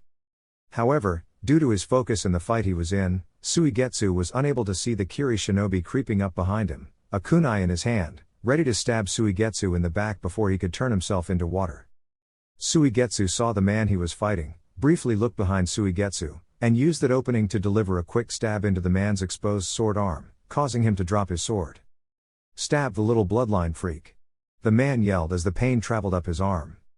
Suigetsu's eyes widened as he quickly turned around, and saw the kunai coming down towards his throat. Splash splash thump. The hand holding the kunai was suddenly torn off at the wrist, and blood began to pour out of the newly formed hole in the kunai-wielding shinobi's temple, before he fell to his knees and slumped over onto the ground. Suigetsu whipped his head around to see what had happened. Mangetsu stood with one arm pointed towards the now-dead shinobi, with his index and middle finger stretched out to form a pistol shape.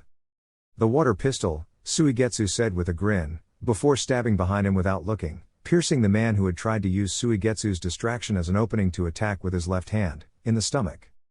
You better stay focused, Suigetsu.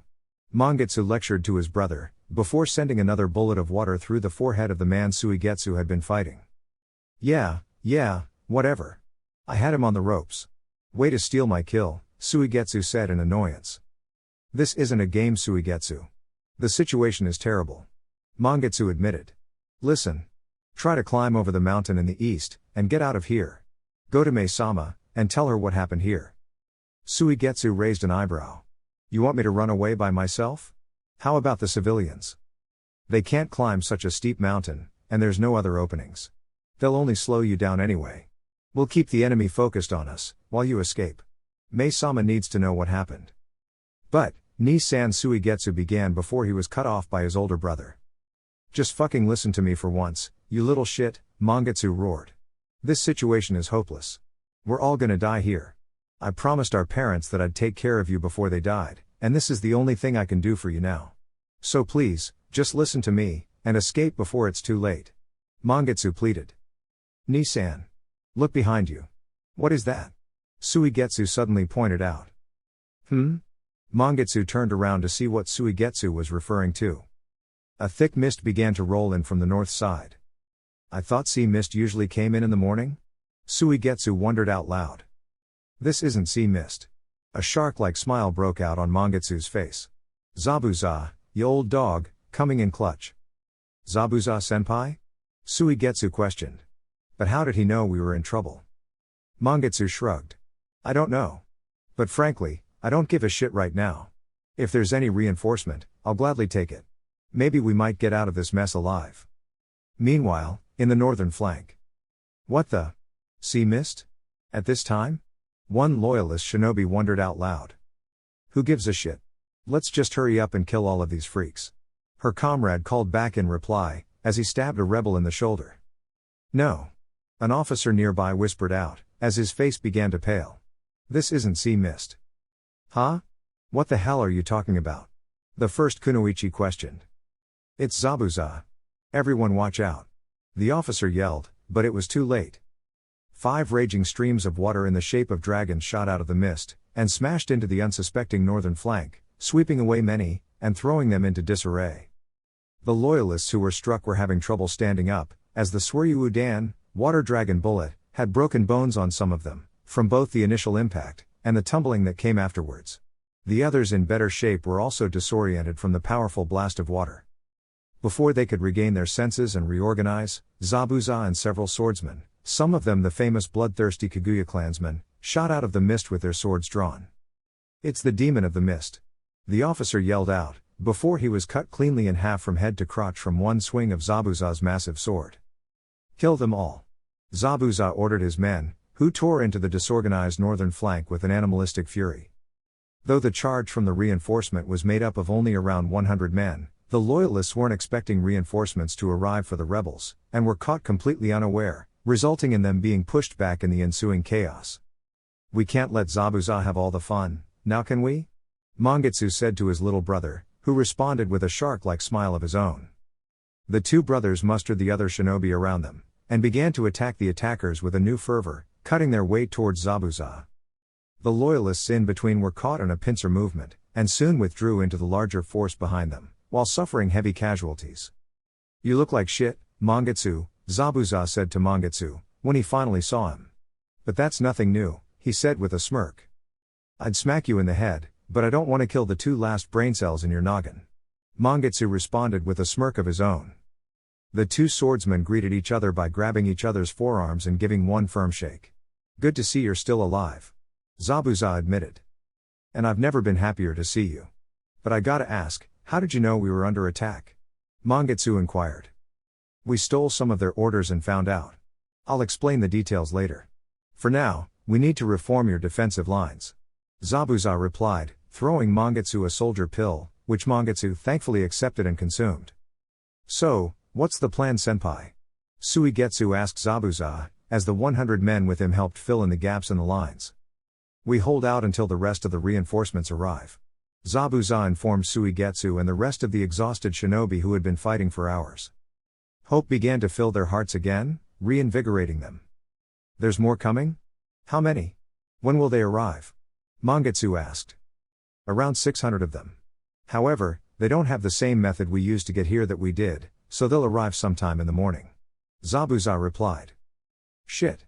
That'll be at least 5 more hours of fighting by ourselves. How many did you bring? Mangetsu wondered. 200. But half of them are forming a second line up in the northern path. Damn it. That still only brings us up to around 400, while they have over 1,000 men, from what I can see, Mangetsu said through gritted teeth. But how did you get here so fast? Suigetsu asked Zabuza, pointing out something that had been puzzling him, that Mangetsu skipped over. We had a little help from a shinobi we hired to help us. Zabuza replied. A mercenary? You know how unreliable they are. They'll sell us out if they get paid more by the enemy. Mangetsu argued. Don't you worry. He's different. And he's gonna help us win this war, Zabuza said confidently. Let's hope so.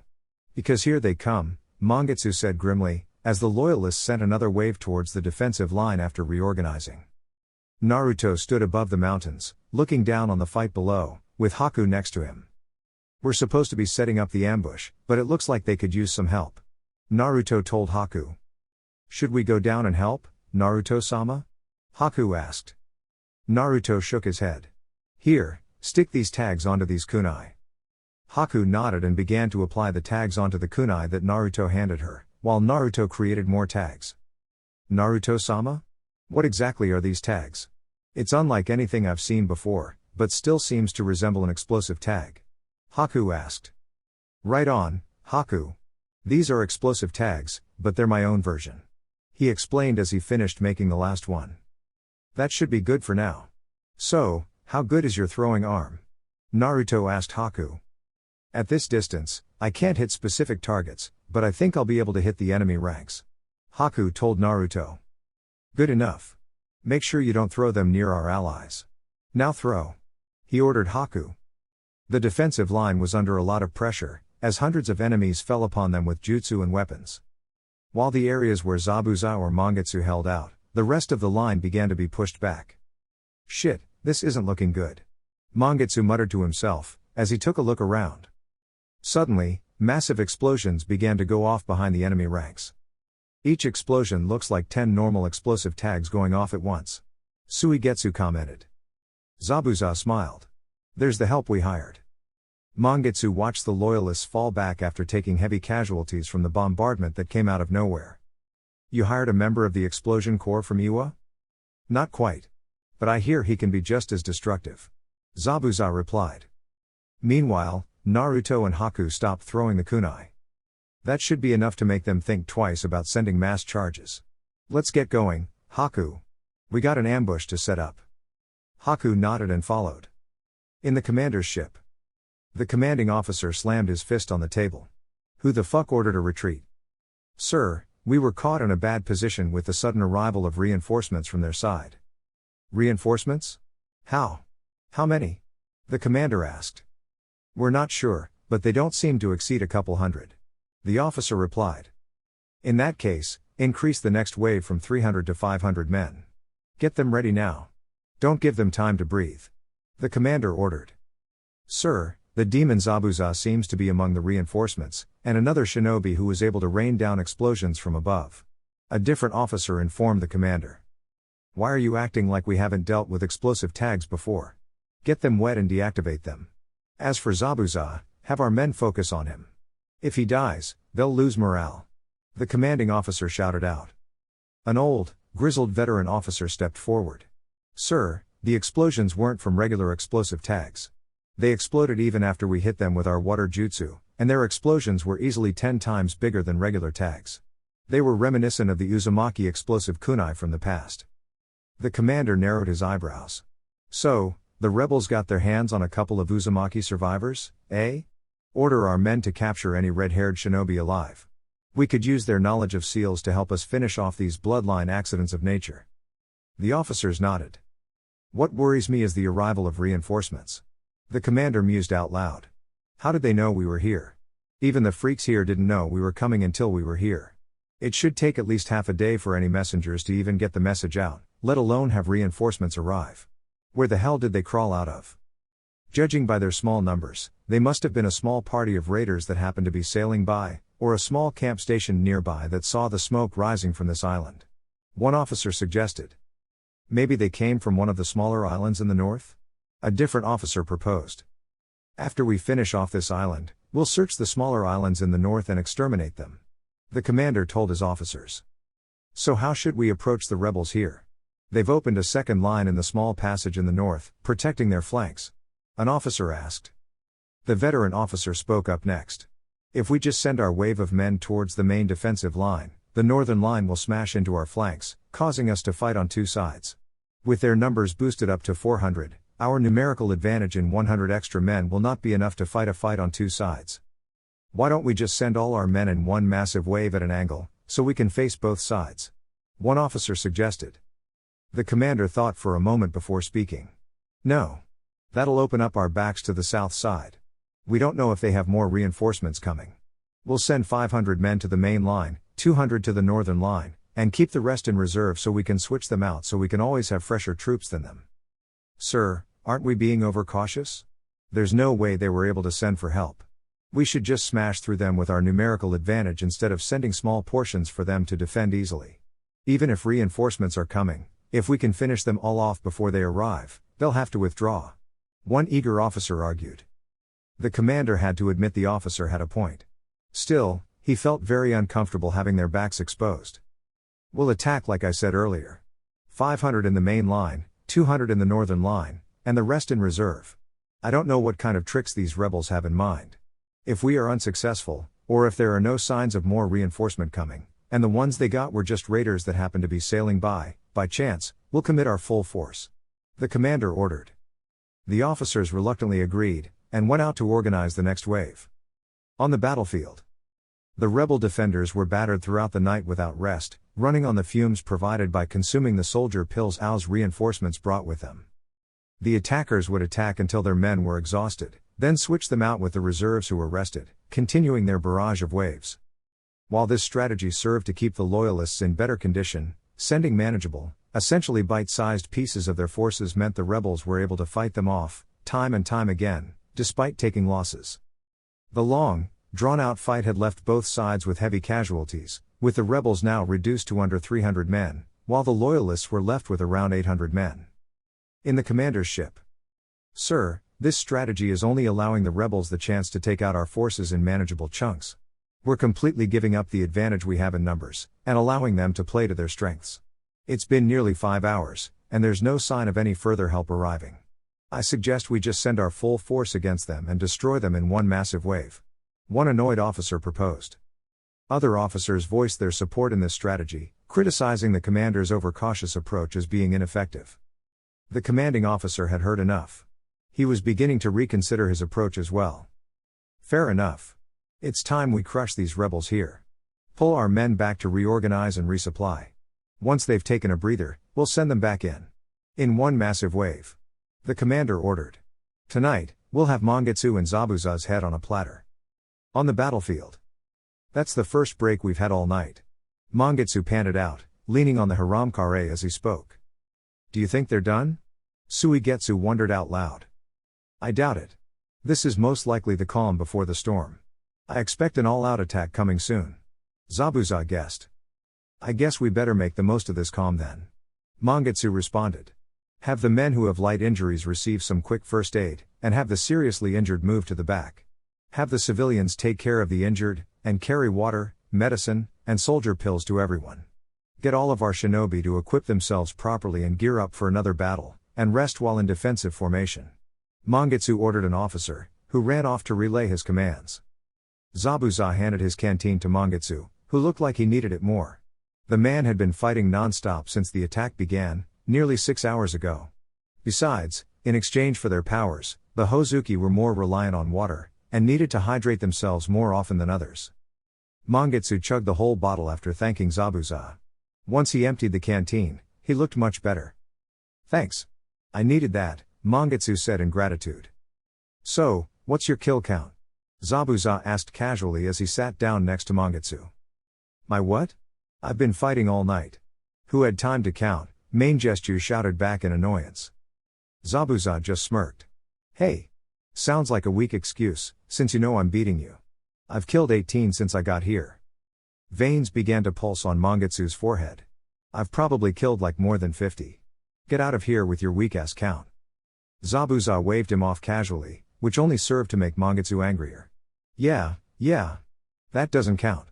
You had a head start. You can only count the ones you killed since I joined. What kind of shitty rule is that? I've been busting my ass, while you were sleeping in your ship. Of course I was tired by the time you arrived, Mangetsu snapped back. Hate to interrupt your love spat, but I think they're getting ready for that last push. And there's a whole lot of them this time. Suigetsu informed the 2 members of the legendary Swordsmen of the Mist. Shit. Let everyone know they're coming. Break time is over. Mangetsu told a nearby officer. How about we start a new count? Both start a 0. We'll keep it fair for your complaining ass. Zabuza suggested, as he pulled his massive blade out of the ground. Fine. Loser has to admit the winner is the better fighter. Mangetsu replied as his sharp teeth reflected the moonlight as he smiled. War cries began to ring out in the air, as the loyalists prepared to charge for the final time. Sure. I better not hear any excuses from you later on. Well, I guess I'll see you after the battle, whether if it's at camp, or in hell, Zabuza said to Mangetsu, as he prepared for a clash, as the loyalists began to charge towards their position. Hey, I'll pour out a drink at your grave then. I've got no plans to die tonight. Mangetsu replied as he brandished the Hiramkare. A rain of kunai, shuriken, and offensive water jutsu began to fall onto their position. Suten, Suijinheki. Water release, water formation wall, the rebels yelled out in unison, as their water release ninjutsu users spat out a massive wall of water to provide protection for their defensive line. The massive wall of water mostly did a superb job in providing protection for the rebels, but some of the stronger offensive water jutsu used by the loyalists punched through the wall where the caster of the jutsu was weaker, and killed and injured several rebels. The rebels released the jutsu when the wave of projectiles was stopped, and began to fire off jutsu and shuriken of their own, while some of their swordsmen got ready to fight in close combat. Water jutsu and projectile weapons flew back and forth, wreaking havoc on both sides, until the loyalist lines came crashing into the rebels' defensive line, swords and kunai swinging. The jutsu and projectiles softened up the formations of both sides, so the clash wasn't as devastating as it would have been otherwise, allowing the rebels to hold on to the line, but the sheer numbers of the attackers began to push their weight onto the rebels. That's 6 and 7, Zabuza yelled out to Mangetsu after his huge sword cleaved 2 loyalists in half in one blow. The Hiramkare pierced a Kiri-nin in the stomach, before causing him to explode into 2 separate pieces when Mangetsu enlarged the chakra around the sword to stab 2 people behind him. Less talking, and more stabbing. Mangetsu replied, as he shook off the corpses of kills, 6, 7, and 8. Living up to their reputation, the 2 legendary swordsmen of the Hidden Mist carved a bloody path in the opposing wave. Despite orders to focus their attack on the 2, the loyalist shinobi hesitated in attacking them, watching the pile of dismembered bodies build up around them, as more and more of their sharpened teeth became visible as the mad grins of bloodlust widened on their faces. However, it wasn't going all well for the rebels, as the northern line began to slowly collapse, despite Ao's masterful leadership, and the growing pile of dead bodies left by Kaguya clansmen. There was one bright spot in the northern line for the rebels, that held the lines from collapsing completely. One Kaguya clansman, a young teen named Kimimaro, was decimating the opposition with elegant ease. He was the only one currently alive in the clan, who had inherited the exceedingly rare bloodline of the Kaguya, the Shikatsumyaku, or dead bone pulse, which allowed him to manipulate his own bones. Ao positioned him at the center of his line, and rallied around him, and Kimimaro answered the call by using his bloodline to devastating effectiveness. Teshi Senden. 10-finger drilling bullets, Kimimaro yelled out, as the hardened bones from the tips of his fingers dropped several incoming loyalists dead. After hours of fighting, however, his illness began to kick in, and immediately after killing 6 shinobi with his last jutsu, he dropped to a knee and began to cough out blood. Shit. Why now? Ao quietly grumbled to himself, when several rebels briefly took Kimimaro to the back to give him some water and couple minutes of rest. Without Kimimaro's deadly dance of sharpened bones to anchor their defense, the line began to be pushed back. Both lines of the rebels were beginning to see that things were quickly becoming untenable. Despite inflicting heavy casualties on the loyalists, much more than the loyalists were able to inflict on them, they knew the moment their numbers dropped to a certain point, it would become a one-sided slaughter. The loyalists were down to around 700 from their initial numbers, which was closer to 1,200 when they first arrived on the island. The rebels were down to around 70 men on the northern side, and 250 on the main line, bringing them to around 320.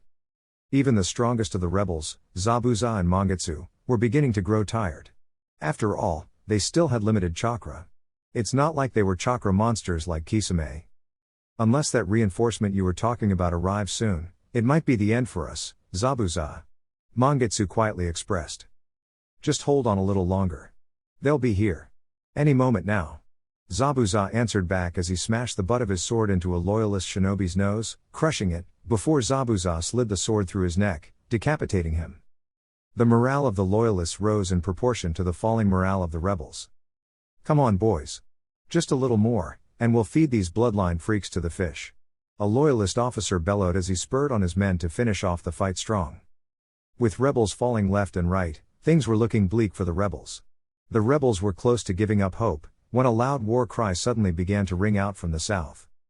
The loyalists scarcely had time to turn around to see where the noise was coming from, when offensive water jutsu and projectile weapons began to decimate the rear of their forces.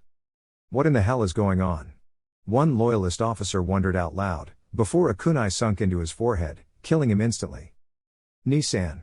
Look. Suigetsu pointed out to Mangetsu, who craned his neck to see what the commotion was all about.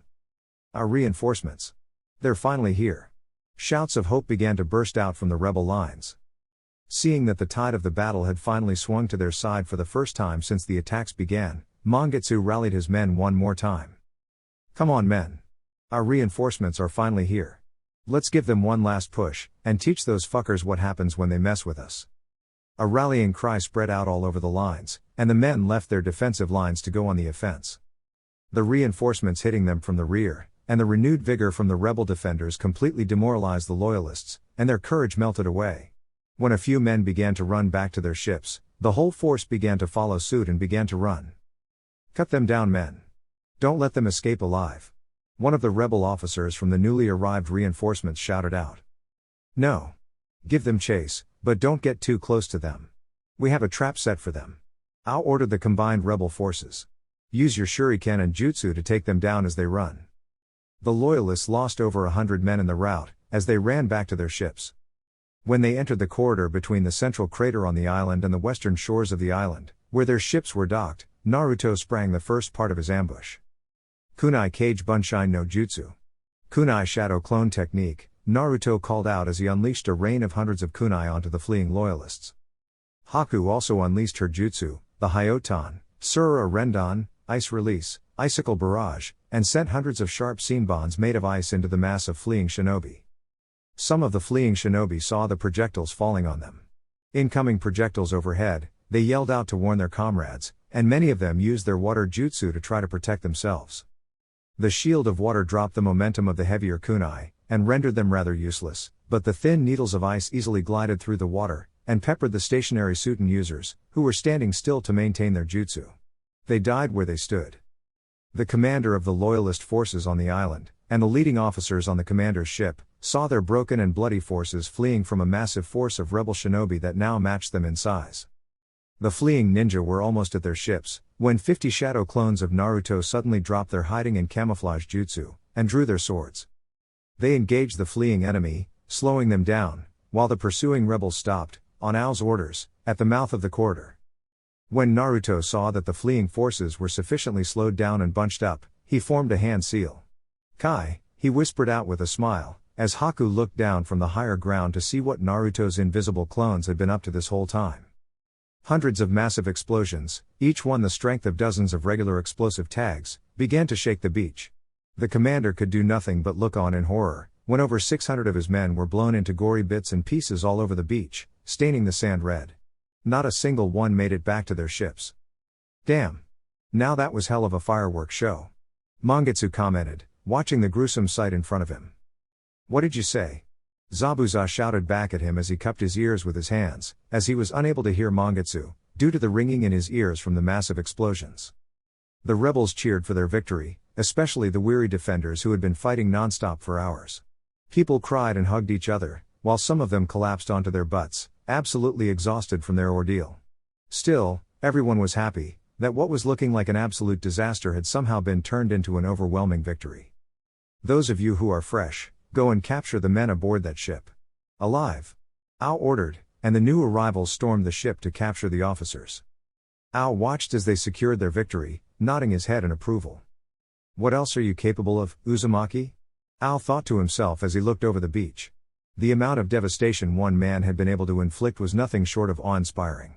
Perhaps they'd finally be able to turn the tides of the war, Ao mused. Meanwhile, in Konoha, Izumi suppressed her chakra as much as she could, as she tried to hide her presence as much as possible. Come on girl, you can do this. You've done dozens of stakeouts before. Izumi tried to calm her nerves, as she observed her target at a distance. She was now a veteran officer of the Konoha police force, one of its absolute finest. Still, she couldn't help but feel a little nervous, as her target was known to be sharp, and absolutely deadly. Izumi wasn't too proud to admit that her target could probably wreck her in a fight. That's why she was taking every precaution to stay undetected. She stood with her back against a tree, as she slightly peered over the side to make sure he was still there. Her target approached his connects. He passed something on to the three of them. What kind of relationship do you have with them? Izumi wondered to herself. This deserves a closer investigation. She cast a genjutsu on herself, and climbed a branch of a tree, and inched her way closer, towards the tip of the branch which was pointed towards her target. She could hear one of the target's connects yelling at him, but she couldn't tell what was being said. What are they saying? I need to get closer. Izumi decided, and crawled into a bush that was closer to the scene. Sweat dripped down her brows, as she tried to move only when the wind blew and made the leaves rustle, creating a distracting noise for her to cover her movements. She only had one shot. Once the target realized he was being observed, this whole mission was over. The weight of the mission weighed down heavily on Izumi. Her muscles were all tensed, as she prepared herself to make herself scarce at a moment's notice. She couldn't afford to engage the target. At least not yet. Not until she figured out what made him tick. The three accomplices of the target began to walk away from him, grumbling some inaudible words under their breaths. Was this a meeting gone bad? That would be bad for her stakeout. Unnecessary tension would make the target more wary, and more prone to lashing out.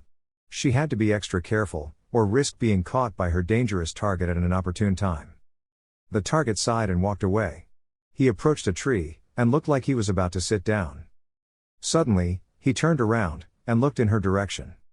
Izumi used all of her reflexes honed from years of being a kunoichi, and hid herself behind a tree. She was beginning to sweat bullets. The man pulled out a kunai. Is someone there? Shit. He sensed her presence. The man was sharp.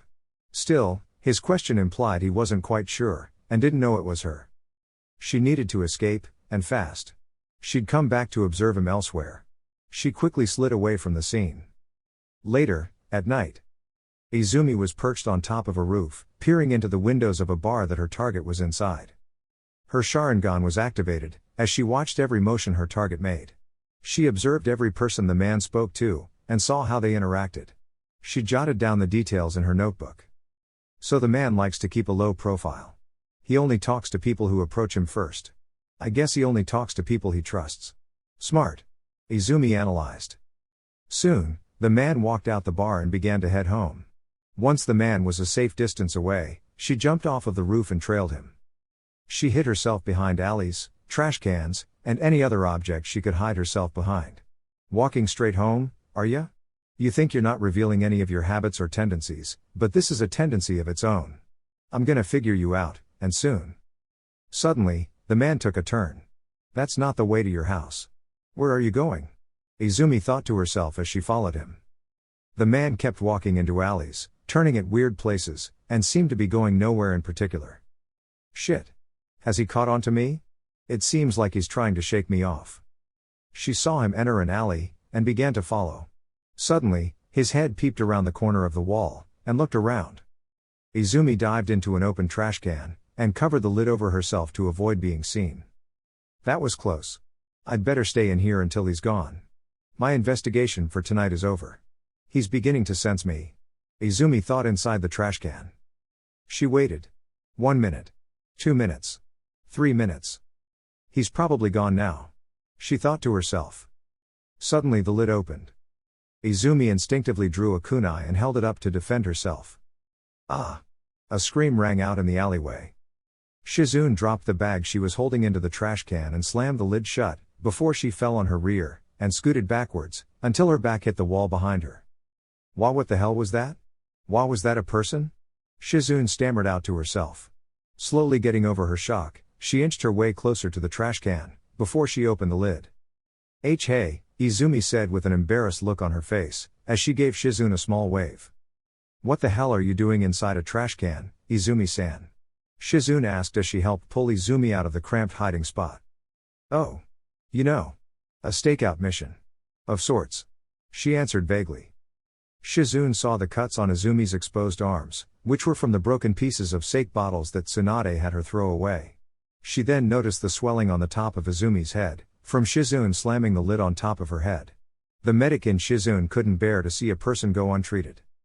Geez, Izumi-san. What kind of mission were you on? Come with me, so I can get you cleaned up, and patch you up. Shizune told Izumi as she pinched the tip of her nose to block the smell from the trash-covered Izumi. Thanks. Though I'd rather not say what the mission was about. It's top secret, Izumi said sheepishly with a slight blush on her face from embarrassment. Shizune just shrugged, and led Izumi to her and Tsunade's home, which was nearby. She wasn't sure if she wanted to know what kind of mission would lead people into trash cans. Meanwhile, the man Izumi had been following began to head back home. That was weird. Why the hell was Izumi following me the whole day?